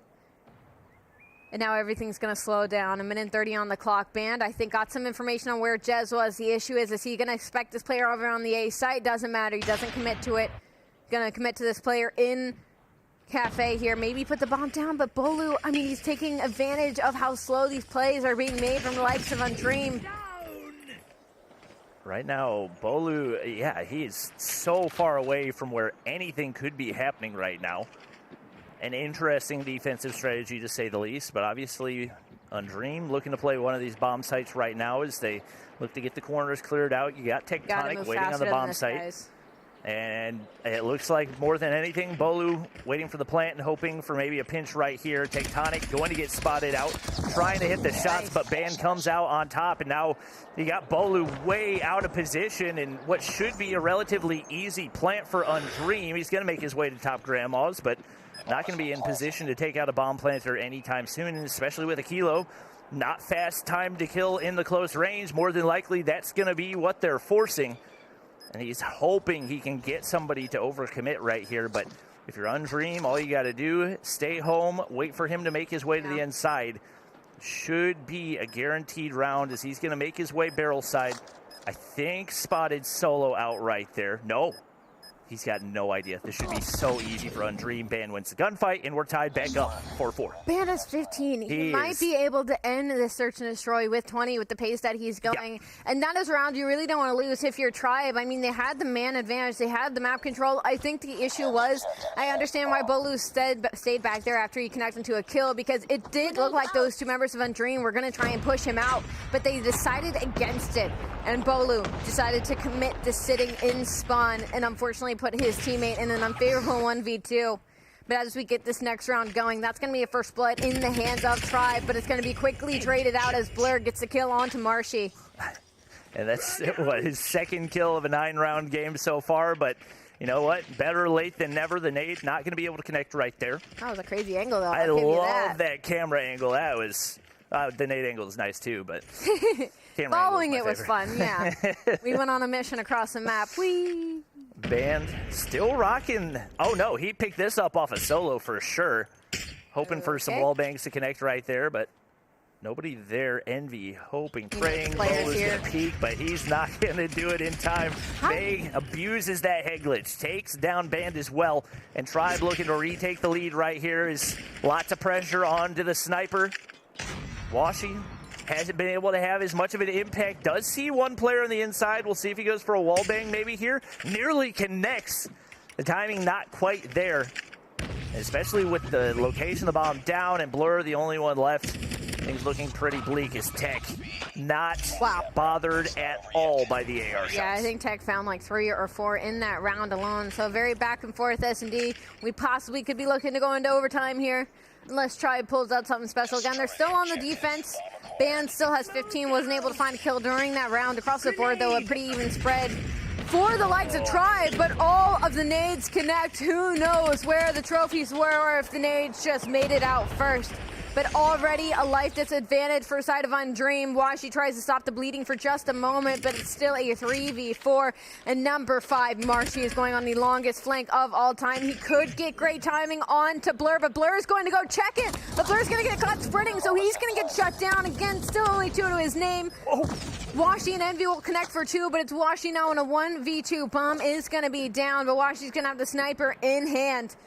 And it's going to be caught out here on this A site. Is he going to read these players wrapping into mid? Hoping and praying they go barrel side, but Tribe has no intention of doing so, and they might be able to get the read on him inside of Cubby. He's clueless. Can the timing be there? It cannot. Tech slides right below, connects with the Deagle shots, and now Tribe Gaming. 1 round away. What looked like a dicey search and destroy has turned around very, very quickly, and they could very well be on their way to the grand finals. And it was really off the back of those offensive rounds for them to get those 2 on the board and to do it in the fashion that they did, with getting so aggressive over towards the A site. Undream just hasn't been able to pull anything out on these offensive pushes. As we now see, all 5 members are pushing through the back side of the map. Should the trades go their way, little do they know there's 3 players here, but one player's got to play spoiler. He's hitting the back. The shots are going to connect, and that is it. That's going to be Vague, who read the situation and instantly flanked the entire Undream team from their own spawn and shot the players in the back. I appreciate the full commit, but you have to at least leave one player to watch the flank in a situation like that. Tribe Gaming continues to be undefeated in our weekend thus far and have just got their ticket to the grand final. I like the push, but like you said, you leave yourself with absolutely zero information. And on the initial gunfights, even with however many man advantage, they still couldn't really convert much of it. You gotta give credit. I mean, look at Band. He did everything that he could. But on the bottom side, Blur and Envy could not get going. And man, it's just tough to have one-man show on the opposite side. Consistency, consistency, consistency. Everybody on Tribe firing on all cylinders, at least once we got past those first 3 rounds. Yeah, I mean, again, not the end of the world. It is a double elimination bracket, so Undream will go down to the lower end to face Mayhem. The issue is right now for Mayhem is that possibly would be the team you don't want to go against, because the last time you two matched up, it was a bit of a bloodbath, one-sided in the hands of Undream, but you know, we talked to Mayhem earlier, and they felt confident, and like, you know, we got a different game plan. We're more ready this time, so should still be a good series to go underway coming up next. But that, I can't get over the hard point. And the fact that the hard point momentum didn't even, like, technically flow into the S&D. Like, it was still 3-0 up on the side of Undream. So, I mean, just a composure out of Tribe Gaming. Congratulations. Well-earned, well-deserved. Desk, I know you were freaking out as much as we were. Tell me, what were your thoughts during that hard point? Because me and Bobby were losing our minds. Quite literally. You know what? We blinked, the next thing you know, Tribe was up 190-8, and we was like, what the hell is happening here? What a great series that was, a battle of the best. And now as we break this one down, Tribe, they kicked it off with a great start on that first hard point. It was a very competitive one as well. One that we thought Undream may come away with, but Tribe closed it out in the end. But then afterwards, map 2, map 3, and I mean this in every sense of the word, we saw a lot of solo plays, big solo plays coming out of him and the squad. Oh yeah, I mean, this guy is absolutely great. I mean, solo, he's been an absolutely immense player for him, but again, solo plays from both of these teams. But I mean, when we saw the hard point graphic there, we thought it was going to be an error, because 27, where did you even see that? And that performance was absolutely mind-blowing for the side of the Tribe. But I feel like the history repeats itself, because every time this team brings it down to a game number 5, it just seems like that UD brings it to a really good search and destroy first, but then afterwards, when we go into game number 5, that's where they kind of throw the ball. Yeah, it definitely was. You know, Shift, when it came down to it, UD's path to victory was those round-based game modes, and they almost were successful with that outside of the game 5. What could they have done to take one of these hard points? It's tough to say, because at the very top of everything, I actually really kind of liked the way that Undream was kind of approaching the speed and tempo that we saw out of Tribe at the beginning of the day. I thought they put together a really good display early, saying, we're not going to let you just run at us. We're going to force you to make decisions. The problem was Tribe was making all the right decisions. I mean, what do you say about the second one, dude? I couldn't even see the hard point. I stepped away to go to the bathroom, came back, and I was like, is the production feed? I don't know, 27 points on the board. No, that was the final score. No. It was wild. You know what? Vega went full Gohan. He was like, okay, it's time to get serious. Let me take my glasses off and lock it in. And he went absolutely Super Saiyan there. Him and the entire team of Tribe, they made a statement there in that hard point to take that momentum on over to map number 5 and close it out. Now, let's talk to Tribe after winning the advancement final, getting that 1-map lead in the grand final. We got Bolu on your screen. How you doing, my guy? I'm doing good. How about you? Oh, I'm doing fantastic. Coming off that dub, it was the hardest you guys got contested all throughout the weekend. You know, you go to game 5. What did you guys have to do to come away with that victory? I took a bathroom break, and I mean, we haven't been tested in a map 5 in a long time, so it was definitely unfamiliar. So that's why we had a slow start, because it's not regularly we go into map 5. But I think we just figured out what counters we had to do, and you know, we called some good strengths, and you definitely did. Ended up catching up back to 3-all, and the rest was just like making good plays with the team and good coordination. Well, speaking of really good plays, please walk us through with what happened in that hard point firing range. How did you guys end up having such a big lead when it comes to that game? I think after the control, we were kind of disappointed. And the firing range, that wasn't our map pick, so we were kind of unfamiliar. Like, that's not our best map, but we know how to play it, obviously. Just like I said before, team coordination and just getting the right kills, switching a few weapons with some players, and just playing it more as a team is what our goal is for this tournament. And that map was crucial in getting us to a map 5. So, obviously, from last year to this year, map pool differences in the rule set have kind of caused everyone to be prepared on every single map mode combination possibility. But for some reason, it looks like standoff is just your guys' playground. I know that was a big kind of focus point for you guys last year. What is it about standoff that really keeps you guys feeling confident in your ability just to play your own game? I mean, standoff, we've been playing it for, say, like 3 years now on the S&D, so I think everyone on the team is comfortable. Me personally, I feel better calling on that map than all the other maps. Just having the team play the right roles and doing the correct pushes was good. But last year for our team, we were good on firing range. And obviously, the team we're playing against, my former teammates, Band and ENG, those guys are great players. And that's definitely a good map for them too. So overall, great match in my opinion. But standoff, yes, we just played very well. Yeah. Team coordination was good. Yeah, no, it looked fantastic, and you guys were able to come up with that game plan there, towards the end, just constantly adjusting to what UD was throwing your way. Now, a little fun question at the end. Are you gaming on the beanbag in the back? Because I saw Vague dapping up somebody back there. Yeah, I'm on the floor. It's comfortable. It is, right? I always find, look at the whole team in the back waving at us. I always find it interesting how mobile gamers get comfortable and get locked in, especially for serious matches, though. But it seems like you guys are absolutely vibing over there. Anything you want to say to the Tribe fans out there who've been supporting you? Like I said before, I appreciate all the people watching. That's what makes it interesting to play, and hopefully we put on a good show for the finals. All right, yo, I'm going to let you go get ready for that finals. Bulu, it was awesome talking to you, and good luck. All right, thank you.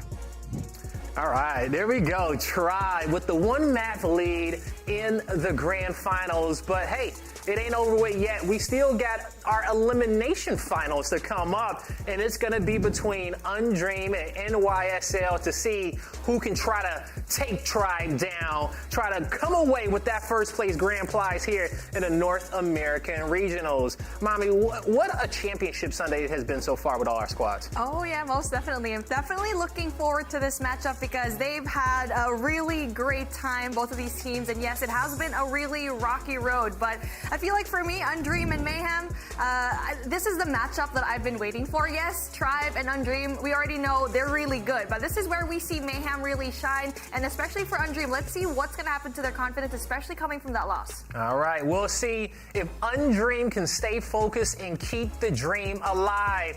But NYSL is looking to cause absolute mayhem in the elimination finals. When we come back, we'll see who will be looking to take down Tribe in the grand finals and be the best in North America.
Ladies and gentlemen, welcome back to the Call of Duty Mobile Regional Playoffs. We are about to enter our elimination finals. I'm Blaze, joined with Alley Cat and Bobby Plays as they just got done casting that last matchup, the battle of the best, which we clearly got our answer in that being Tribe, as they are currently sitting in the grand finals. But as we said, can Undream keep that dream alive? Well, going up against Mayhem, this will be the third time in which they played them, and every other time was a solid 3-0 for Undream. And so as we start talking about this series a little bit more, Allie, with Undream finally taking their first loss there to Tribe, what do they need to do to keep their composure and make it here to the grand finals? I don't even know if it's a composure thing, because they lost that hard point so bad, and then they went into that search and destroy and still managed to go up 3-0. Unfortunately, just weren't able to really pull out anything special when they flipped over to the offensive side. But in history's past, these two teams have matched up twice this weekend already, and it has been all Undream, even in the search and destroys, in a very painful manner. Mayhem has been in the driver's seat, and Undream were always able to make the comeback and go into overtime. So if you're Mayhem, you're definitely a little bit worried, but I'm feeling a bit confident. We talked to Space. He said, you know what? We know what we have shown, and we know what we are capable of, and we plan to come in differently when it comes to this matchup. So they've made it to stage 5. There's a lot of pressure off their shoulders, but the job is not done yet. They've definitely been watching that last matchup and taking notes there on that Undream versus Tribe series to see how can they beat them the same way that Tribe did. But, Bobby, NYSL, they haven't been able to get it done yet. What do you want to see differently from them going up into this series? I think if you're NYSL, your number one mission is to play hardpoint on firing range. I think if there's one thing you want to do is give that a try, because Undream looked very, very shaky right there. But I think the other thing, obviously, you got to address the thrown away search and destroy games that were incredibly winnable prior to this weekend, typically known as an S&D team, and that is their worst percentage game mode. They've got to find a way to be more consistent there. Yeah, they definitely do there, and you see their Undream stand perfect in control all weekend long. That map number 3 swing game mode, Allie, NYSL, they can't allow that one to slip by. They got a 40% win percentage, but if they want to take this series, I think they at least have to get that control in the middle. They can't, though. If I was a betting man, I would not bet on Mayhem winning or control when it comes to the series, and that's the biggest issue, is that they need to win that search and destroy. They need to win that game, too, and they put themselves in a position to win it and then get comeback done. They do not have the ice in their veins, and they need to inject it here soon, because Undream certainly want that rematch up against Tribe Gaiden once again, because they were so close to closing it out and ended up choking it in the end. So Mayhem could catch them by surprise here, could catch them off guard, maybe low on their confidence off of that loss, because those last 2 maps were very unfortunate for the hands of Undream. Yeah. For Mayhem, there's a very large gap between them and the top 2 teams of Tribe and Gaming right now. Undream, So there's a big hill to climb. Yeah, it is a huge hill to climb, and Mayhem, have been one of the top dogs in NA for a while, but Bobby, for them to get to Tribe, they have, as Ali said, the S&Ds are going to be super important. Now, these are our maps and modes here, but when it comes down to it, NYSL, they have been up, and you see the firing range that you wanted to see. You got to get there first, though. It got in there, right? It's in there in map 4, so they got to get there. So the question I was trying to get to was the search and destroy. They have been letting those leads slip by them, okay? We've seen a lot of overtimes being played here for Mayhem. How do you think they can make that situation better? I think Summit Search and Destroy for Undream, that's fantastic, because that is one of the least sniper-friendly maps in the entire game, and obviously the one player for NYSL that you want to take out of the equation is going to be Little B. By far their most consistent player on the weekend, especially when it comes to the Search and Destroy.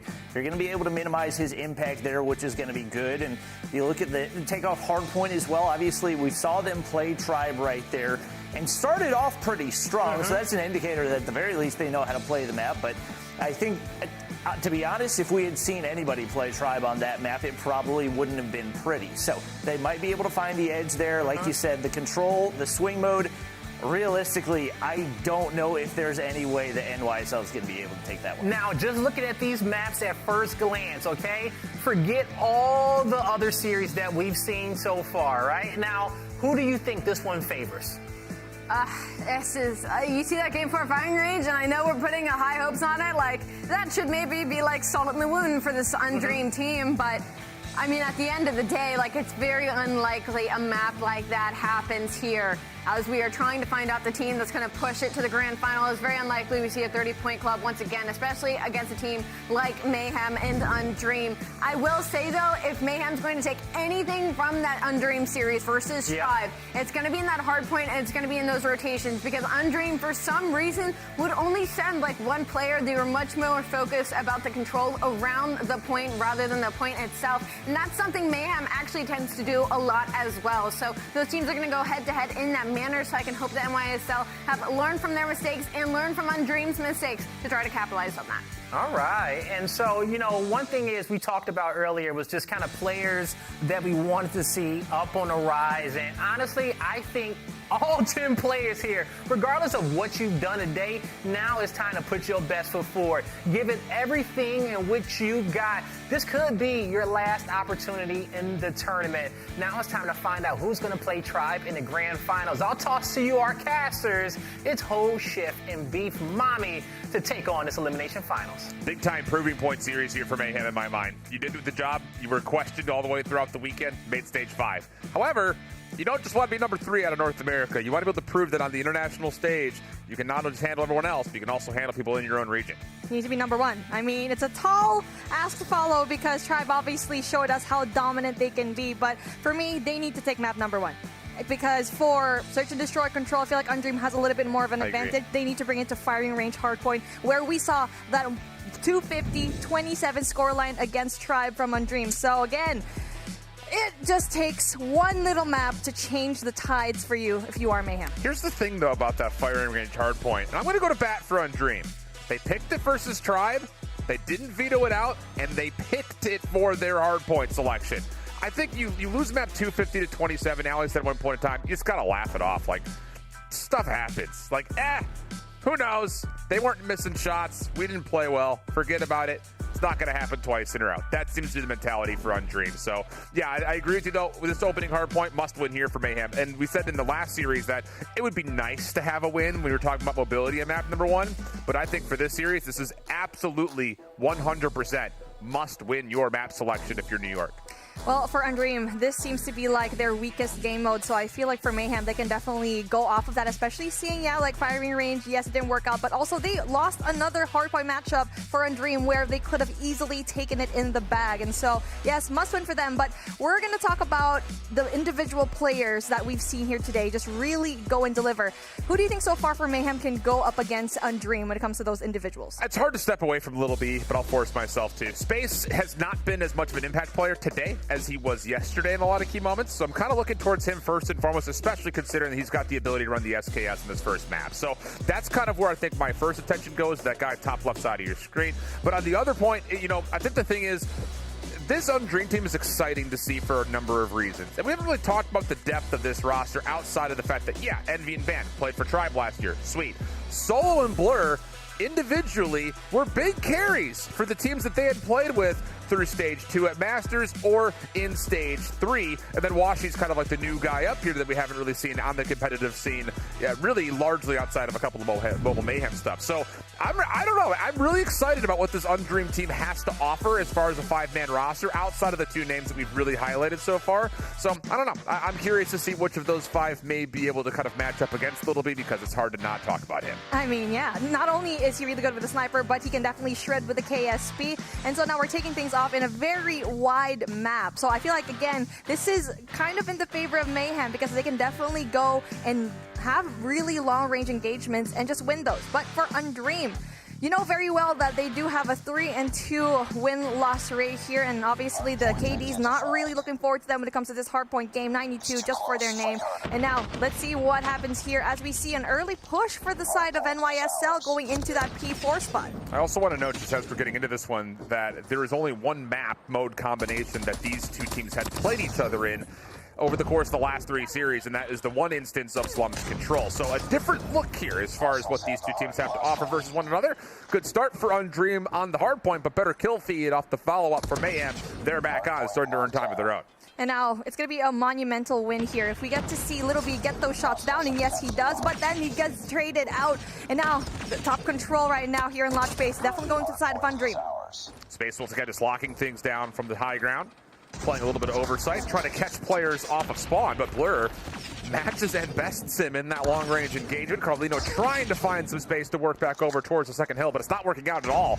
And after really just the opening response from Mayhem, empty from the off-the-rip break-off, and even more empty here as they try to work over towards P2. Well, this is supposed to be a contest hill, and you only have, 9 seconds in the hill, and now the rotation not only goes into the favor of Undream at the moment, but then it's a good thing. Number 4 needs to win that really big gunfight. Carolino finally finds that, but needs to get that second. He does, so the pinch finally comes through, but then he does get shut down really easily. There's not enough members for Mayhem in the back, especially with Space kind of getting held outside of the doors towards P2. You would think and you would hope that with that play for Mayhem, they could block the spawns at worst, if not flip them, but it was only a solo player here or there that was able to get around the back, not enough to mitigate what the spawns looked like.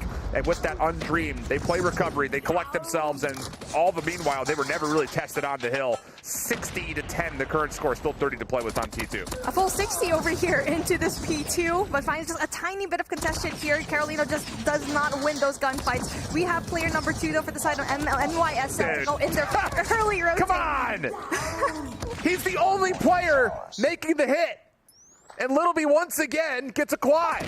It's just, this is something that, regardless of the outcome of this series, regardless of the outcome of how far Mayhem go past here, please listen to me when I tell you, Mayhem, you've got to figure out how we're hitting stuff together, because these solo plays, as impressive as they are not going to lead towards overall success. And now speaking of success, they need to find it here into this next hill. As you can see, Band just getting that 1 kill, but he's definitely wanting to wait for his teammates, and they do.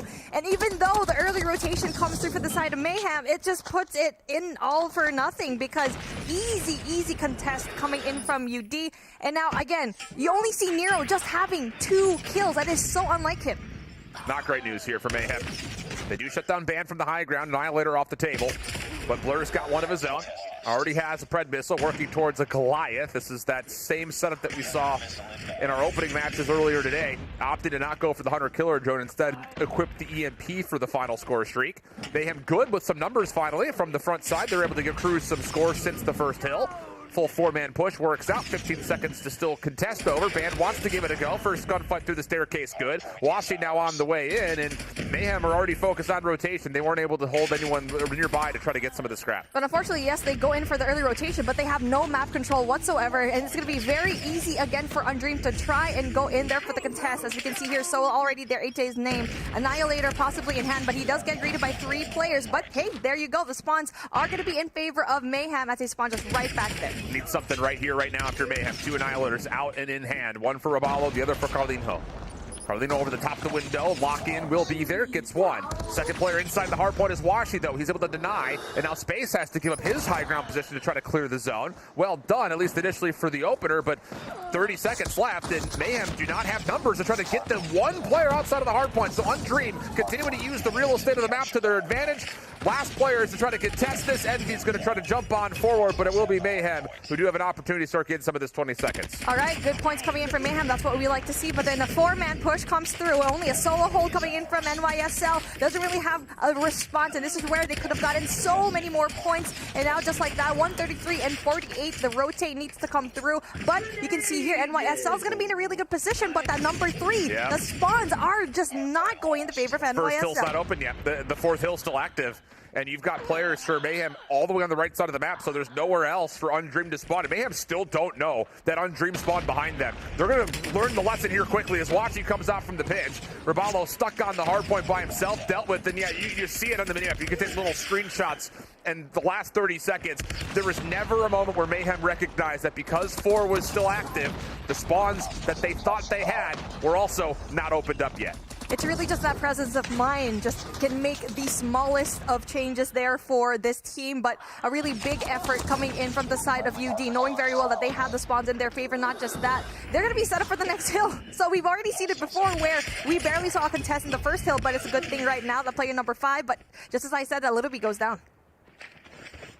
Neutral goes the hard point. 15 seconds to fight for. Mayhem, of course, more focused on trying to get around the backside and flip these spawns. They've been so elusive, though. trying to get even a look at a setup. Blur just going to tap away as a Goliath is called in right in front of his face. He'll jump on and board. And this is Undream saying, we're going to put this game out of reach right here, right now. Force Mayhem to have to pull off something miraculous. And hold on a second. Space does actually spawn from behind. Blur going to get a read on this, but if he can get a little bit of help, these spawns still could be blocked or fully flipped. Big gunfight off screen. It's Nero who gets the opener. Space gets the follow-up. Somehow the spawns are still good, though, for Undream as the Met continues to look left, right, and center. Not sure where exactly Mayhem are coming from, but finally looks like help has arrived. And, well, the focus for Blur can stay on the front. Oh, that was supposed to be such a good pinch. But then, hey, player number 5 is still going to be alive. Little B can try and go make a difference, but he does not have the util to do so. We only have Rabalo and Nero trying to go in there for a really big push, but unfortunately for them, they just spawned all the way out. And just like that, 174 and 75 in favor of Undream. They're just absolutely shredding this, but it's a good thing Nero finally goes and pops off. But there's still no damage whatsoever for Mayhem. No, everything's been an ask onto Mayhem to break. There has not been a full setup really largely yet. And look, here's the thing, and where we're starting to see a little bit of a difference. It's a nitpicky thing, but for those of you that are out there that are hardcore fanatics, you'll probably appreciate the difference in tempo between Blur running an SKS and Space running an SKS. A lot of the times when it looks like Mayhem are about to flip, Space is on the wrong side of the map, and it keeps pulling the spawns back towards him. They don't get the full-on convincing flip because the map is so spread out by Mayhem. Now, though, focus coming back on through. It's Rabalo able to at least get the Annihilator going for 4 kills this life. Opportunity for streaks, but shut down right at the last moment. You have to be a nerd when it comes to those spawns because, like what you said, you need to find a way that, yes, you're winning all of your gunfights, but you're also dictating the pace of where your teammates are going to be spawned. But good thing for NYSL, they do get to have a lot of points here. So not all is lost here when it comes to NYSL. So they're just pretty good at holding this down. But there you go. They lost all of their gunfights. That's 5 in a row for Space. He has to earn something here. He just has to. Not going to happen. Completely shut down. The break attempt for UD comes through. Still 20 seconds to fight for. This would get Undream really close to about 230 points. So Mayhem, of course, naturally have to contest. Equipment is good. Kills also there to follow, but Ban slides and gets 2. A quick double. I imagine the transfer from his POV was impressive to say the least. And with a little bit of scrap going to Undream, it's also the team in blue who control the top side of the map looking to put this first game out of reach. The fact that Undream just sent over their players all the way into P4 and also was able to have the scrap points going to P3, that means that all the way down into Health Center, Mayhem respawned, and now they have to make all the way back where Mayhem probably should have went in for the generator push, and just like that, we get to see another solid hold. We're only 20 points away from a UD dream. Yeah, UD looking really, really clean, and a lot of it is just, again, tempo as they're starting to make a move, not necessarily from 3 to 4 because that's next door. You can ask for sugar on your way there, but the thing is how they've been moving from 1 to 2 to 3, like every bit of the corners of the map, it just feels like Undream know exactly how they want to anchor up spawns, how they need to use positions for their SKS and Blur to watch crosses instead of necessarily playing off a bit of a pinch. I mean, it really has been pretty dominant from Undream from a cohesive standpoint. Mayhem, though, in 15 seconds, still to fight for it. Have to have every bit of it. And on top of that, you also need Little B to continue to pop off. He's at 38.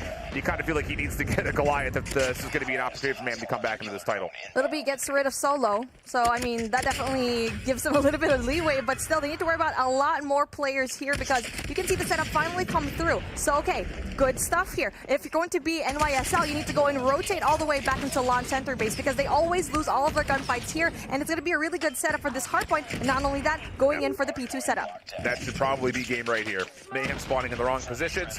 You can already see the Pred missile being called in, but also on top of that, Undream starting to bump from in front of the hard point, create a little bit of extra space, a bit of a perimeter around this hill, making sure nobody can get in to set up any crossfires to take these Undream members out of the hard point in a convincing 100-point lead, 250-150. And, well, the pop-offs that we saw from Undream, much more casual, business hours here on this Sunday elimination final. In this game, it was all about that spawn control. It just seems like Undream just know it a little bit more. And we get to see it. Yes, the kills, they're pretty even on the board. But again, they just kept on spawning off into the wrong side every single time for the side of NYSL. And why? You already answered it a while ago. It's because for the likes of, Little B, yes, he's doing his job. But I think it was Space that was trying to have that SKS pay. Yep. And then he was just... Yeah. Here's, again, the difference. Look at the difference between Blur and Space. Kill-wise, they're about the same. Interaction-wise, they're about the same. But the fact is, Blur knows when he needs to get into the hard point. Minute 30 for him while Space is trying to take deeper angles And again, at times you can appreciate that because that's where the SKS really shines, is his ability to cut off crosses. But you'll see it. I challenge you, and I'll try to point it out here as we watch over these highlights. Just keep an eye out where number 3 in yellow is more often than not. Even on this push attempt, he's all the way deep. So let's just say, hypothetically, that Mayhem start to get success breaking into the hill. If you have someone who is that far out, you're not going to full flip the spots. The game logic will not allow you to get away with that. So the solo plays that, once again, we see from Mayhem that are finding success are mitigated simply due to the fact that you've got space on the other side of the map. So even though you've got number 1 and Nero making a play for spawns, he single-handedly will not change the game algorithm to flip the spawns around because space is on the opposite side completely. And that's something that Mayhem really need to look at before Stage 5 or potentially maybe the firing range in this series. I mean, that's just the facts. You need to find a way to be present and know that, okay, since the fact that you're here, you are dictating those spawns. And now we're going into our next matchup, which is going to be Summit SND, where you already know it's going to be favoring Undream just because you're cutting off the sightlines of Little B, you're cutting off the sightlines of your snipers. But, I mean, even though they went into that loss and they basically were seeming a little bit lost in this game, this is a reset that they need.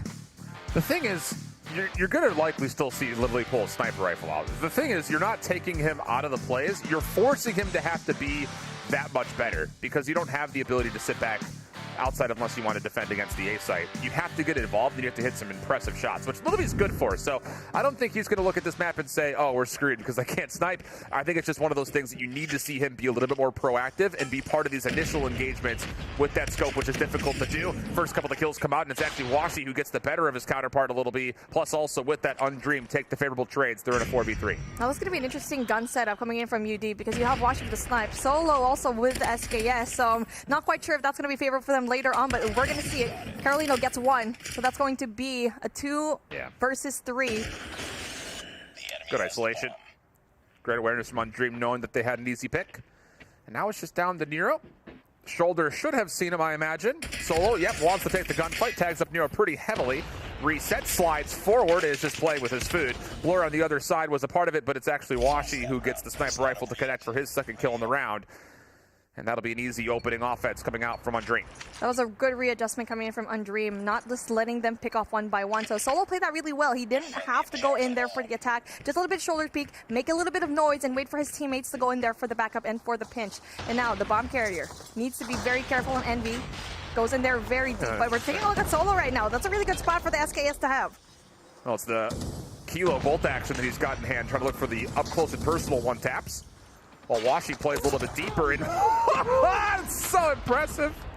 Oh yeah, you're right, there's Kilo. Yes, ma'am. Wow, we don't see that every day. Full presence over towards B. Good response here from Mayhem, who are looking for the drama plays maybe more than the effective ones, and Solo is tearing everyone apart. Wow. I mean, it makes you question, right? If 2 players bring out 1 sniper and 1, Kilo, you're just like, okay, are they going to play it right for them? And yes, it seems like Solo's just very comfortable when it comes to those single taps. And now if you're going to be Mayhem, you need to find a response here. Little B still has 0, and you already know how much this team really relies on this met. Washi down low. Solo once again, opposite side, is watching for the close-up plays, and UD is just paying no respect to Mayhem. Just flying right at him, and I think the thing about it, we saw this with teams like Tribe. If they're not shooting back, don't give them the light of day. Now, the thing that could still foil this setup offensively for Undream is the fact that space has slipped through the back. If Rabalo can get 1 and keep the attention on him, maybe there's a chance to open this up, but Rabalo tries to rotate back, Blur there to make sure he stays contained. And now it's just down to where's Waldo game of where does space go, Sean? Now he's going to be very careful. Spots 1, but doesn't really quite finish the job. And there you go. That Solo really just good when it comes to his scope. And now a 3-0, where we already said that this map was definitely going to favor Undream. They really just proved everyone right in those 3 rounds. But man, maybe they can just be better when it comes to the attack. You have to see what Little B is going to do here. Number 5 in blue. See where he wants to try to set things up. He has lost an opening duel now twice out of the first 3 rounds. Space will be the one to fall this time around, but again, Washi just gets up top so quick from that window position. He actually takes down Little B as well, so it's just this opening setup for Mayhem is just not working out the way that they're intending it to. Little B has not been able to get even a decent look from anyone. Band up top on the little pinch. Washi beats him to the punch. I mean, it's 8 kills for Washi through 4 rounds worth of action. he's just taken over. I mean, for NYSL, they just pushed in a little bit too aggressively where they need to be passive and probably just wait for that information to come in because they're going in there pretty fast. And just like that, you already know that UD is definitely going to be bringing that down. But Carolino takes down one. So it is going to be a 2v1 situation where a bomb site, that's where they choose to stay in. And if he does it really right, if he goes in for the long wrap-up, he doesn't have enough time. Yeah, exactly. So this post-plant setup for UD should be convincing, and it is. Carlino, no chance to get any sort of a lineup this time around, and it's a 4-0 start. Undream, it's a buffet line right now. What do you want? How many servings of it do you want? You know, it's just a $12 entry fee. Oh, that's really nice. I feel like I want to go eat in that buffet, but that's making me hungry right now. But speaking of hunger, Undream just wants this series to finish, and NYSL is just giving it to them. But there you go. Finally, a little bit of a more passive approach coming in from NYSL. Oh, waiting for the break. There you go. Gets one. Gets traded out, though. It's such a frustrating play, and you can feel it from Mayhem's perspective. Nothing's working, so we're going to try something weird. And Nero just doesn't even get a chance to shoot back thanks to the opening head glitch that was pulled. But Space wakes up for a couple this round. That gives an opportunity for Mayhem to get onto the board. Forces Envy to focus up just a touch more, but he does have the bomb to work with. Mayhem going to reset by getting all the way deep into their defensive spawn. And depending on the timing here, Envy may still catch this out because Mayhem are looking to play post-plant retake in this 2v1. Oh, they're going to be really quiet. Wait, has he not seen him? No. They weren't able to. Oh, there you go. Finally spots him. No way. He isolates. Now over forklift. Has Raballo on the corner. Wants the gunfight. Raballo gives it to him. Oh, boy. For a moment, looking at the minimap, I don't know if Raballo saw the cross initially because Space didn't turn to try to fight him initially. They just were too quiet. Yes, they were probably trying to go in there for that information where the bomb is going to go down, but unfortunately for him, Raballo just went a little bit too close where you need to go away, knowing very well that you're going to be low on your life, and that 2v1 just did not go into the way of NYSL, and just like that, we're 2 rounds away. Okay. There you go, Nero in Space finally gets 2. That's going to be really important for them. Decent response here from Mayhem. Reading the timing of how Undream want to try to isolate this play. Topside controlled! Solo! Little jump peek onto Space. Peels back the forehead. It gets it to a 2v3. Both snipers left alive for Undream. That is a nasty shot, and Solo just hits it every single time. Bomb is going to go down, though. You need to go and pick it up, so just slowly approaching it. Gonna be a little bit of a split spat up there. Oh, gets the hit mark off Raballo. Needs to go in for the follow-up, but then Little B is gonna go in there to try and trade it out. And Solo needs to go in for the contest, but then no, Little B has that information. Bob's gonna go down. He brings out the knife in just a really peculiar manner. Nice shots on a Little B to finish off the round. Gonna feel bad for Solo off that hit marker. He thinks he's just styled and found an easy 2v2 situation, but not to be. And he'll put away the kilo in favor of a KSP coming into this defensive swap after 6. 5-1 to tally. And UD, once again, just using a little bit safer angles for Washi. You trust that he's going to lock things down to the middle of the map. The rest of the team try to push into the control to follow up, and the trades stay even as we get to an early 3v3. And now Van sees him, goes in for the reposition, and now for Little B, he's going to be stuck there. That's going to be good for him if we do get that information that Blur is going to be right there. But there you go. Ban is going to be taken out. They didn't even need Little B to go in there for the flank as well. So at least he's winning a lot of his gunfights right now. And now for Washi, going to be really careful because there's going to be 2 players right below him. He knows exactly. The thing about this setup right now, even though I'm Dreamer on a 2v3, they know Mayhem are committed to this B side at the moment. There's no way you can cross out. Blur's watching it. And you know at the same rate that no one's gotten past Washi. So the onus still stands with Mayhem. They have to be the ones to make the play. And the read for Undream is 100% perfect. As long as they don't second guess this, there's a chance that they pull off this odd man defense. NYSL stuck. They need to find a way to go into the back end through their spawn and hopefully get there in time for that A plant because they already know that it's going to be a B push coming in from Undream. You have to keep in mind, though, that because of how much time has faded away, Mayhem could have flipped all the way back around. They could be threatening A. So, again, killing the noise here does create doubt for Undream. And they do have to respect that there still could be a play towards A, even though we know it's not going to be that. No, they're just going to be dancing all around. And obviously in the top floor, that's going to be one player here. That's going to be Washi. That's going to be a very difficult situation to be in. There you go. UD at a very perfect spot. Not only that, bomb is going to go down. It's all up to Carolino to go and make a difference. And he's going to be wrapping around. But with 14 seconds left on the clock, it's just going to be so hard for them to go clutch this up. Yep. Blur gets the read. takes Carlino down low while she will finish up. I love that from Undream. Again, let's just really talk about the finesse that comes through. You're in a 2v3. You get a read that Mayhem is trapped over towards B. They have to cross back through Blur's line of sight, or they'll mantle and be waiting to see Washi sniping him at. Now, as the time starts to fade away, Undream do have to consider the possibility of an A hit, but say, if they plan A, we'll just play retake. I love that trust. I love that commitment. Really mature play from Undream. It looks like, I feel like they need to go in for that Bravo push yet again as Little B gets one. So they're not coming to us just yet, and Little B just peeks that. There's no reason why he should have peeked that, but it's a good thing that Rebalo's there. Again, trust your teammates, so it's a good thing that Little B know that the backup's going to be right there. And now it feels like they still really want to go in for that Bravo push. Nero able to connect down to Washi. It's big scope off the table. Blur and Envy trying to work through a 2v3, but now it just rests with Blur, and they know where he's been.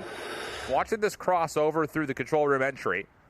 Mayhem getting clarity of this B site will allow the plant to come out of Nero.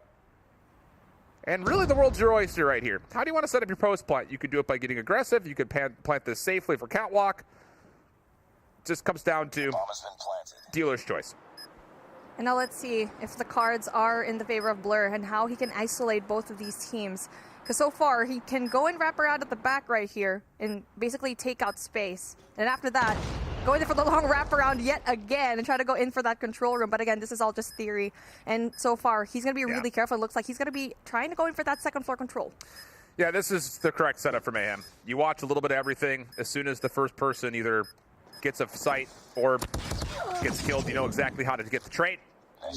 Nice stuff out of Mayhem. Good response. But the road is long, and it is arduous when it comes to trying to get this thing to an overtime. You still have to win another 4 in a row. Yeah, I mean, Undream just needs to win this one more round to bring the series into a 2-0. But again, really good response coming in from NYSL Mayhem. I mean, it's just been a really good fight for them. I feel like they just slowed things down. They were able to go and control that 2F, and there you go. Looks like going to be the same play, and I feel like for Undream, they just need to go and basically, they're doing the same thing. Undream has forfeited the B site. They're looking to play defense over the control, and it's working out wonderfully. Space, good elimination. Not a chance to get a second, but it may not make a difference at this point. Yeah, that's just a really good heads-up play. Small adjustment from Undream. You don't challenge for the first round defensively anything over towards catwalk or topside control. You stay passive. You wait for point of contact to come through.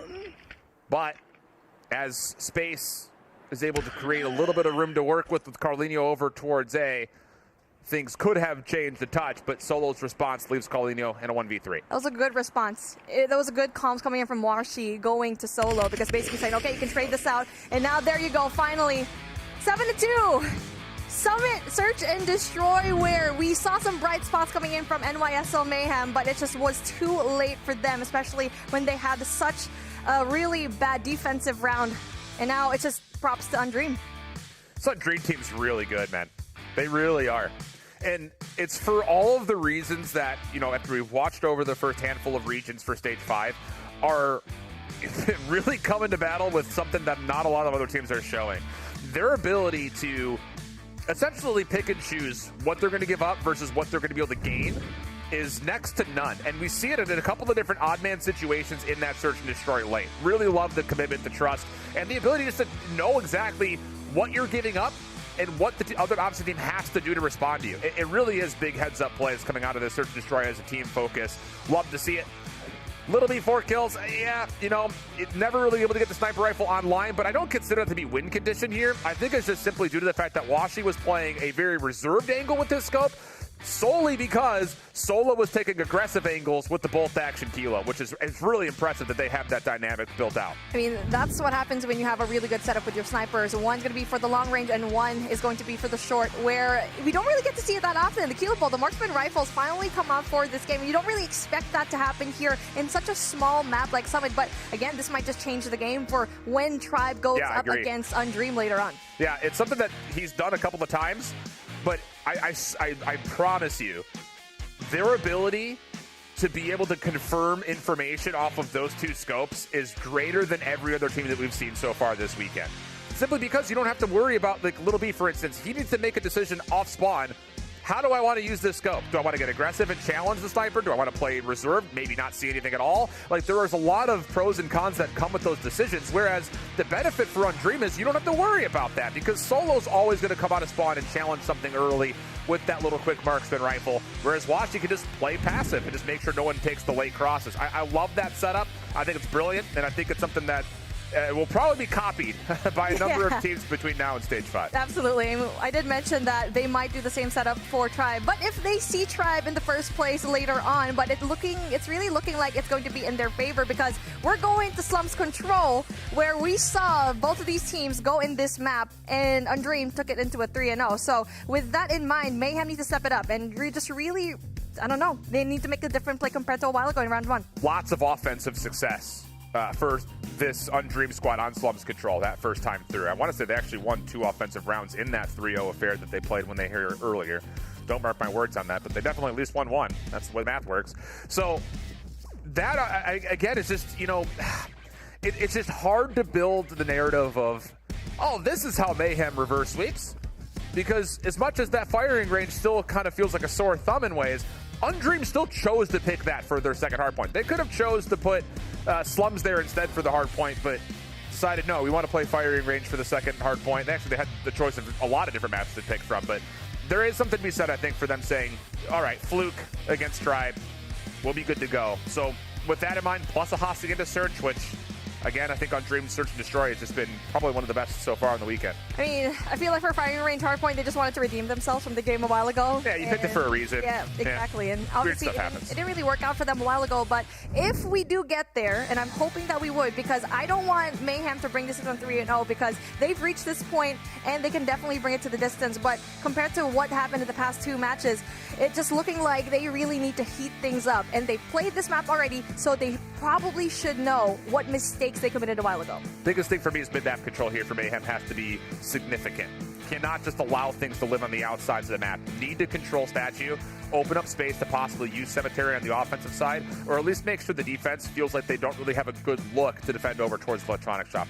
Those are the little kind of, ticky-tacky things that I think will maybe be a bigger difference maker than just the words out of my mouth would kind of lead you to believe. So those are the things I'm looking for. I think the thing is, though, that we are starting to see after those last 2 maps, plus the fact that this is the 3rd time these 2 teams have played each other, we're starting to see a significant skill gap between the collective squads as Undream have dominated every single map they've played against this squad so far. Yeah, I mean, you're absolutely right. So we're kind of hoping for a different turnaround here in Slums because obviously it has just been the Undream game every single time. And I just want to see a Hacienda Search and Destroy because I feel like NYSL might possibly win this matchup. But here we go.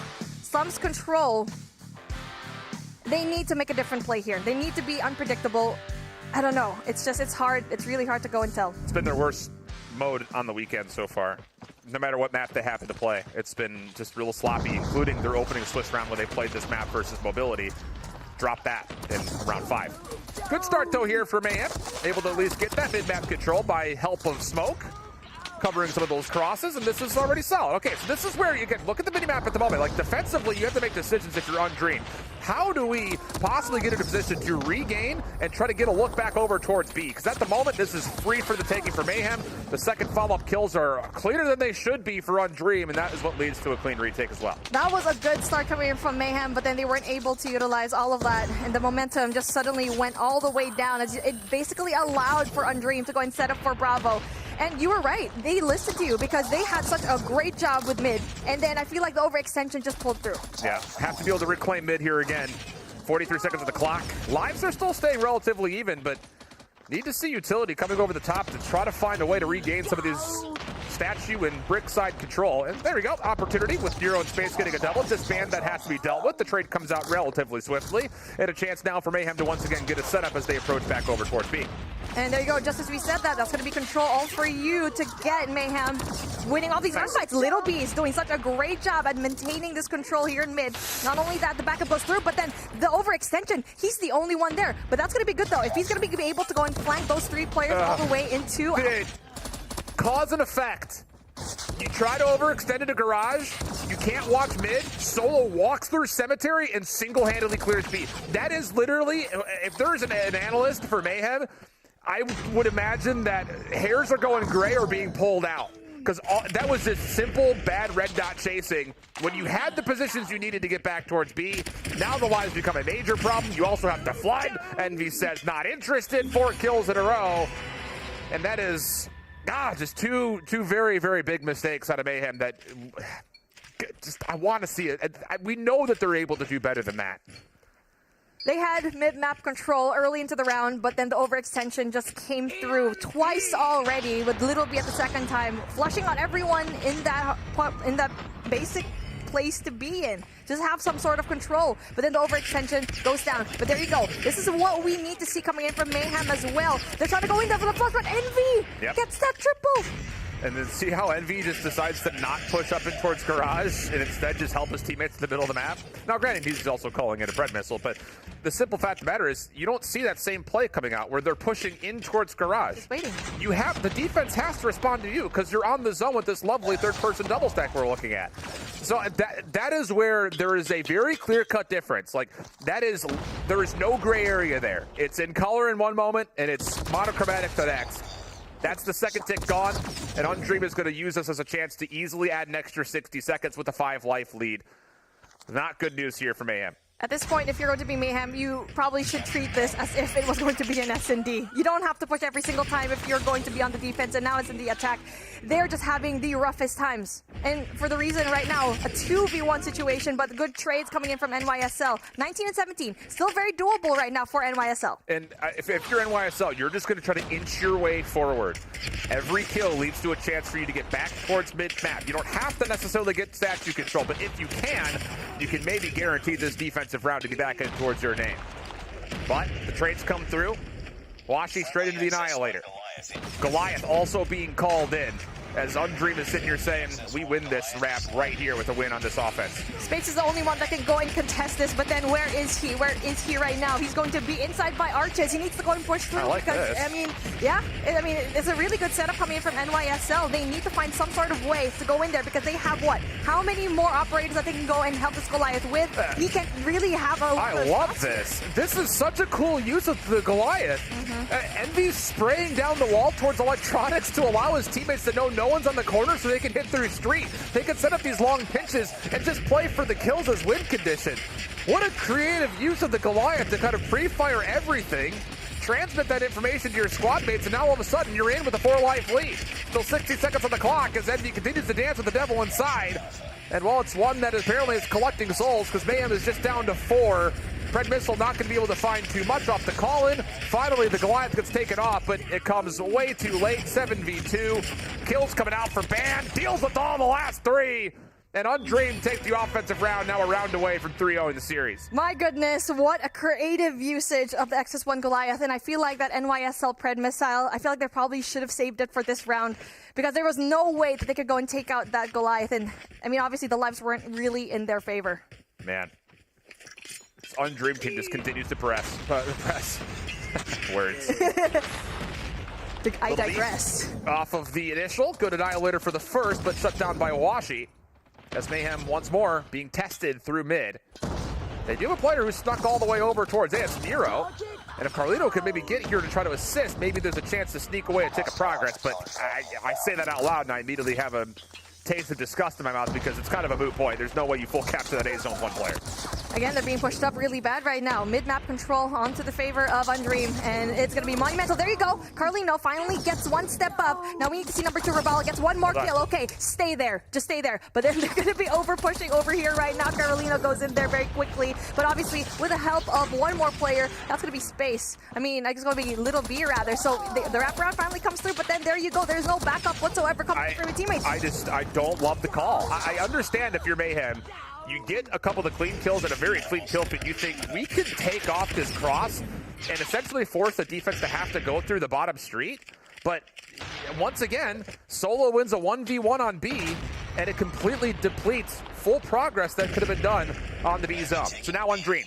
An opportunity to regain over through middle, looking to recontest over towards the B zone. Kills coming through. Last one left alive is Nero, and he can only do so much. 35 seconds on the clock, 12v12. The cleanup comes through from Bravo, and now just one tick of process over here, and then the whole full send going into Bravo. So that's going to be good for them to try to stop down the clock and finally get that Bravo flag. But then still no mid-map control whatsoever. They want to rush this, but then their next problem is going to be, how are we going to go in there for exactly the exit here? Because every single entrance is going to be locked on by Undream. Undream are committing a lot to this, though, and finally the trades make the investment feel worthwhile.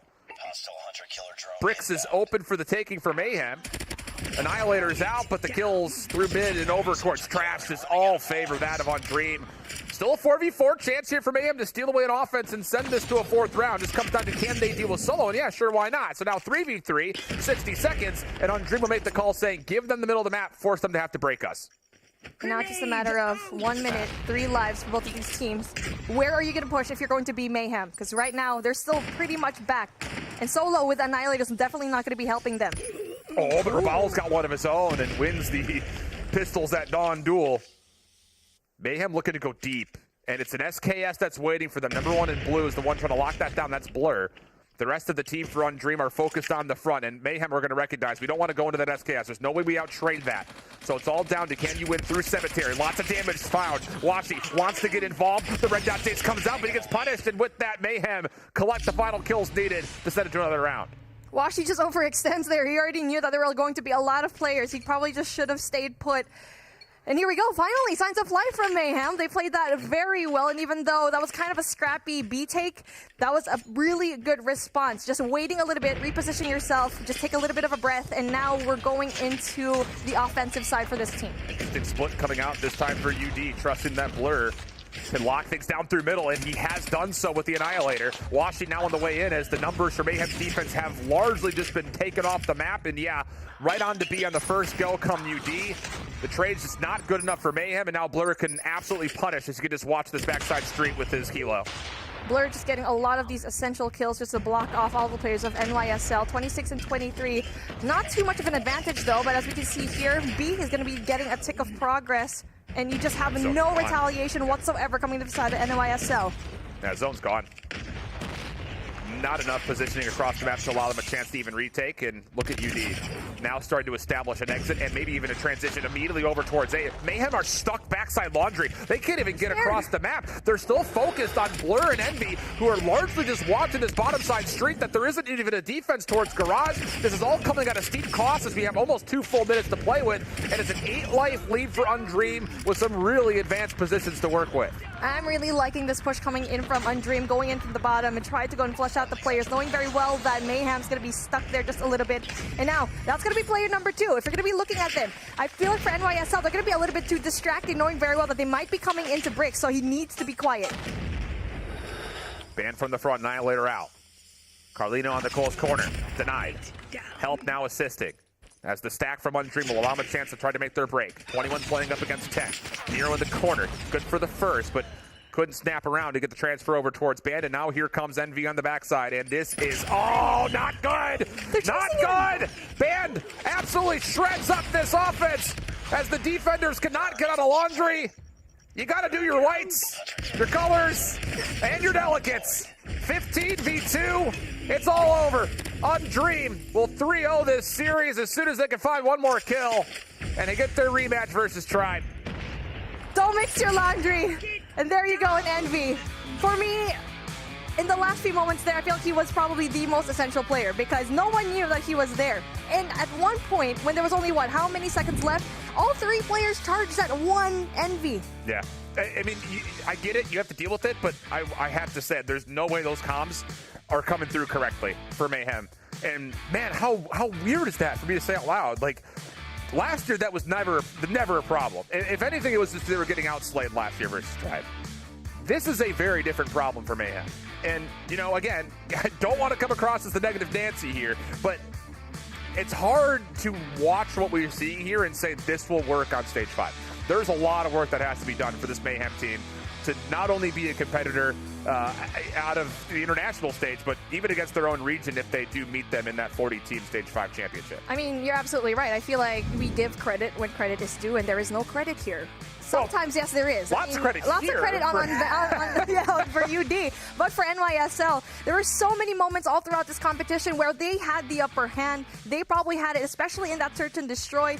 They always brought it into an OT, especially up against Undreamed, but they just can't pull it through at the very end. And that says a lot, just to get more onto the positive Paul side of things here. This Undreamed team's nasty. Like, they're looking really, really solid, not only for what they could possibly provide in the grand finals, but I'm really excited what this team is going to have to offer all the other international teams at stage 5. Of course, we don't want to bite off more than we can chew here, because the biggest focus point now is, after a quick and convincing 3-0, can Undreamed correct enough to take down the one adversary that's always stood in their way and try? Well, that's definitely going to be a question that we will answer later on, because we're finally down into our last series, and you know what, we're not going to be surprised. Tribe, Undreamed, we're going to have that yet again later on, but obviously, for the analysts in our desk, what do you guys have to say with this 3-0? Man, it was a fast one, and Undreamed, they do keep that dream alive, but they got to get up against Tribe in that grand finals. But it was a quick series, and as we can see, Mayhem did not get the task done, and being able to take those search and destroys, keep up in the respawn, and get that control, which we saw the squad there of Undreamed just kind of stay perfect in all weekend, Ellie. I completely agree. I mean, Mayhem, they say goodbye in this tournament, but not goodbye for the year, as we will see them at stage 5. A lot of time to work with to make a lot of adjustments. They can take this VOD, go back, learn from it. They did just enough, right, Blaze? We knew what Undreamed and Tribe were going to bring into this weekend. We knew that was our top 2. We knew that was going to be our auto qualifiers. So Mayhem, now it's all about, like they said, they knew where they were the underdog, and they were going to continue to be so heading into stage 5. But a big congratulations on the side of Undreamed. They now will have that rematch against Tribe in our grand final. The biggest thing for me right now is, yes, they will have a lot of momentum in their favor, but the issue is that big overseeing a 1-0. That Tribe is going to have an advantage on them heading into that grand final, because a team like Tribe, you don't want to give them an inch. They will take a mile. We saw that in the series that they played earlier today. We saw that in the game 5, and if you're Undreamed, a lot of ground to cover here. A lot of ground to cover indeed, but they still got time to do it, as they will be going up against Tribe in that grand final. But Bobby, you know, NYSL, their season stays alive and they get a chance to go to stage 5. What type of NYSL team would you love to see in stage 5? What type of evolution would you like the squad to have? I mean, I think we need to see more consistency across the board. I know they talked about maybe not having the practice that they wanted coming into this, and I think that showed a lot for Nero, who I think a lot of the squad expected to have a big carrying power. He wasn't able to do that. Obviously, at stage 5, you hope to have Romalo there with the squad as well, and you anticipate that's probably going to be the case because it is going to be on land. But it didn't seem like his inability to be with the team really hinders his ability to slay out at all, especially in day 2. He was one of their more consistent players, so I think just consistency across the board and ability to adapt, I think especially on Summit, that got exposed big time. Definitely, for real. And we'll see, having that entire squad together, what type of NYSL Mayhem team we'll see in stage 5. But stage 4 is not over yet. The grand finals is coming up to see who is the best in North America. When we saw this matchup right before, it went to game 5. But will it go to distance again? Don't go anywhere. We'll find out.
Ladies and gentlemen, welcome back to the Call of Duty Mobile Regional Playoffs. It's time to get our grand final started.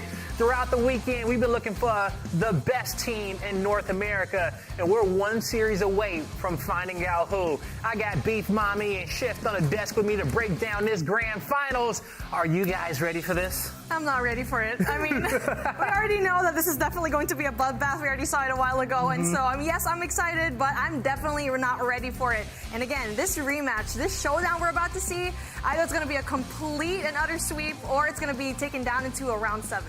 I'm very ready for it. I don't know if, analytically I'm ready for it. As an audience member, I am 100% ready for it. I couldn't be more jammed and stuffed to see these two guys square up against each other again. It's definitely going to be a show. And you know what? This is the Call of Duty World Championship, and we have had several different broadcasts out there, and we can't, like we told you before, we can't do it alone. And now we want to bring in our LatAm casters, who has also been casting the action all weekend. We got Extreme, Dika, and Joseph in the building. Extreme, you didn't get lost to the broadcast this time, did you? A lot, my friend. I've been doing a lot of broadcasting this time, but guys, I think I've seen you before. You were the guys from Vegas, right? No, that's not us. No. Okay. No, we ran into each other in the desert, and you guys were getting kind of spicy, you and Guillermo, but you don't got Guillermo here to have your back this time around, okay? Yeah, my friend Gilman. Yeah, but I remember Mommy saying something about a dance in Spanish. What you saying, Mom? I've been practicing this. It's been a few months, but I feel like I'm really rusty. But ¿Quieres bailar ese? Okay, you want to dance? Careful there. All right, well, speaking about the dance of Stage 4 Extreme, okay? We have seen a lot of exciting action, and so many teams qualify for Stage 5. Who are you looking forward to seeing Stage 5 the most? Oh my God, obviously I'm from LATAM, my friend, I'm a caster from LATAM, so I think I'm gonna go with Inco Gaming. Why? Because I already told you this, but I think we haven't seen enough SKS on this Stage 4 from NA, and on LATAM we saw this Inco Gaming player, Lucasin. Remember that name, Lucasin is a monster with the SKS, he's been playing amazing, so I really want to see Inco Gaming. Not just because I'm from LATAM, because of that player and because of that weapon, my friend. Ooh, I cannot wait to see them go up against the best in the world. But we still got to crown a champion here in Stage 4 for North America. And Dika, I want to ask you, who do you think is going to come out on top? That is a good question, Blaze. I think 100% Tribe is the best team in North America. Tribe has a map. He will have to win easily, but tell me, Joseph, what do you think? Guys, I think my friend Dika is a big fan of Tribe. Tribe, the current champions, has played very well. But remember, on Dream, the team on Dream play until the 5th map in the winner finals. Remember, we see. So I will vote for Dream on Dream, right? Also, and also the owner is Latino, right? Yeah. So my vote is for a Dream. All right. And so Extreme, we got Dika on the side of Tribe. We got Joseph on the side of Undream. I need you to break it, okay? Who do you guys think is going to take Stage 4? Why are you doing this to me, Blaze? I love you guys. Even you were bad guys with me on the desert, but okay, let's do this. Tribe Gaming, let's be honest, guys. Tribe Gaming, it's a monster. It's a beast. It's the unbeaten god until now. Crazy, guys. But yeah, of course, Joseph said something really important. Poyolin, the owner of UD, is Latino, bro. He's Latino. Mucho español with this guy. So right now, I think my heart is split. But to be honest, statistics are statistics, and I think Tribe Gaming can win this one. All right, Tribe Gaming off the numbers to come out on top. It's going to be a great grand finals nonetheless. I'm going to let you guys get going because I know you got to get ready as well, but it was awesome seeing you once again. Thank you so much. You guys. We love you. Bye-bye. Bye-bye. All right, we got our friends over there in LatAm, they get spicy on the cast. I love listening to them, even though I can't understand them half the time, but the passion is there, right? The quesadilla, we like to say. We keep saying that all time and time again. Now we're saying it here in broadcast. Please, Extreme, don't kill us. But anyway, I'm just so excited for this matchup, and finally, after hearing all that, I'm finally ready for it because I'm excited. We finally locked down every single team that will be in Global to represent that global region here for Stage 5. Yep, exactly. We got all of our teams here for North America and all of our teams across the region. But speaking of exciting, well, mark your calendars because for September 15th, the future of Call of Duty will be revealed at Call of Duty Next. It's a franchise showcase event. You will see a multitude of your favorite streamers at the event playing the games in real time. We will learn more on the mobile version of Call of Duty Warzone, also known as Project Aurora. Tune in live on September 15th to Call of Duty's YouTube and Twitch channels to catch the stream. And I'm so excited to figure out what's next. And the beauty about this event, we get to see all the Call of Duties there, okay? And see what the future holds for everything. That's going to be exciting. Oh, most definitely. For me, I'm really looking forward to Call of Duty Mobile being there because we've been the melting pot of all of the Call of Duties around here. And for me, I feel like just a blast of the past. I feel like for Call of Duty Modern Warfare 2, I played that game as a kid, and seeing my favorite map, Favela, being integrated in Call of Duty Mobile here for recent, that is definitely going to be a really big deal for me. Oh, it's going to be absolutely huge. Now, when you talk about huge, well, don't forget what these players are playing for. The lion's share of the prize pool, $30,000, all right? You want to double up on your money. $15K already guaranteed to our two teams in the finals, but you want to be the best in your region, and you want to walk away with it all. It's Undream versus Tribe here in our final matchup. Shift, Tribe has that one map lead. Undream, they got to come out firing right off the bat to not fall in the trenches too soon. Yeah, they really do. We definitely need to make sure that you guys all out there are very aware because, again, it's a single best of 7. One map advantage is the reward for winning the winner's bracket in the first place. So that is key when it comes to just not falling down quickly. You've got to get yourself going. You cannot start off slow. Very easy for us to say. I do think, though, that overall, Undream is going to come out prepared, mentally ready, and just as equal to the test as they were during the advancement final, if not maybe more so after that convincing 3-0 win versus Mayhem. Yeah, I think they're definitely going to have all the vibes on their side, especially if you guys have been looking at them win all of those series. You look at the team in there, they have been absolutely just having a great time, no matter the difficulty in their matchup. Now, Mommy, Undream, they just barely lost that series there in the advancement final in the S&D just by 3 rounds.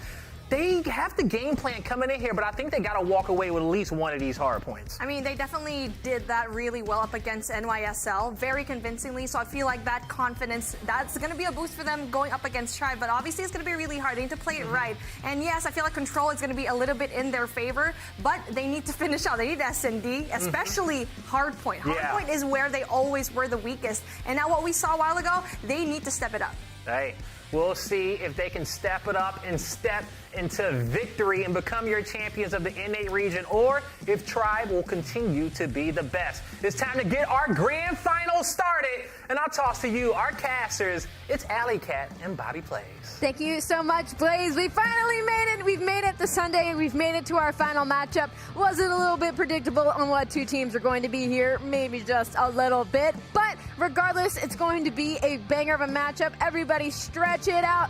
Get out those jitters because we have a long best of 7 ahead of us. A little bit of a double-edged sword, though, as Undream, obviously a lot of momentum from the 3-0 against Mayhem that just happened, but it's a double-edged sword because we're talking about it's been a very long day of Call of Duty, Bobby, and they might be tired with the amount that they've had to get done, so they cannot come out slow here up against a team like Tribe, especially when those last 2 maps went the way that they did. Yeah, I think the one thing you got to focus on right now, if you're Undream, you're coming into this at a 1-map disadvantage. Yeah. Obviously, coming from the lower bracket, we got to give some sort of incentive for Tribe to want to win that upper bracket game. So they already have 1 map. Get some money, wasn't enough. The biggest, money's nice too, but the biggest thing that you really want to make sure you can make happen if you're Undream is getting to that game 7, because they are undefeated on the weekend in Control. Unfortunately for them, with that 1 map already out of the way, there's actually a bigger ratio of number of controls than you would normally have in a matchup. Yeah. So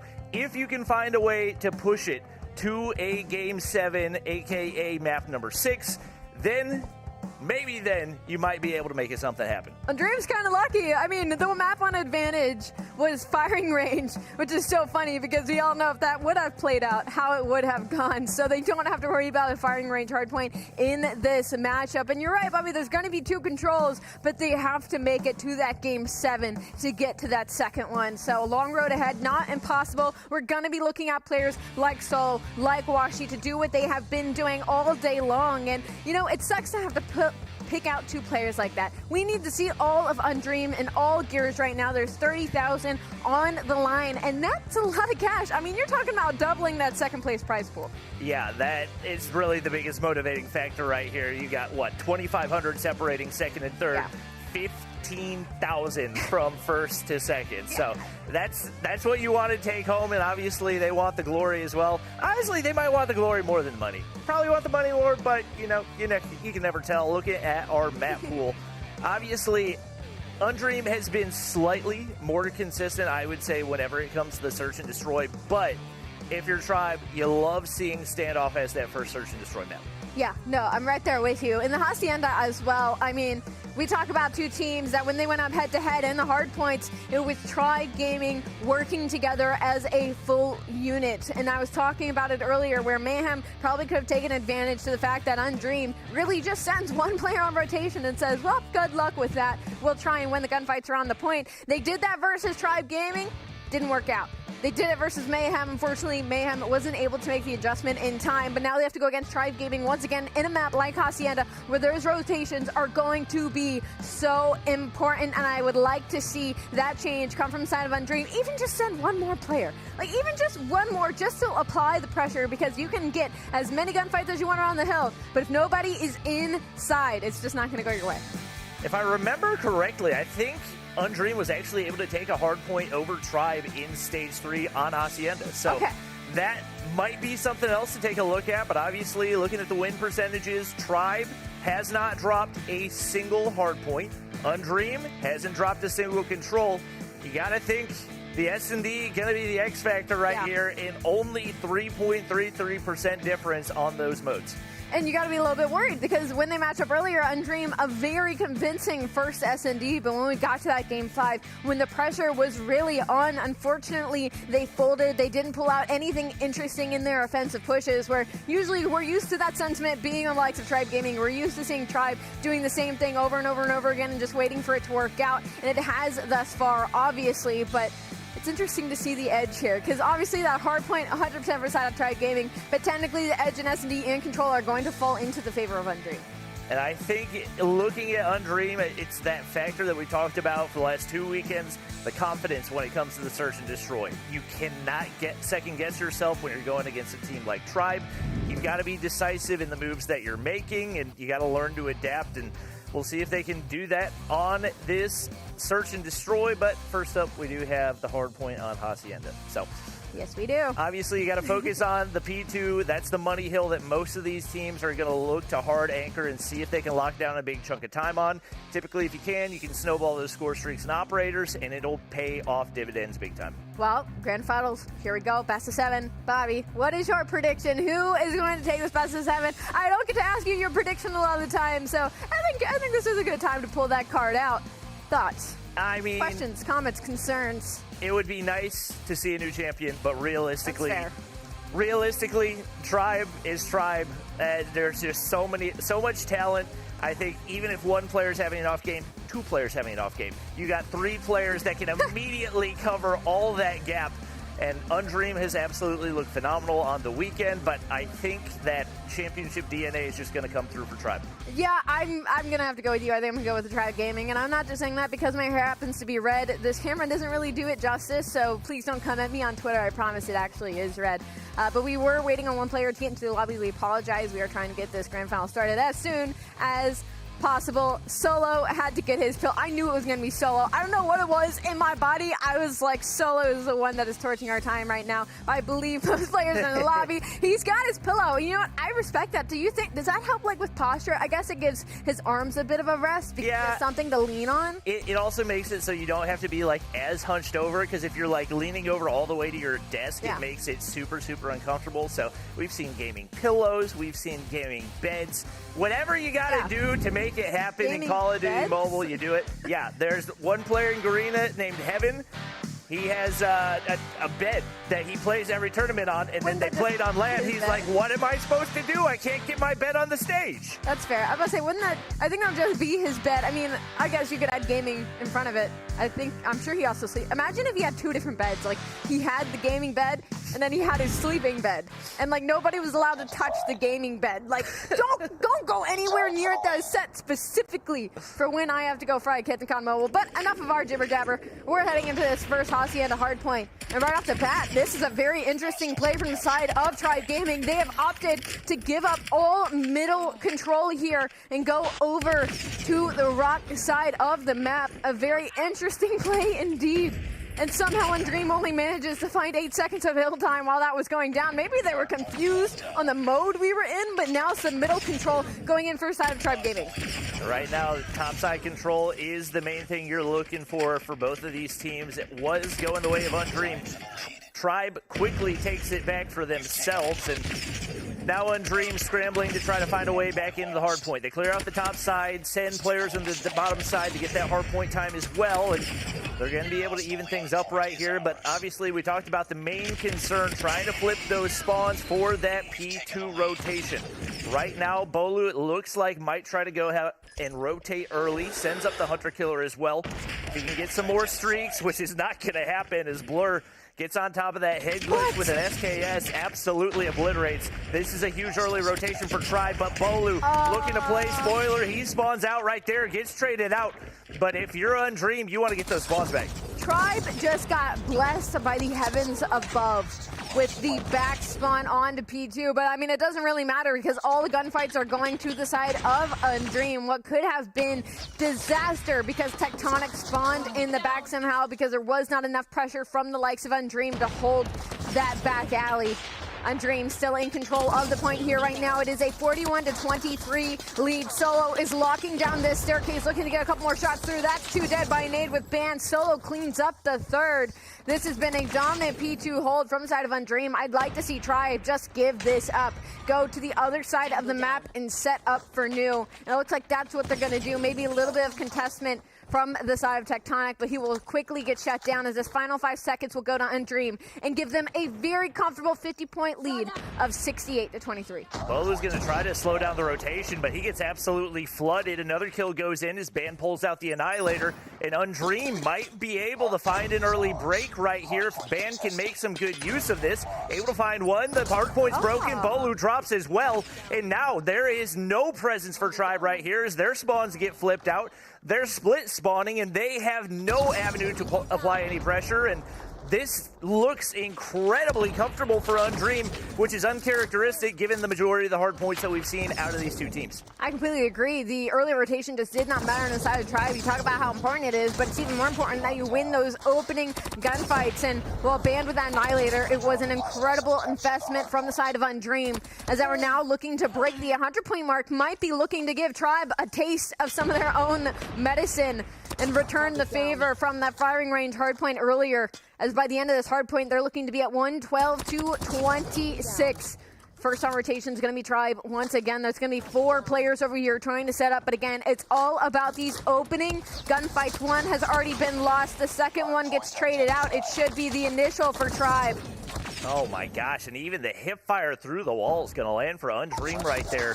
And they get a dominant first rotation of the hard points. You get Jets pulling out the Annihilator, but he's not going to be able to connect on the first couple. You got to get maximum value out of each and every one of those, but Envy's going to pull one out, and he's going to be able to shut it down right there. They're trying to get this rotation over here on the P4 as well.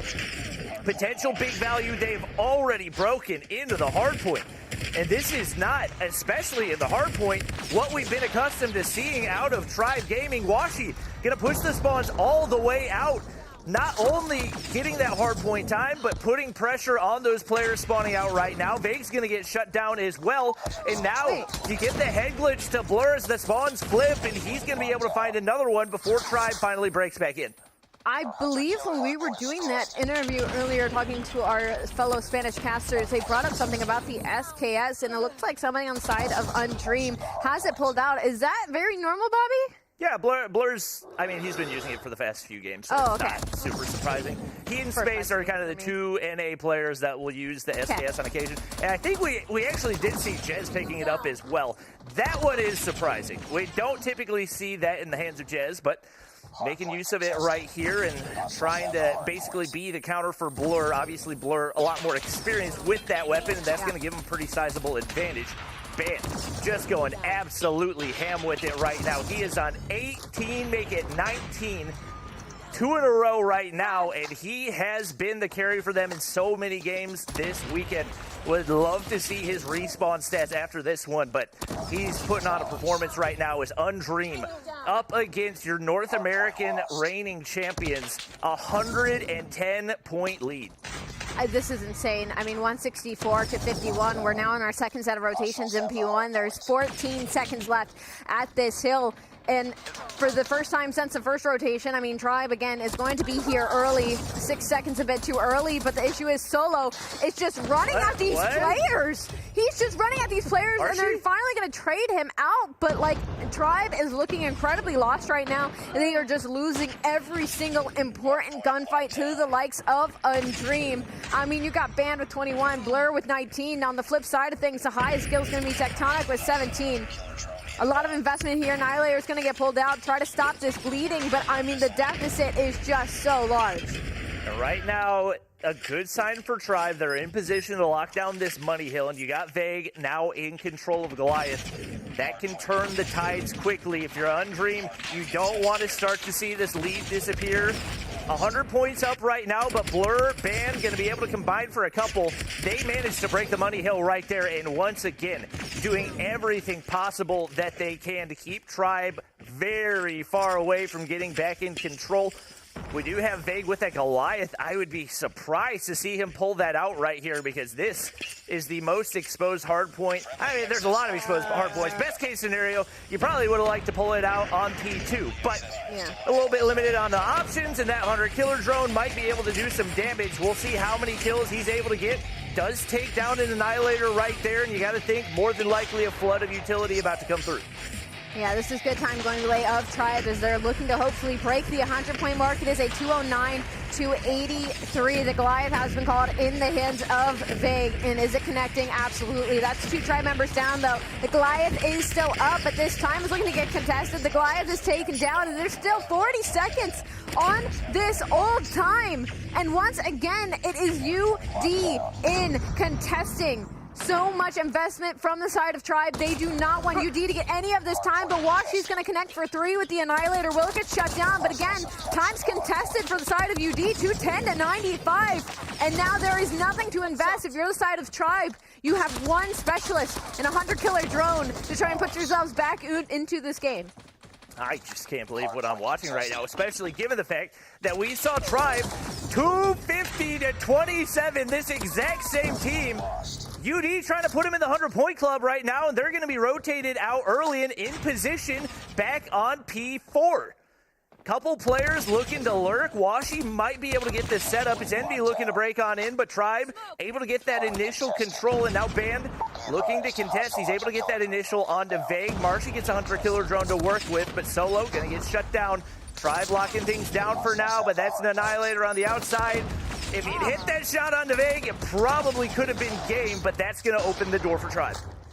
It's not impossible, but a very large feat to accomplish. 222 to 112, 30 seconds left at Old. A lot of investment coming from the side of Undream. They're trying to put the nail in this coffin and end this game and try to take some of the confidence away from Tribe Gaming to tie up the series. Because again, Tribe has the advantage. They are up 1-0 because they came from the advancement side of the bracket, and they're trying to get themselves back into this hard point as some players are starting to heat up. Some gunfights are starting to go their way, but it might be a little bit too late. 223 to 128 as we head into this next hard point. And if you're Undream, even though Tribe's gotten a chunk of time right there, you are still very comfortable. They hit the right move right here. They rotate out early. They get the top side control. That's going to make life easy on the bottom side, but Vague doesn't want that to happen. He's going to be able to shut down 1. Tectonic and Jez find a couple more. Blur on the top side. goes traded there as well. So Tribe slowly creeping their way back into this game. And you got to think with the way that they're able to play, maybe UD getting a little bit nervous. They're just trying to pick up little chunks of scrap time here and there. They're going to be able to find some more here. Marshy gets shut down. They're back in control of the hard point. The pressure on to Vague to clear everything out, but Blur on the bottom side has an Annihilator himself. The time continues to tick. Another one down in the top side, and Undream didn't seem like they were going to find a hard point up against Tribe on the weekend, but they are 7 points away. Bolu in the top side going to find one, but they keep trickling in. Tectonic, the only hope. Jez on the bottom side, able to get one. Big gunfights, and it's solo rotated out early. You got to think this early rotation, the Money Hill, probably going to be the game. I will say I am so impressive from the side of Undream because they are just committing to playing around each other. I have not seen a moment where I feel like I've seen one player go rogue. They have constantly been on top of each other, playing these trades time and time again. And you gotta think, Bobby, with a player like Washi, he's gonna find 2 or 3, and that's gonna be the first hard point, 250 to 149 to the hands of Undream to now tie this series up even 1-1. Wow.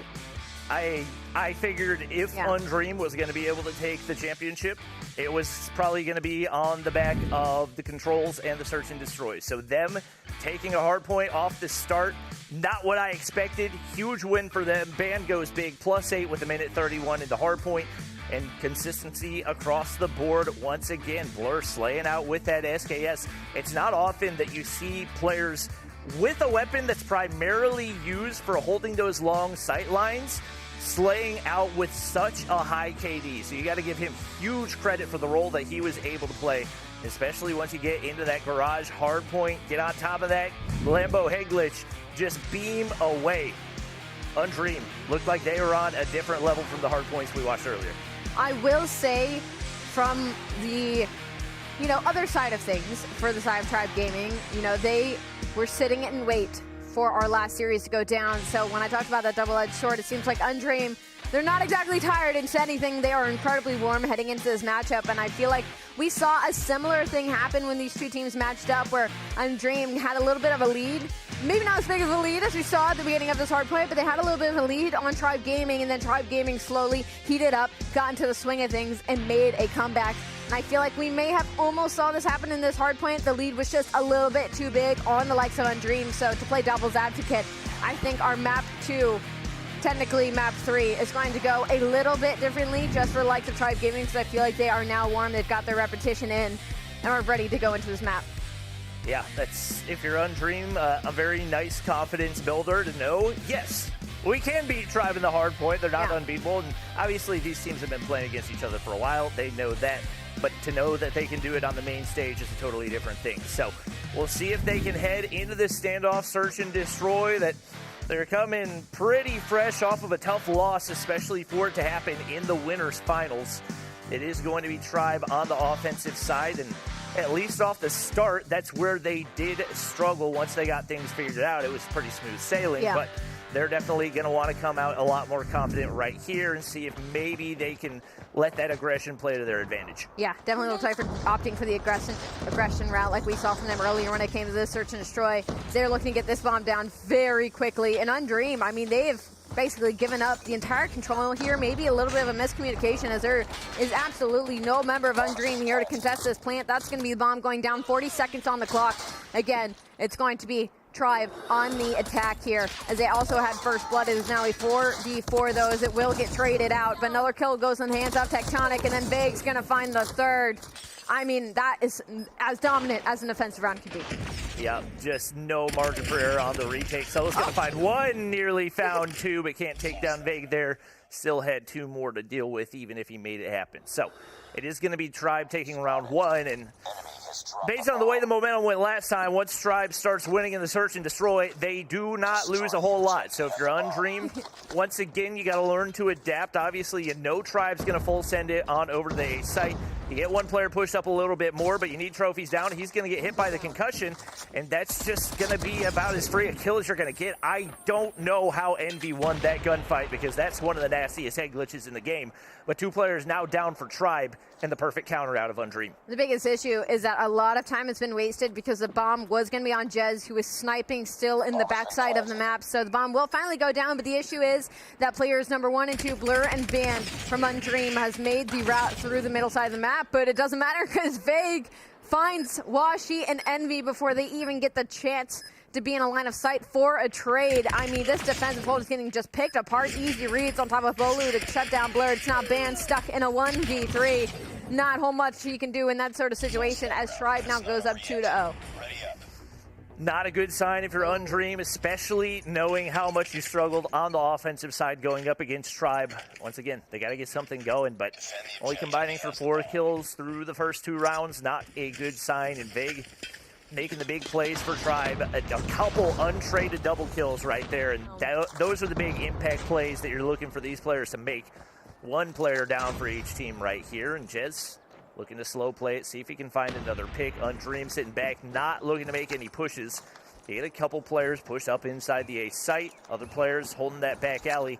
So the one real opening is through that mid-street area, but Tribe not going to peek it out right now, and they're hoping that Jez can maybe find a snipe on the backside, but Washi is there to counter. Washi saying I'm the dominant sniper in this situation. Jez, good night, see you later, see you next round. Finally, the person with the bomb is going to push their way into that house and realize that there's just absolutely no players there. The issue is there's absolutely no help from the side of Tribe Gaming. They're going to have to regroup and come up with a different plan with a minute left on the clock. I mean, this is quite the stalemate. Blur and Solo have not moved a muscle from this A site as they can just hold this and let the clock tick. Do you think Solo sleeps with that pillow at night? Or do you think that's specifically his arm I pillow? feel like that's an especially supportive pillow. Oh my God, Tectonic, that was disgusting. Clean, quick scope, jumping off the top side of market right there, and that's going to at least give them an avenue, but he gets shut down. Blur with that SKS. So very lethal. Marshy, not typically a sniper in his hands. He's going to hope for some wall bangs, but not going to be able to connect. And with 3 Undream players left alive and a bomb left to be retrieved, he does get a little bit of information on the Blur right there. A little zigzag movement, trying to get away, but he hears the KSP shots closing in, and it's not going to be the KSP. The DOQ in the hands of Band can shut him down as Undream finally finds a round. Finally finds a round on the board. Should be a lot more as they're on the defensive side of this search and destroy. Tribe looking to make another aggressive A push here. He said, you know what, that didn't work. Let's go back to what we know. Let's go back to what we know works. The issue is there's 2 players from UD that have pushed up very quickly onto this A site. A couple of trades are going to go down. Vague's going to get taken down as well, but not before Washi connects with one as well. And now it's going to be a 3v3, make it a 3v2 very quickly. Again, Band, we saw him popping off in Search and Destroy earlier. You're going to need to get a little bit more going here as they are down in the Search and Destroy right now. And that bomb should be getting planted. And they're just running to Bolu for free. Bolu's just holding this back. Andal, he's finding 2 players. Washi connects the snipe, so to even the odds, a 1v1. Bombs down on A. Bolu gonna look to make the wrap, gonna look to try and force the gunfight. I mean, these players are on completely opposite sides of the map. Bombs down at A. A minute to work with. I mean, plenty of time. I mean, if you're Blur, why do you challenge that? You have nothing to gain right there. You've got a long-range weapon that you're looking to contest, a KSP that's going to insta-kill you if you peek an inch. You got nothing to gain right there. Washi hoping that Bolu's going to peek out, but Bolu said, crawl. I'm just going to take my sweet time. Bomb is down over on the A site. Tribe has to retrieve it, and Bolu's pretty content to play this as a TDM. So Washi, the timing could not have been any worse. He saw Bolu right up above, but might have the read. He does. Washi clutches up right there.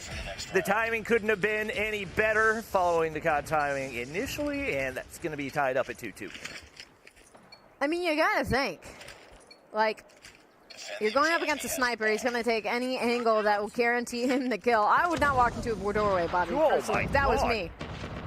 Where did Washi hit the snipe from? I wouldn't do that if that was me either. I mean, is he top house maybe? I think so. I think it was like God. This is aggressive. Yeah, this is absolutely crazy right now. A couple too many missed shots out of Vague. That's a kill that you've got to find now down to a 4v2. You hear the SKS shots whizzing by your head. You don't want anything to do with it. Spots one out in the mid-street, so going to look to connect with the concussion, but Carhead, he's not going to be super reliable, trying to clear out some of these mid-angles. Spotted out by Washi once again. What an impact he has had for them so far. Oh, here's that. Oh, it was a wall bang! Whoa, that was clean. I love how he's just monotone, too. Just like, yeah, I hit that wall bang. Just a normal day. Normal day on the Rift. Undream now with the first time in the Search and Destroy with the lead up 3-2. They need to get something going, and they certainly have in these past 3 rounds. But wow, the aggression in bottom house here. Trades are going back and forth. Bomb is going to drop down, but the life advantage is going to be in the hands of Tribe as they start to slow things down once more. Bomb looking to make its way up towards Streak. The only player that's going to be able to answer this is Envy. He does get that information and decides to just give up the entire A site. He should get some shots on the Marshy here, but they do not connect. And now suddenly a little bit of a stalemate as Bomb looks to go down on A. Jez jumping, peeking, hoping the snipe's going to connect. I don't think he saw Envy get pushed up, but whoa, he's going to be able to find one around the corner, make it 2. A clean 2 if he can get away with his life, but Jez wraps the corner. Renetti in hand, and it's all down to Blur. Likely that SKS still in hand. Angle, not quite going to be there. That's going to sail straight into the field and won't be able to find anything, but Jez looking to get the bomb down right here, and obviously the plant for boxes gonna make it tough for the retake. He's able to spot him initially, but giving away that information gonna make life a whole lot more difficult, especially with Tectonic holding down that mid lane with the sniper in hand. Nobody's peeking you, man. You gotta make a play at some point right here. There's 27 seconds left, and really pick your poison. Hope that you can take Tectonic off the Godheady right there. Forces them back, but obviously Jez just going to move on back. Tech, I think, trying to land shots underneath the tank right here. He's going to try to flick, but Jez plays as clean as can be. And a pretty clinical round of search and destroy for Tribe as they get things tied back up. I will say it was an impressive showing for Undream to kind of make that bit of a comeback as Tribe seemed to be in control of the game for most of the first half. But the issue now is the last time that we saw these two teams match up, Undream had no offensive answer for the likes of Tribe Gaming. So we'll see if they come up with anything different here. It's only been an hour or two, so they would have had to have a lot of TED Talks. Bomb now, though. I mean, it's a stalemate. It's heading over its way towards A, but I mean, nobody is truly moving, giving up anything. And Tribe's happy for this situation. They're like, you know what? You have to plant the bomb. You have to come to us. So we're just going to sit here and hold the angle and wait for some information. Right now, it's once again a stalemate. It looks like Solo's looking to get pushed up, and he makes it all the way through. Wait a minute. Van's going to make it through to Delhi as well, and they're in position, but Envy gets taken down the turn from Washi. The Renetti's too powerful for Marshy to handle. Washi not going to be able to connect with the sniper, but now he's got a KSP as well. Solo does get taken down, so the 2 lurkers going to get spotted out, and that's a corner that you have got to check. Blur left all alone once again. But this time, he's the one that's got to get the plant down. So trying to retrieve that bomb going to be nearly impossible. He does manage to pick up a sniper right here, so that'll make it a bit more manageable. But ideally, probably like to pick up an SMG to give you a little bit more versatility. I don't think Vague's head's going to peek out. Right now, the pressure on for Bolu to get the opener. Otherwise, an opportunity for the 1v2, and he shuts it down. I don't know why I asked that out loud. I was like, can you wallbang tractor? No, I don't think you can wallbang tractor. I think you can shoot underneath the hay bale, but because it'll be to the feet, it won't be a kill shot, and that just gives him the info. Just gives him info. That's fair. Tribe now with the lead, 4-3. We were talking about this. You know, it's so difficult for Undream on these defensive rounds, and that was such a painful round because of the information Undream were able to get by having that lane open in mid and allowing Solo to push up and get that free kill. It should have been a round that fell into their lap fairly easily, but unfortunately not enough gunfights went their way. But once again, a bit of a stalemate. A first blood does go down, so life advantage is going to be in the hands of Undream And the bomb's going to look to wrap its way over to the B site, though. I love this play call. It should go down fairly quickly and for free, as all of the tribe members are forced to back up towards the A site, deep into their spawn. Bomb is going to go down. Envy, I'd like you just play your life here as he's going to get out of the line of fire. Couple more trades go down, 35 seconds on the clock, and Jez is just hitting the grossest of snipes, making it a 3v3 retake. That's going to be another Undream player down right now. One trying to stay alive. It's Envy trying to pull off a miracle, but Vague's not letting it happen. Body shooting as well. Solo trying to clutch up in the 1v3.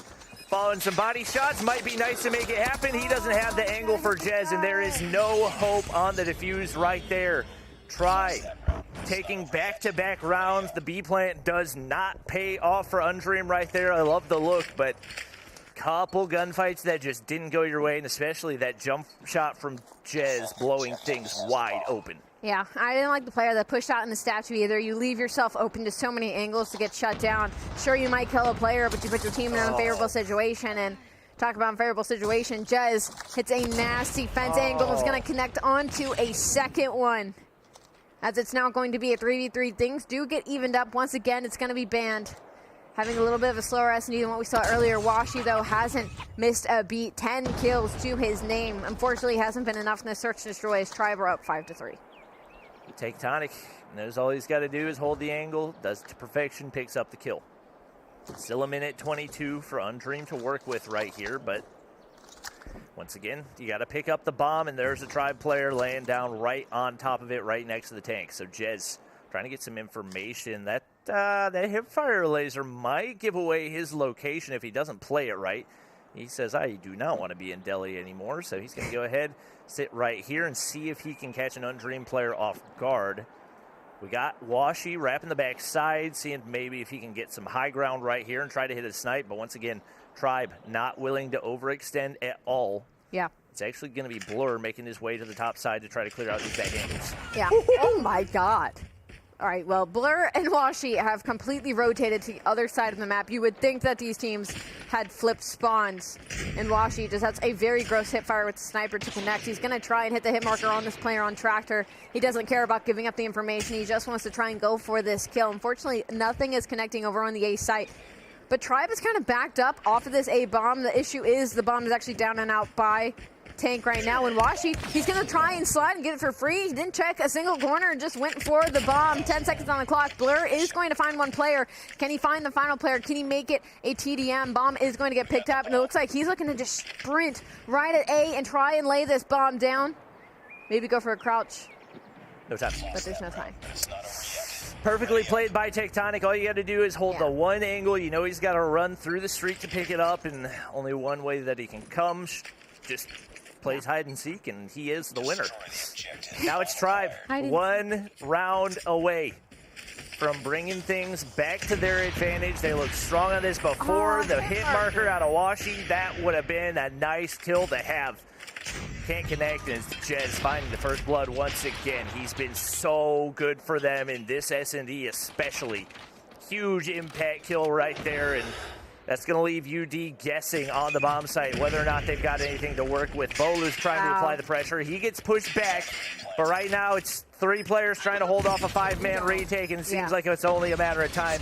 Vague flies on in, wins the gunfights right there, and that's a pretty quick defuse for Tribe Gaming, as that's now 2 games to 1. Coming with that winner's bracket advantage, and they take the search and destroy in pretty convincing fashion. That was a 100p, a bit of a fumble in that round on the side of Undream. I mean, yes, you get the bomb down for free, but like absolutely nobody is in a power position near your spawn to watch that full flank. So you give up all of mid, you give up their side spawn, and you give up your side spawn. So, I mean, that's exactly what happened. Tribe took advantage of that lane and collapsed onto the site, and there's just not a whole lot you can do. There's too many gunfights that you need to try and isolate and trade out, especially when you're down 2-man. To try and pull that one through. Tribe Gaming, I mean, Vig with 12, shoot bodies all you want when you're dropping numbers like that. Jez with 11, the rest of the team across the board doing their own jobs. Washi with 11 as well, picked up right where he left off earlier in the search and destroys. Unfortunately, it was just not enough to relieve the pressure of Tribe Gaming. Yep, and obviously Jez with the first bloods. Vig untraded so many times, and that duo together is a very difficult counter to find. I mean, Washi did everything he possibly could. Yeah. You got to give this guy a lot of credit. Threading the needle so many times to give his team a little bit of an advantage. Obviously, Ban clutching things up right there as well, and that was the big clutch for Washi. But seems like in the early game, a lot of confidence for Undream. Another nasty shot, but they just get a few rounds, and then all of a sudden it feels like the confidence disappears, whether that's the flip the sides or whether it's maybe the mental game for them as well. Gosh, so many just crucial kills for Washi, but also looking at the scoreboard, not able to find quite as big of an impact later on. It was really unfortunate because it was just a lot of hiccups, like just leaving lanes open, leaving their flank open, just allowing Tribe time and time again to abuse these lanes and just have absolutely no pressure from the side of Undream. And I don't think they were able to recognize that in game. I think to them it was just, wow, that was another loss, or that was unfortunate, that was a gunfight that needed to be won. It's actually a very simple fix if you're a fan of Undream, is they just got to work about leaving those lanes open. They got to work about that last player watching your back, especially when you're trying to get a bomb down on a map like Standoff. But we can riff about it all we want. That's the last time that we're going to see Standoff today in our Championship Sunday, as it's going to go 73 to the likes of Tribe. And now as we head into Raid Control. Control is what Undream was able to pull off in the last series. Will they be able to do it again? They're coming off of a big win against Mayhem in this game mode, and they've been incredible in this game mode throughout the weekend. Well, we came into this knowing Tribe hasn't lost a hard point. Undream hasn't lost a control. Obviously, we know that doesn't really mean anything anymore because Undream takes the first hard point. Well, then in that sense of things, Tribe should be taking the control. Exactly. But at this point, it's kind of a toss-up. Obviously, you got the higher control KD for Undream, and looking at the round win-loss especially, for that to be at 15-2, very convincing. Obviously, the only round losses that Tribe has are those three that they lost to Undream. So we haven't seen a whole lot out of Raid Control on the weekend. Not entirely sure what to expect.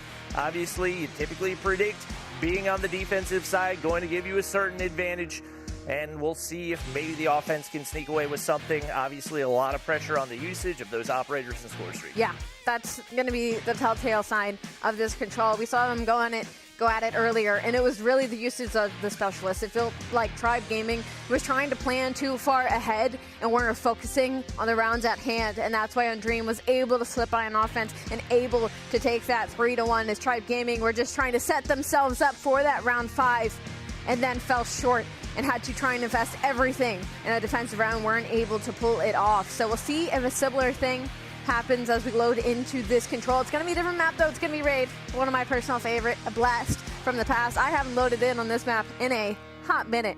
Might have to go home, Bobby. Actually, I've been playing some COD Mobile. You've seen me. Play some more COD Mobile. I haven't loaded into a raid yet, though. I'm going to be honest. I just got to level 10, and I just started being able to play ranked play.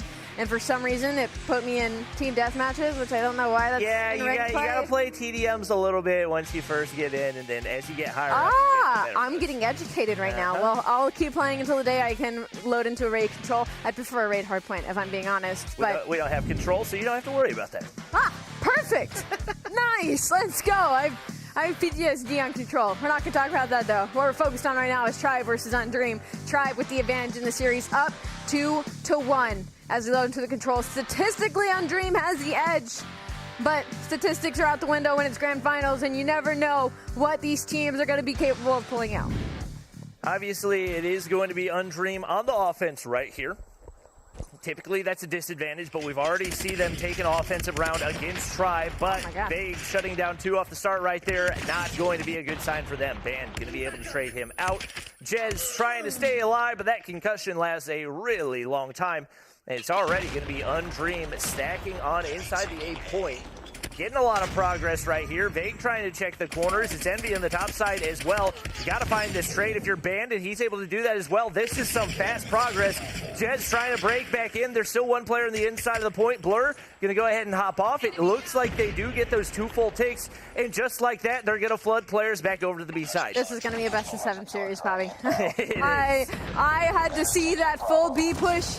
I mean, see that full A push and get those 2 ticks in, and then the second that they died and came off spawn, they instantly rotated over to the B site, and now that's 2 ticks gone at B as well. They're down on lives, but the objective is looking fantastic as they are looking to clear out their spawn now. A lot of pressure from Tribe to try and stop this advancement from the likes of Undream. It was a beautiful opener, but again, you are playing Tribe Gaming, who is looking to stop this push. And right now, Undream, your best chance is just to keep Tribe guessing. They don't know where they need to set up the defense, and you're constantly getting that pressure onto both sites. Yes, the lives are starting to disappear, but you only need 1 tick on each site. They get players on inside over on B. Marshy does get taken down. Blur will continue to move upward, and that B is going to lock in. Now the main thing you got to worry about, they know exactly where you've got to go. They're stacked on the point. Band's got to win a bunch of gunfights right here, but he gets shut down. Solo trying to break in. They got to win ASAP if they want to make it happen right there, because if they let Tribe set up, they're not going to stand much of a chance. And looking bleak right here is now the lives dwindle, and a 9-life gap does form. Dang, you can definitely talk to both sides of how beautiful of an opener it was for Undream, but the response, the slaying response from side of Tribe Gaming was even better. This is now a 10v1. Washi, unfortunately, sitting on a breadstick after that round is done. It is going to be a defensive win for the side of Tribe as they hold on to that A site, even though it had 2 ticks on it. The lives just were not there for the likes of Undream. A painful loss in that round when it started out so well. And I think if you're Undream, like at the very least, that round gives you hope. Like, you know, you are able to win a round of control. It's not going to be easy on the offensive side, but you know that you can do it. Blur's going to pull out the Annihilator. That was the worst Annihilator call I've ever seen. You just got a smoke in your face. Like, yeah, you're on this one requires very precise accuracy. Let's go ahead and call this out right there. Tectonic looking to lock things down. Misses a couple shots. Shut down by Blur from the top side. Marshy trying to beam off the head glitch right there and going to be able to find it, but immediately shut down as well. No major progress right here for Tribe. They switched back on over to the B site, and right now trying to just get as many takes as they can. This seems like the go-to strategy for both teams. Just keep guessing, keep guessing. Never let them go which way you're going, and get as much progress as you possibly can. Looks like they're going to be able to get B locked in relatively easily, and now the pressure on to win the gunfights, and that's a huge kill, taking out the Annihilator. Calls? I am losing my mind, Bobby. I mean, B should have been gone. It's going to get decapped now as Undream fights their way in. The issue is, though, there's 3 players on A now as they put a little bit too much to that side of the map, and A is going to be much, much harder to capitalize on than B, and that's going to be A done and dusted here as the final progression goes through. 2 minutes now on the clock, 18-16. Tribe is going to have the 2-life advantage, but these specialist calls have been terrible from both sides. A little bit more so on the side of Undream because you're on the defensive. You want to save those for those offensive pushes because usually the defense is what comes out on top and control. As now, not only that, are they down specialist-wise, but they are also down lives. And Washi cannot get anything going. He's sitting on a .25 right now, trying to find anything, trying to find some scraps. Jez looking to clear out Laundry side right now. It's going to be Undream flooding through mid. They get a little bit of progress right here in Undream. You got to hop on, but the smoke's not going to give him an avenue to back anybody off right now. Solo, you got to get on inside the point. He gets shut down. Now Tribe up 2-0, and the odds astronomically down right now for Undream and their chances of winning this control. Vega Tectonic have 16 kills each, guys, and it's only been 2 rounds of control. The slaying dominance from the side of Tribe Gaming is insane as we open it up with Vig and the Annihilator connecting onto Blur as the opener. It's going to be all of Undream trying to push over to this B site. No more splitting over to this A, and they are just getting absolutely rolled by the specialists on the side of Tribe, and they have nothing to do about it. They have nothing to invest because they used their specialists in their defensive round, and they didn't even use them wisely. So now they're about to get spawn trapped by the likes of Tribe Gaming as every single kill is starting to go their way. For a team that is undefeated in control, right now Undream does not look undefeated in control. They are absolutely lost, getting spawn trapped left and right. They've got nowhere to go. They've got no operators to work with, and they find themselves now down 9 lives and unable to trade out Tectonic on that play as well. Would have been a crucial kill, but he's going to go ahead and slide out, takes down another, and sitting on 20. Vague with 22, and Washi still sitting on 4. 22 Gosh. 11. Tectonic is holding A down all by himself. He finally gets shut down. Finally, a glimmer of hope if you're on Dream Gaming, but it quickly gets snuffed out. On over to the B site as Bolu connects on 2 on a spree of 3, 19v8. 2 ticks on B. You just need one more. You got to send everybody here. You got to put all this pressure on. B should get capped as now all of Tribe decide to set up defensively on this A site. The thing is, for Tribe, all you got to do is sit on the head glitches, let them come to you. Just you should win the chunk of the gunfights, and there's not really a whole lot you got to worry about. If you're Bolu, yeah, maybe get cheeky, maybe get pushed up a little bit. You got some audio cues to work with. Takes down NV right there. Could potentially go for the pinch, and the players in the inside of kitchen as well, but hey, it's okay. Jez got it taken care of. That's a Godheady, and he's got an SKS to work with. So the lives continue to dwindle, and Undream just unable to do anything, especially in that final round. 14-0 the live count as we head that one in. I was just about to say that. 14 is insane. A very quick 3-0 for Tribe Gang. You know what? It's so funny because we technically called it. We said Undream won the hard point. So now Tribe has to win the control. And they not only won the control, I mean, they stomped the control. Tectonic and Vague, I believe they both ended with like 24 respectively. We're going to get a look now. 23 across the board. 23-8 for Tectonic. 14-7 for Jez. I mean, didn't even have to get into many engagements throughout the entire game. Envy and Washi, I don't know what happened, but we got to pretend that it didn't. 5-19, 7-15. Not what we expected out of the supposed best control team this weekend. Yeah, I mean, obviously, expect these teams to have different amounts of experience on different control maps as well. So whether it's different play styles that benefited Tribe right there, or they just decided to turn up, it was not looking like it was going the way of Undream at all. Even when they were able to get those control takes, it was still a pretty big life deficit. And anytime you're at a negative life deficit on the offensive side, it's so rare that the game's going to go your way just because of the way that it allows the defense to focus in on one site, expect where you're coming from, and just set up to play those head glitches. Tribe did that to perfection, and obviously Blur did about everything that he could, but also Jez countering really well with that SKS. Like you mentioned, a 2KD, nothing to scoff at. It was the control version of the hardpoint that we had to unfortunately witness earlier between these two teams in that game 4, and we all know how that game 5 went, and that might be setting pace for the next map that we have to load into as Tribe now takes a 3-1 lead in this series. I almost said 3-0. The control is 3-0. Very dominant. I blinked and it was gone. But this is going to be it, Bobby. This is an elimination game right now. Undream, you got to find a way to take the takeoff hardpoint. You've seen Tribe on takeoff hardpoint before, and it didn't go super well. But coming into this, we didn't think you guys were going to win any of the hard points, and bada bing, bada boom, you win the first one. So anything is possible. You gotta put the losses out of your mind. And coming into this, obviously the hard point KD going to stick out a little bit. Interesting that average hardpoint time is just an interesting stat to have because it like averages across everybody. So it's like, average time to end the game, but. We do see Undream getting that initial push on into the hard point, and Washi going to do everything he can to stay alive right there. Wins that gunfight, does get traded by Jez. Van looking to push up to get some map control, but he's shut down as well. Blur the last line of defense. He's going to drop, and that's going to be Tribe on the inside of the hard point. I mean, I'm certainly going to echo the sentiment that I said earlier that Undream opening hard point was incredibly strong, but I think the real issue was that Tribe might have just not been warm.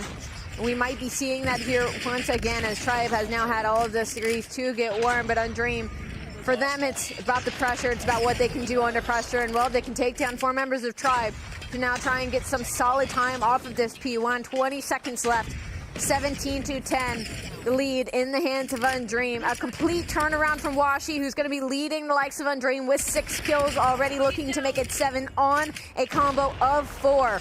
And soaking this hill time, Washi is not ready for the series to end. His current spree is more kills than he had in the entirety of the last game. So that's a good sign. You know, you have an off game in one of the respawns, you bounce back instantly. He's already sitting on 8-3 right now. And if you're Undream, that is a great sign, but obviously you got to focus on the task at hand.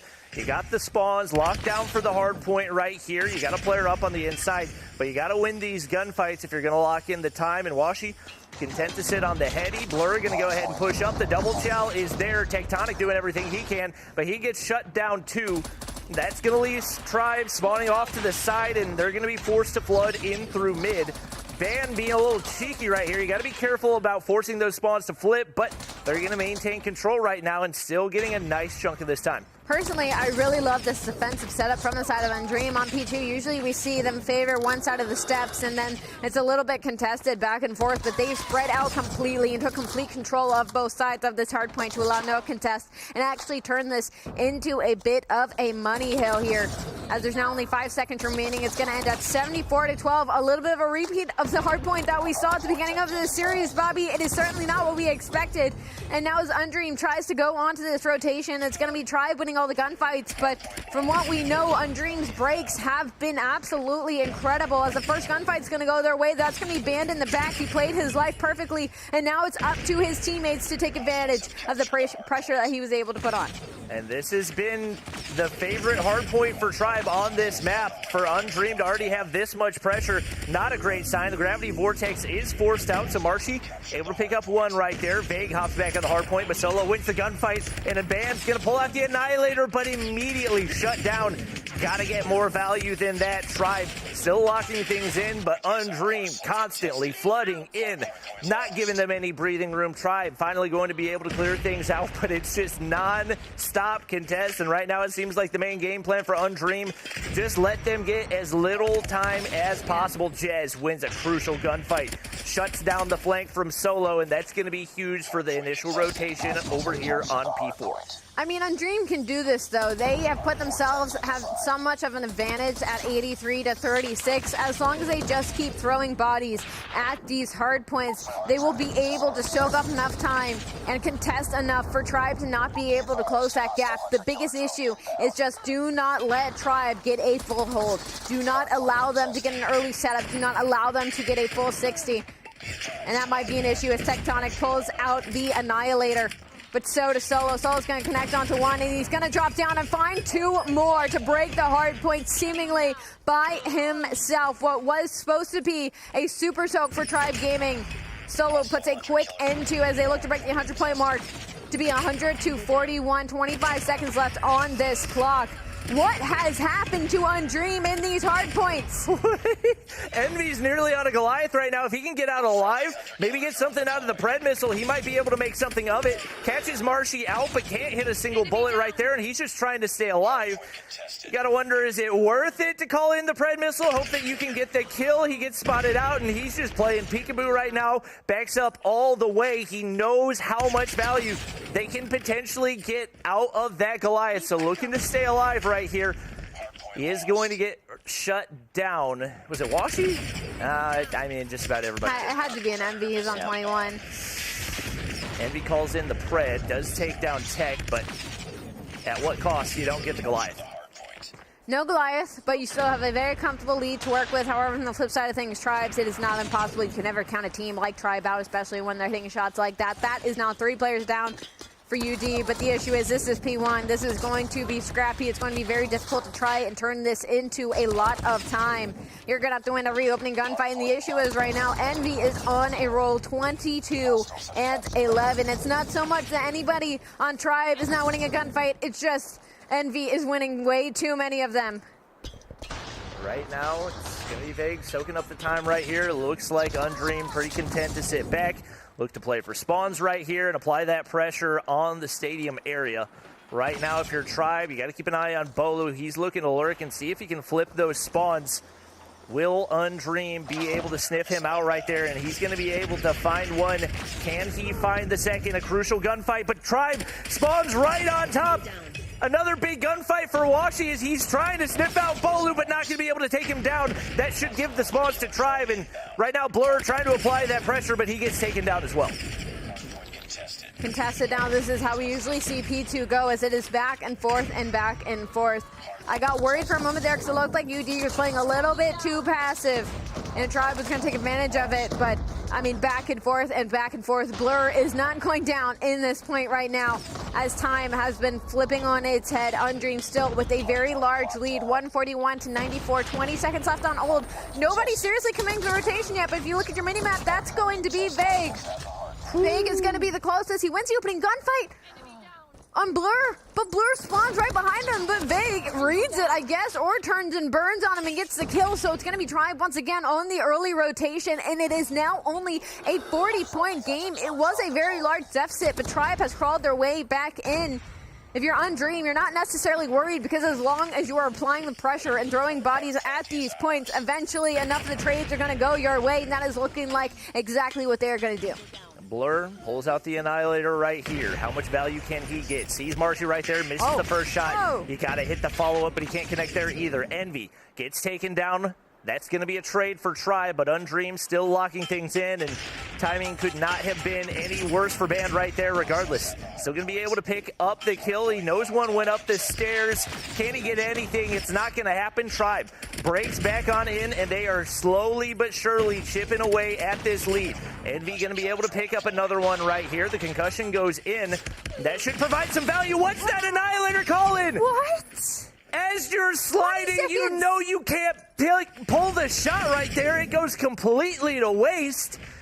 Just have a little bit of patience, and man, it seems like they're doing everything that they can to get Tribe back in the game. I can't look. There was 20 seconds on Old, and you decide to invest an Annihilator, which goes to absolute waste. And it's going to be Tribe on the early rotation again. Bolu looking to try and keep pace with the likes of Envy, as he's now got 32 to his name. Envy on 36. Could look to end here with 40 or more on either side, as this is suddenly a much closer hard point than it was a couple of minutes ago. 176 to 136, about a 40-point lead right now for the side of Undream, but Tribe, they are slowly chipping away time and time again as they are going to be soaking some of this time. Yeah, they've got a pretty solid lockdown. Tectonic on the top side going to be able to clear out space. Big clears out the bottom side as well, and they continue to move upwards. Pulls out the Annihilator right here. Knows there's one player on the outside now looking to push out, but he's not ready for the full send out of Undream. They're trying to get this scrap time for themselves. Pretty heavy investment, and Vague immediately shuts it down. It's going to be Bolu there to get the final kill, and this once again, Undream, their go-to strategy, chuck bodies at the hill, hope that something sticks. It's gotten Envy 38 kills, but it isn't getting them much of a lead right now, as it slowly but surely continues to take away, and Tribe gets closer and closer to taking that lead. 20-point lead now for Undream as we reset the rotations, and Tribe is going to be soaking this P1 time once again. This should be a scrappy back and forth. Tectonic now looking to keep pace as well. I mean, everybody on Tribe has started to slowly but surely slay out. 28, 26, 39 for Bolu. Jez is on 28, 27 for Marshy on the flip side of things. I mean, Undream's trying to keep up. Washi has slowed down tremendously from the beginning of this hard point. He opened with 6, the most in the lobby. 8, and now he has 22 kills, the least in the lobby. Stopped in his tracks, but they're going to break the 200-point mark here, as the lead they gained themselves in the beginning of the game might be what saves them near the end. 205 to 169. Tribe has played some perfect hardpoint here, and the Goliath is actually going to be invested for P2. It's not going to be in time, though. There's going to be a player in the back. It might just shoot this Goliath and get it out of commission. Marshy manages to stay alive and find one player, but he'll get traded out. Luckily for him, the trade's go in the favor of Tribe Gaming, but it was a wasteful investment indeed. UD, they get the spawns right here, but are they going to be far enough back to lock them in? That's a big gunfight. They still spawn there, and they're going to be able to soak up some time right now and start to build this lead, especially with a huge counter onto that Goliath. Now a huge opportunity, but you got to shut down the push from the mid. You still got those strong side spawns. The reinforcements are going to arrive quickly. Tectonic does everything he can on the inside of the hard point, but it doesn't matter. You're trying to swim upstream right now. Envy gets the information right there, and they continue to soak up the time. And right now, if you're Tribe, you need a big full 60 on that P3 rotation. Well, pay attention to the players taking gunfights right now. It's Tribe winning the initial. What is Undream doing? Going to be shut down. And right now it's going to remain contested as Undream only needs 19 more points, but Tribe with a very solid early setup. The backside spawn! Why did he spawn there? Washi is gifted the hard point, and that could be the game for Undream. He gets cleared out, but now the back spawns are blessed for Undream. What in the world was that spawn? The kills are back and forth. Tribe is on the back foot, though. 237 to 183. Jez is going to pop a two-piece, but the issue is the players are still spawning here. Band just spawned right next to the hard point once again. I don't know what's happening right now, but Undream looking to close this out. They're winning the gunfights on the inside, and it looks like it's going to be enough. We didn't think that they'd be able to take a hard point against Tribe Gaming, but a little gift from COD Mobile has arrived, and they're going to be able to take another map and keep their hopes of a championship alive. I cannot believe my eyes. Could you imagine being on the Undream team, hearing that in your comms? Oh, guys, we got break in. Oh, I'm going to push in. Oh, I died. Guys, I spawned on the plane. I spawned right next to him. Watch this. All right. Washi slowed down, but you got to give him credit. 2 minutes and 23 seconds of the hard point. And that was just a big battle of who can throw the most bodies at the hill. So even though he died 41 times, he got on the hill a lot of times as well. And at the end of the game, that's what mattered the most for Undream. 46 for Envy, 41 for Band. Those are their two players on a little bit of a redemption match for them. Again, this is their old team, so a lot of fire under them. And that was a big win. 45 for Bolu. Tried to catch up, tried to keep pace. I mean, everybody on Tribe Gaming, unfortunately, just found their rhythm a little bit too late. Should they have started the hard point the way they ended it, I think this score would have been much different. And should that unfortunate spawn might not happen, I think the outcome might have been a little different. I mean, it was still pretty close, and Undream was winning a lot of the gunfights, but yeah, it's tough to say. You got to give them a lot of credit for the way that they shut down that Goliath as well, just concussed it to death, and it was obliterated before it could even get into the hard point. Following that, able to flip spawns as well, and you got to think that's probably what ended up getting them the game, because it felt very much like it was slipping out of their control. And taking a look, we do get the... Oh, we don't have the spawn yet. We have another... I think it might have already happened. Yeah, it may have already happened. That last hard point was pure chaos, and it was just battle of who can win the most gunfights. I would like to erase that last hard point from my memory, to be honest. 50 to 186. Undream pulled off 2 hard points. Now, again, they are still in a do-or-die situation, and it's going to be search and destroy. And unfortunately for them, the search and destroy that we saw from Tribe Gaming earlier was in a very dominant fashion. I'm going to be interested to see who starts on the defensive side in that stance, because it's really just going to come down to who can get as many offensive wins as possible before that flip. And it looks like it's going to be Undream on the offensive, so they got to pull out something special here. If you're Undream, you got to keep your eyes on Washi, and especially in the search and destroy. He's been able to make those big impact plays, so we'll see what he can do off the start right there. We'll keep an eye out for some of those nasty wallbang angles as well. And looks like a pretty decisive A push right here. Is Tribe not really going to counter much, but they've got nades to do it. Wow. That's going to be a double for Marshy off the start. Bolu's going to find one onto Band as well. Solo slides in. He can't win the gunfight either. And now, 20 seconds into the round, it's Blur in a 1v5. Yeah, he got this. He got the SKS. There's only 4 players coming up from behind him. You know, it's totally doable. Okay, well, all right. Round number 2. Let's see what they got in store. Marshy doing Marshy things. He puts 4 on the board already. he definitely came to play today. I know he's a little bit just disappointed with his performance yesterday, but he has definitely not disappointed so far today. And now we get an interesting mid-push right here. Tribe going to leave trailer wide open. And beautiful smoke. That's going to give a whole lot of map control right now for Undream. Blur's going to be able to take down one as well. Bolu forced to back up. He knows somebody probably going top 10 right now. Nades go out. Not able to connect. They got to get Vague cleared out of mid. And Washington the top side. How is he still alive? Washi, how have you not tried to kill Vague, who's just sitting right underneath you in wood right now? You have the information that he's shooting at your teammates in trailer. You got to get rid of this player. Band's going to finally do it. Bomb is going to go down. This should be around in the favor of Undream. Good eyes for Envy, and he's going to be able to get that information that Jez is there, and just like that, Washi gets the final pick onto Bolu, and that was a much more, well, they were both decisive rounds, but they went opposite directions. Much more decisive round for the offensive side. So we got Washi with 2. We got Blur with 2. A little confidence builder for Undream as they pick up their first kills of the game. And throwing a lot of different looks here, which I really like. This time it's going to be a nade to take down Jez, and that's going to be a huge opener as well. Tech gets caught mid-grenade throw, and that's going to allow Solo on into top 10. And now with this much map control, once again, they can basically do whatever they want, and especially picking up a sniper right there. That's going to leave Vague relatively exposed. Don't know how the nade didn't explode on top of him, but he's going to be relatively weak, and that forces him back. So much pressure being applied by Undream right here. Renetti comes out. Tectonic, Washi, both missing a bunch right there, but they should have the information to get the kill. He's going to get taken down, and now it's going to be down to a 2v2, but Tribe on the flank, coming through jungle. They got the information, but they don't take the initial shot.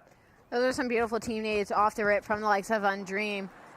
But the issue is now, once everything is said and done, it's somehow still been evened out to a 2v2 situation. Looks like Undream's going to decide to make this wrap over to the A side. The thing is Marshy's going to be right behind them. Is he going to connect the shots? He will. That's going to be Band taken down. Blur! What? That had to be a one tap to the head. That shot. Single shot from the SKS is going to get that trade, but Bolu has to have the information that Blur is laying this bomb, so Bolu's going to connect that snipe onto Blur. Unfortunately, the timing did not go Blur's way. So what was a very good round, a very impressive round from likes of Undream, was an even more impressive round from the defensive side of Tribe, as Bolu's going to have 4, Marshy is on 5. Envy. The huge Slayer from the hardpoint that we just watched, sitting on a donut right now. Haven't been able to connect anything just yet. Hello, Tribe? Do we have any comms right there? You let Solo free as can be all the way through trailer. That means your sniper's taken down. Marshy's on the back side, but they got the information here as well. But Marshy, he doesn't lose those, and it's going to be Washi taken down as well. Looked a little bit dicey, is now very much back in the control for Tribe. And wow, timing couldn't have been any worse for Vague right there. Is Band going to be able to take him down? Now looking to set up the pinch. Depending on the timing, Blur might be able to make something happen, but probably some audio cues. Give it away right there, but Tectonic doesn't see him hopped up, and now we're down to a 2v2. Jez going to be able to find Blur, and all the pressure down to Band is likely some of that information going to get relayed. Marshy in top side, Jez going to get spotted out right there, but this could be an easy avenue, and I don't think they've got any idea that Band's made his way into trailer. That may be true, but Jez is still right here. Band one wrong move, and it could be all she wrote, but he got the timing. He's going to catch Jez running, but the smoke is thrown out. These utility usage from the side of Tribe Gaming have been incredible. And the shots are still connecting on a Jez, but they're going to get away. They're going to get in trailer, and now Band's going to run right into Marshy over on the B site. It was an incredible effort. But the smokes on the side of Tribe, I mean, those were just beautiful. Yeah, a lot of value, a lot of lives saved right there. And the dynamic duo, they've been together for a long time. Marshy and Bolu combining for 12 through the first 4 rounds. And now it's going to be a decisive B push right here for Undream, as it's Vague and Tectonic left to defend against it. Band just goes ahead, barrel stuffs him right there. That's not an easy one to counter. Marshy going to be able to find one in Envy. And Tech's going to be backed up, or rather Marshy, but he's going to be in position to get a kill right here. A little one burst out of the Renetti, clean out of Washi, and just like that, we're in a 3v3. Looked like they were going to be trapped right here, and that's going to leave Solo all alone, but he's able to find a 2-piece. And now into the 1v1. Marshy playing that back corner. A god nade, not quite able to get the kill right here. Marshy's going to play tires, but the timing! So many times it has not gone the way of Undream, and yet another round going through for Tribe. I didn't appreciate the wallbang give away his position, but that timing is so painful on the side of Solo. I mean, one good rule to follow by is hold an angle a second longer than you think that you need to, because COD timing is a very real and very painful thing. The lead in the hand of Tribe Gaming right now is they're up 4-1. Again, they are on the defensive side, though, so they're going to have a lot of ground to cover when this ends up flipping. A little bit more of a passive approach from the side of Undream. If they have started to slow this pace down, they haven't sent anybody towards trailer, and a good idea at that, because Tribe has finally learned their lesson, and that's going to be Marshy there for the first initial. He's going to find the first blood, and now the pressure is on. Dream just has not been able to consistently get those first bloods, and especially now they're forced back into spawn. Even it looks like Vague was disconnected, but he's able to reconnect right here. Envy, bad timing as well. Marshy going to be able to take him down, and now seemingly a matter of time with 5 Tribe players remaining. 12 kills for Marshy. Solo and Blur trying to make a miracle happen, but Blur's hands have disappeared, but he can still shoot the SKS. Wallbang connects, needs one more bullet. Not going to be able to take down Vague right there. He goes prone, and Jez is there to get the final kill. Now we flip sides, and we see, does Undream feel any more confident? This is... I mean, this is for the match. If Tribe gets the win here, they take home all the marbles. If you're Undream, you gotta find a way to keep your hopes alive. Yeah, this has to be perfect defense from the side of Undream. They cannot give any wiggle room over to the side of Tribe Gaming. Only 2 rounds they need to end this map and end the series.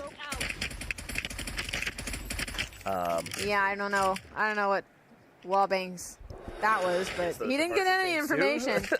But I mean, Undream got a lot of information. As you can now see, Band has pushed up towards Wood looking for these players. No first blood just yet, and as soon as I say that, it's going to be Washy. It's going to be Band with the collapse. Tribe, they're going to try and even the odds, but there's too many players that are weak. Bomb is now down in the middle of the map. They got to play a little bit of TDM here. There's no way they're going to be able to stretch this pickup, because the issue is Washy is looking right over it. Big kill for Washy to take down Marshy. Does not let him make that wrap through jungle side. Now that puts the pressure on the 2 remaining Tribe players. Envy nearly gets the kill. Player goes prone right there. Bolu not going to be able to connect on the snipe, and that should allow them to flood on into trailer. 1 player remaining. Bolu has to deal with 2, and he's going to get slid on right here. Envy connects on the shots. His first kill of the game, but it couldn't have been any more well-timed. A little bit of a shaky defense from the side of Undream, but regardless, they pull it out. Envy now with kill on the board. You gotta think maybe they start to run with it a bit here. Is Vague as well. A big slayer for the side of Tribe Gaming is also only on a breadstick, but again, that might just be because Marshy and Bolu are literally killing everything else, so he hasn't had anything that he's needed to take down.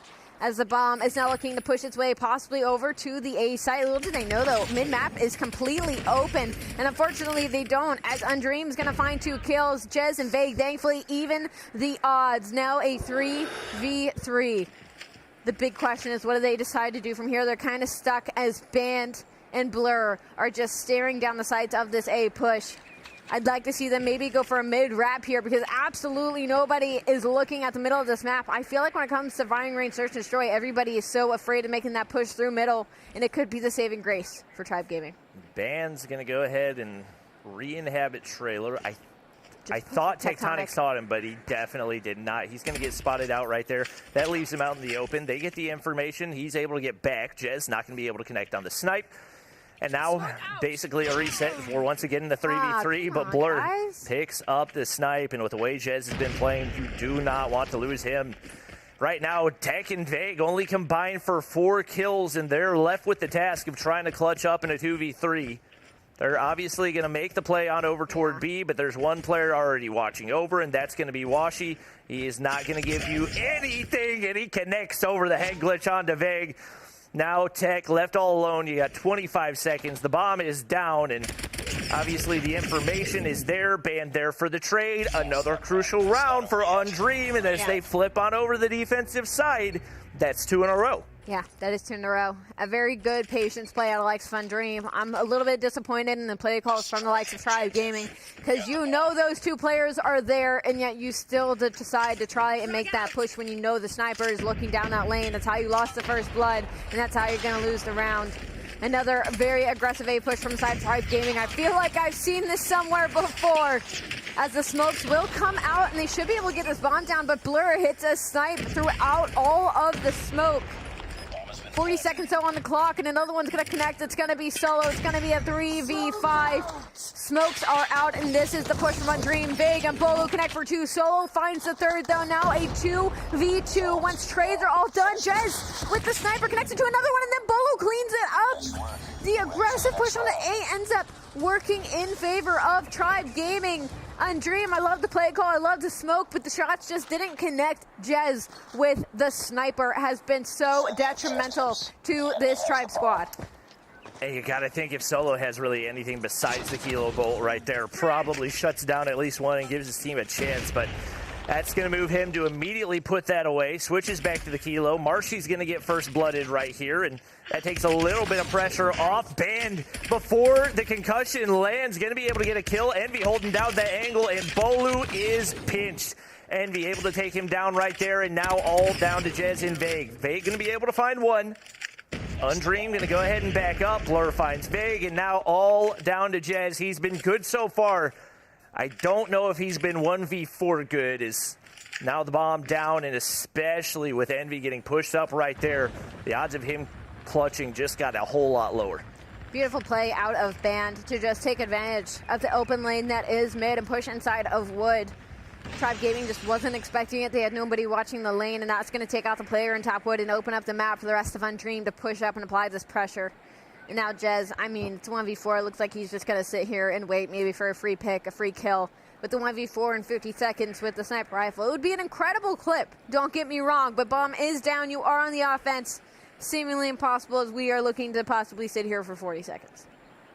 I was about to say, is he going to move at all? He finally gets the opener that he was looking for. You got to think with that. Undream's like, okay, we're not moving anymore. We're just going to sit here and wait. See if you do decide to pick up the bomb.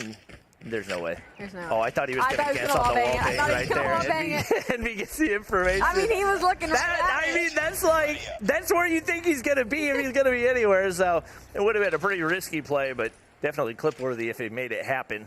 Undream able to find another round. You got to think the 5v3 retake, probably wishing they could have that one back, as that would have been, now tied up at 5-5, but because they weren't able to get it.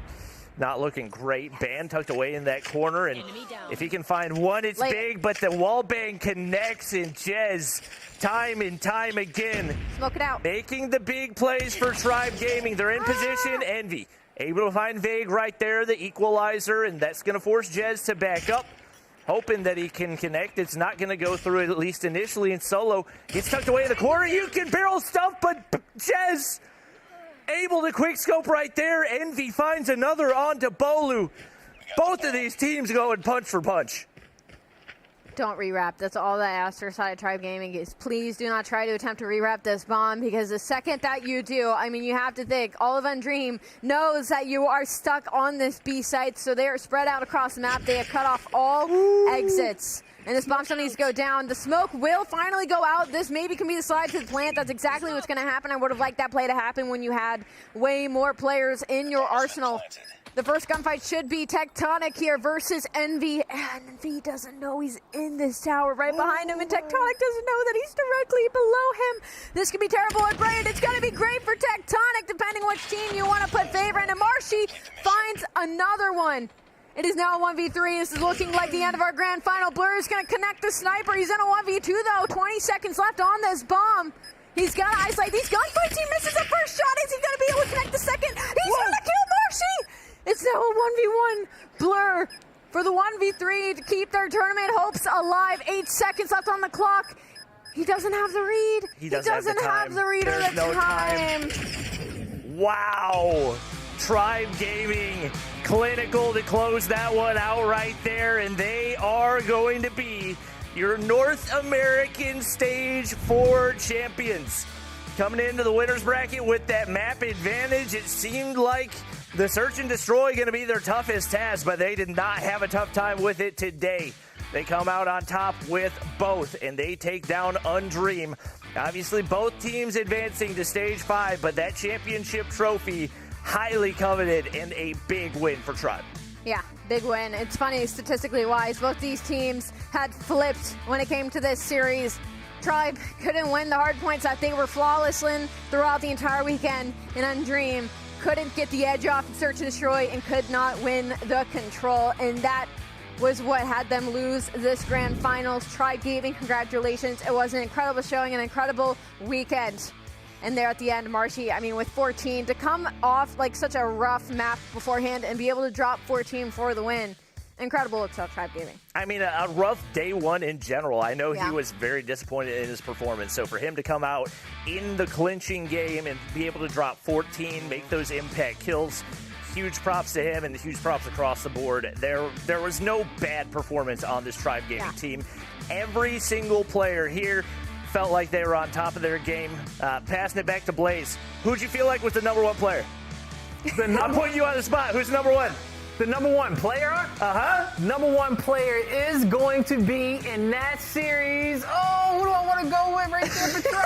It's hard to mess It up. really is, though. I put you on the spot. I was number one player. I won Stage 4. You big player because you always bring the long series, Bobby, okay? I am. So I got to give you love for that, okay? Now, awesome cast to you both, and big congratulations to Tribe coming out on top as your North American champions. Tribe, they absolutely got it done, you guys. And 4-1 victory. You know, we saw Undream come out. They won the hard points, which was surprising, but the game modes we needed them to get to come out victorious, they couldn't. And Tribe, they made those adjustments where they needed to. They were picking up. They were doing such an amazing job this entire time. But let me just say that history kind of repeated itself in those first 3 matches where they matched up in Hacienda Hardpoint in Stage 3 and also Raid for Control as well. So that turned it away where history, yes, it's the same. But where things turned around was when UD just absolutely shredded in Takeoff, and now it's the same thing here in Firing Range where UD actually was able to take that in Stage 3, but Tribe turns things around. So again, there's no such thing as this. It really matters. The statistics there. Yeah. Wow, I struggle with that word. Mm-hmm. The statistics. The statistics. Yeah, but anyway, like with that being aside, I'm just so excited to see how UD just made Tribe just have such a hard time.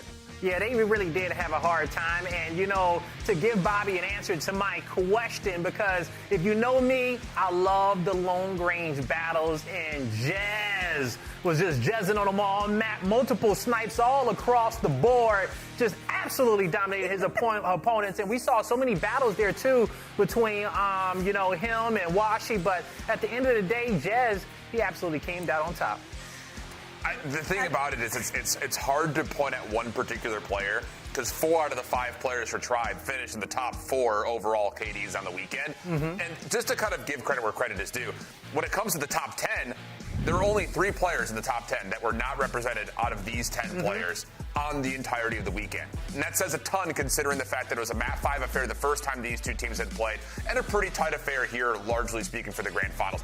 The individual ability from all of these guys was absolutely on show, and I think that says a lot about Tribe Gaming being top 4 players in overall KD at the very end of it, and doing it against great opponents all day long today. And they truly did, especially here on Championship Sunday. You know, you talk about a time to step up. Today was the day. Undream really did push them to the limits, and Tribe, they says, you know what? We can handle this, no problem whatsoever. And they are the kings in the West. Now, when it comes down here towards our placements throughout the weekend, I think the big notable one was just Team Mobility having such a great performance. Oh, most definitely. They absolutely destroyed the competition when it comes to Stage 1. I mean, Day 1, rather. And you know what? It was a really close game. They were able to eliminate Stamina Esports into that lower bracket run and eventually bringing their 4th spot. So again, really important games against Team Mobility, but I just want to commend Undream right now. I mean, yes, they had Hardpoint not really in their favor, but to just pull out 2 hardpoint games against Tribe, which is the best in that game mode. Again, I'm excited for Stage 5 and what they have to offer. I am as well. Undream the entire day, we're absolutely vibing. We got a chance to see the player cams and, just going back and forth, watching and solo, getting to see those guys. We saw how they were locked in, but just wasn't as locked in as our champions. And it's time to talk to them. We got Tribe Gaming in the building, and the whole squad is there. How you guys feeling after coming out on top victorious? We're feeling really good. We only have one headset, so if you want to ask anything, feel free to just let me know who to pass it on to. I can feel free to do that. Yeah. Awesome. Well, firstly, I want to talk to you, man. How you feeling? Okay, we got a chance to watch you on screen. We saw your player cam, and you were absolutely locked in. What was your favorite moment about this grand finals? Favorite moment was definitely the first time we faced UD, because that was the moment we got the whole momentum boost and everything, and that basically caused us, I would say, our victory in this final moment. One bad thing I'd say is I had 1% during the final game, so I had to switch all the way to playing in a beanbag, and I disconnected I think it was 2 times or something. Oh my God, you disconnected this game 2 times? Yeah, it was the S&D. I had to go play in a beanbag, but it was whatever. Team carried me for that last game, so it's good. Y'all still get it done, okay? And so I'm going to pick a player on your team, okay? Where's Jez at, all right? Because I want to talk to the sniper. Where's Jez? Jez wants to talk to you real quick. One of the casters. Sorry, could I get your name if you don't mind? Blaze. Blaze wants to talk to you. All right, I got you. Yeah. No, I know Blaze. What up, Jez? How you doing over there? Too cool with the shades on. Yeah. We gotta copy the Bobby swag, Yep. Gotta get that Bobby swag in there, indeed. Now, Jez, how you feeling here in this tournament? We watch you make a bunch of amazing snipes all throughout the weekend. How you feeling after the victory? Man, I think same as everyone. We're excited. Yeah. Well, Jazz, let me ask you this question. Going into Stage 5, and we got all these other regions out there, is there any specific region you looking to play? All of them, honestly. I mean, more competitive, different teams. Want to see what everybody got. All right, nice. That's what we love to hear. Now, pass the mic on to one of your teammates so we can talk to the whole squad and see what their thoughts are going to be. Oh, yeah. Okay, let's see. Who are we going to pick over here? I feel like I want to go to Tech real quick. Oh, there you go. Speaking of the man himself. Oh, my goodness. You have been such an essential player here, and especially going back into Tribe. What were your thoughts, especially because last year you were in a different team, and now you're going back here for Tribe. How does it feel like working back together with them? It's a different experience. I actually teamed with Bolo and Marshy, and probably my first competitive year for the first World Champs. And teaming with the underage guys, it's a newer experience than being with Nero, Little B, and them. It's it's awesome though. Meeting new people and being in a different environment, just in new people's play styles. It's always fun. Oh, thank you. That was amazing. And by the way, heads up to Marshy. I really want those. Can you please send it over to us? Thank you so much. She says she's going to steal them. No! Let me know where you bought it. Just, slide to my DMs real quick. Put Marshy on the headset. All right, Marshy. Oh, man. What's good?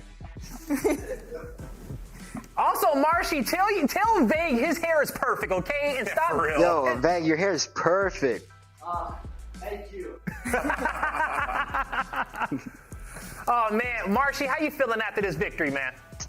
You know me, I'm just chilling like a villain. Marshy doing Marshy things. Marshy doing Marshy things. Like. What kind of plushies are those? Are those penguins? These are snakes. Oh, snakes. You're gathering up all the snakes this season, huh? Yeah, I'm holding my opponents right now that we just beat. 1, 2, 3, 4, 5. You're crazy. Yo, Marsh, take me through this, all right? You guys have showcased Search and Destroy dominant start to finish. Obviously, things are a little shaky coming back in towards this grand finals. At what moment in this whole series did you look at it and say, all right, turn up, let's stop messing around, let's make sure we take care of these guys? Oh, the S&D firing? I knew we were going to win that, dude. I'm an S&D star. You said it was easy peasy. Now, March, you guys are going to Stage 5, all right? Anything that you want to say to the fans that's been supporting you guys up until this point? Keep supporting us. We're going to keep, doing our thing against enemies. Just chilling. Just chilling, right? Nice. It don't matter the opponent in y'all way do it. Mm-hmm. All right, well, hey, congratulations to you guys once again on coming out victorious here in Stage 4. We'll see you guys in Stage 5, and I hope you have a great one. Thank you. See you. Peace out. All right, a team of silent assassins right there, okay? Yes. Direct. Very direct, not for a lot of words, but hey, when you get the job done and you show up to work, it don't matter how much you got to say because the gameplay spoke it all this weekend as Tribe is the best team in North America. But will they be the best squad in the world? We're going to have to find out when we go to Stage 5. Coming across you guys, tell me your favorite moment throughout the entire weekend.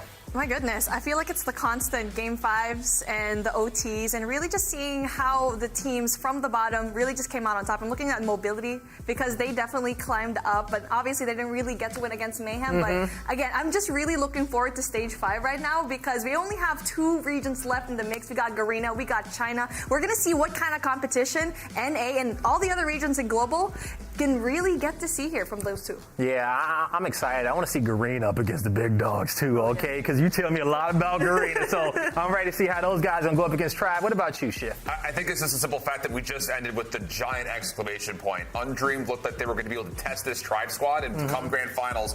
The blowouts that just came out, I think the bar has been set as far as potential favor for world champs at this current moment. Obviously, a couple of regions we still need to see, but everyone else who's already played so far, there's a lot of work to be done because this Tribe team just absolutely blitzed out that grand finals. They absolutely did, and congratulations to Tribe once again. But the job is not done, and there's a lot of work to be done all around the world as we just qualified our last 3 teams, NYSL Mayhem, Undream, and the Kings of the West, Tribe Gaming. They're all going to Stage 5 to see if they can be the Call of Duty Mobile champions of the world. That's going to do it for us here at Stage 4. We hope you all had a fantastic weekend, and we'll see you in Stage 5.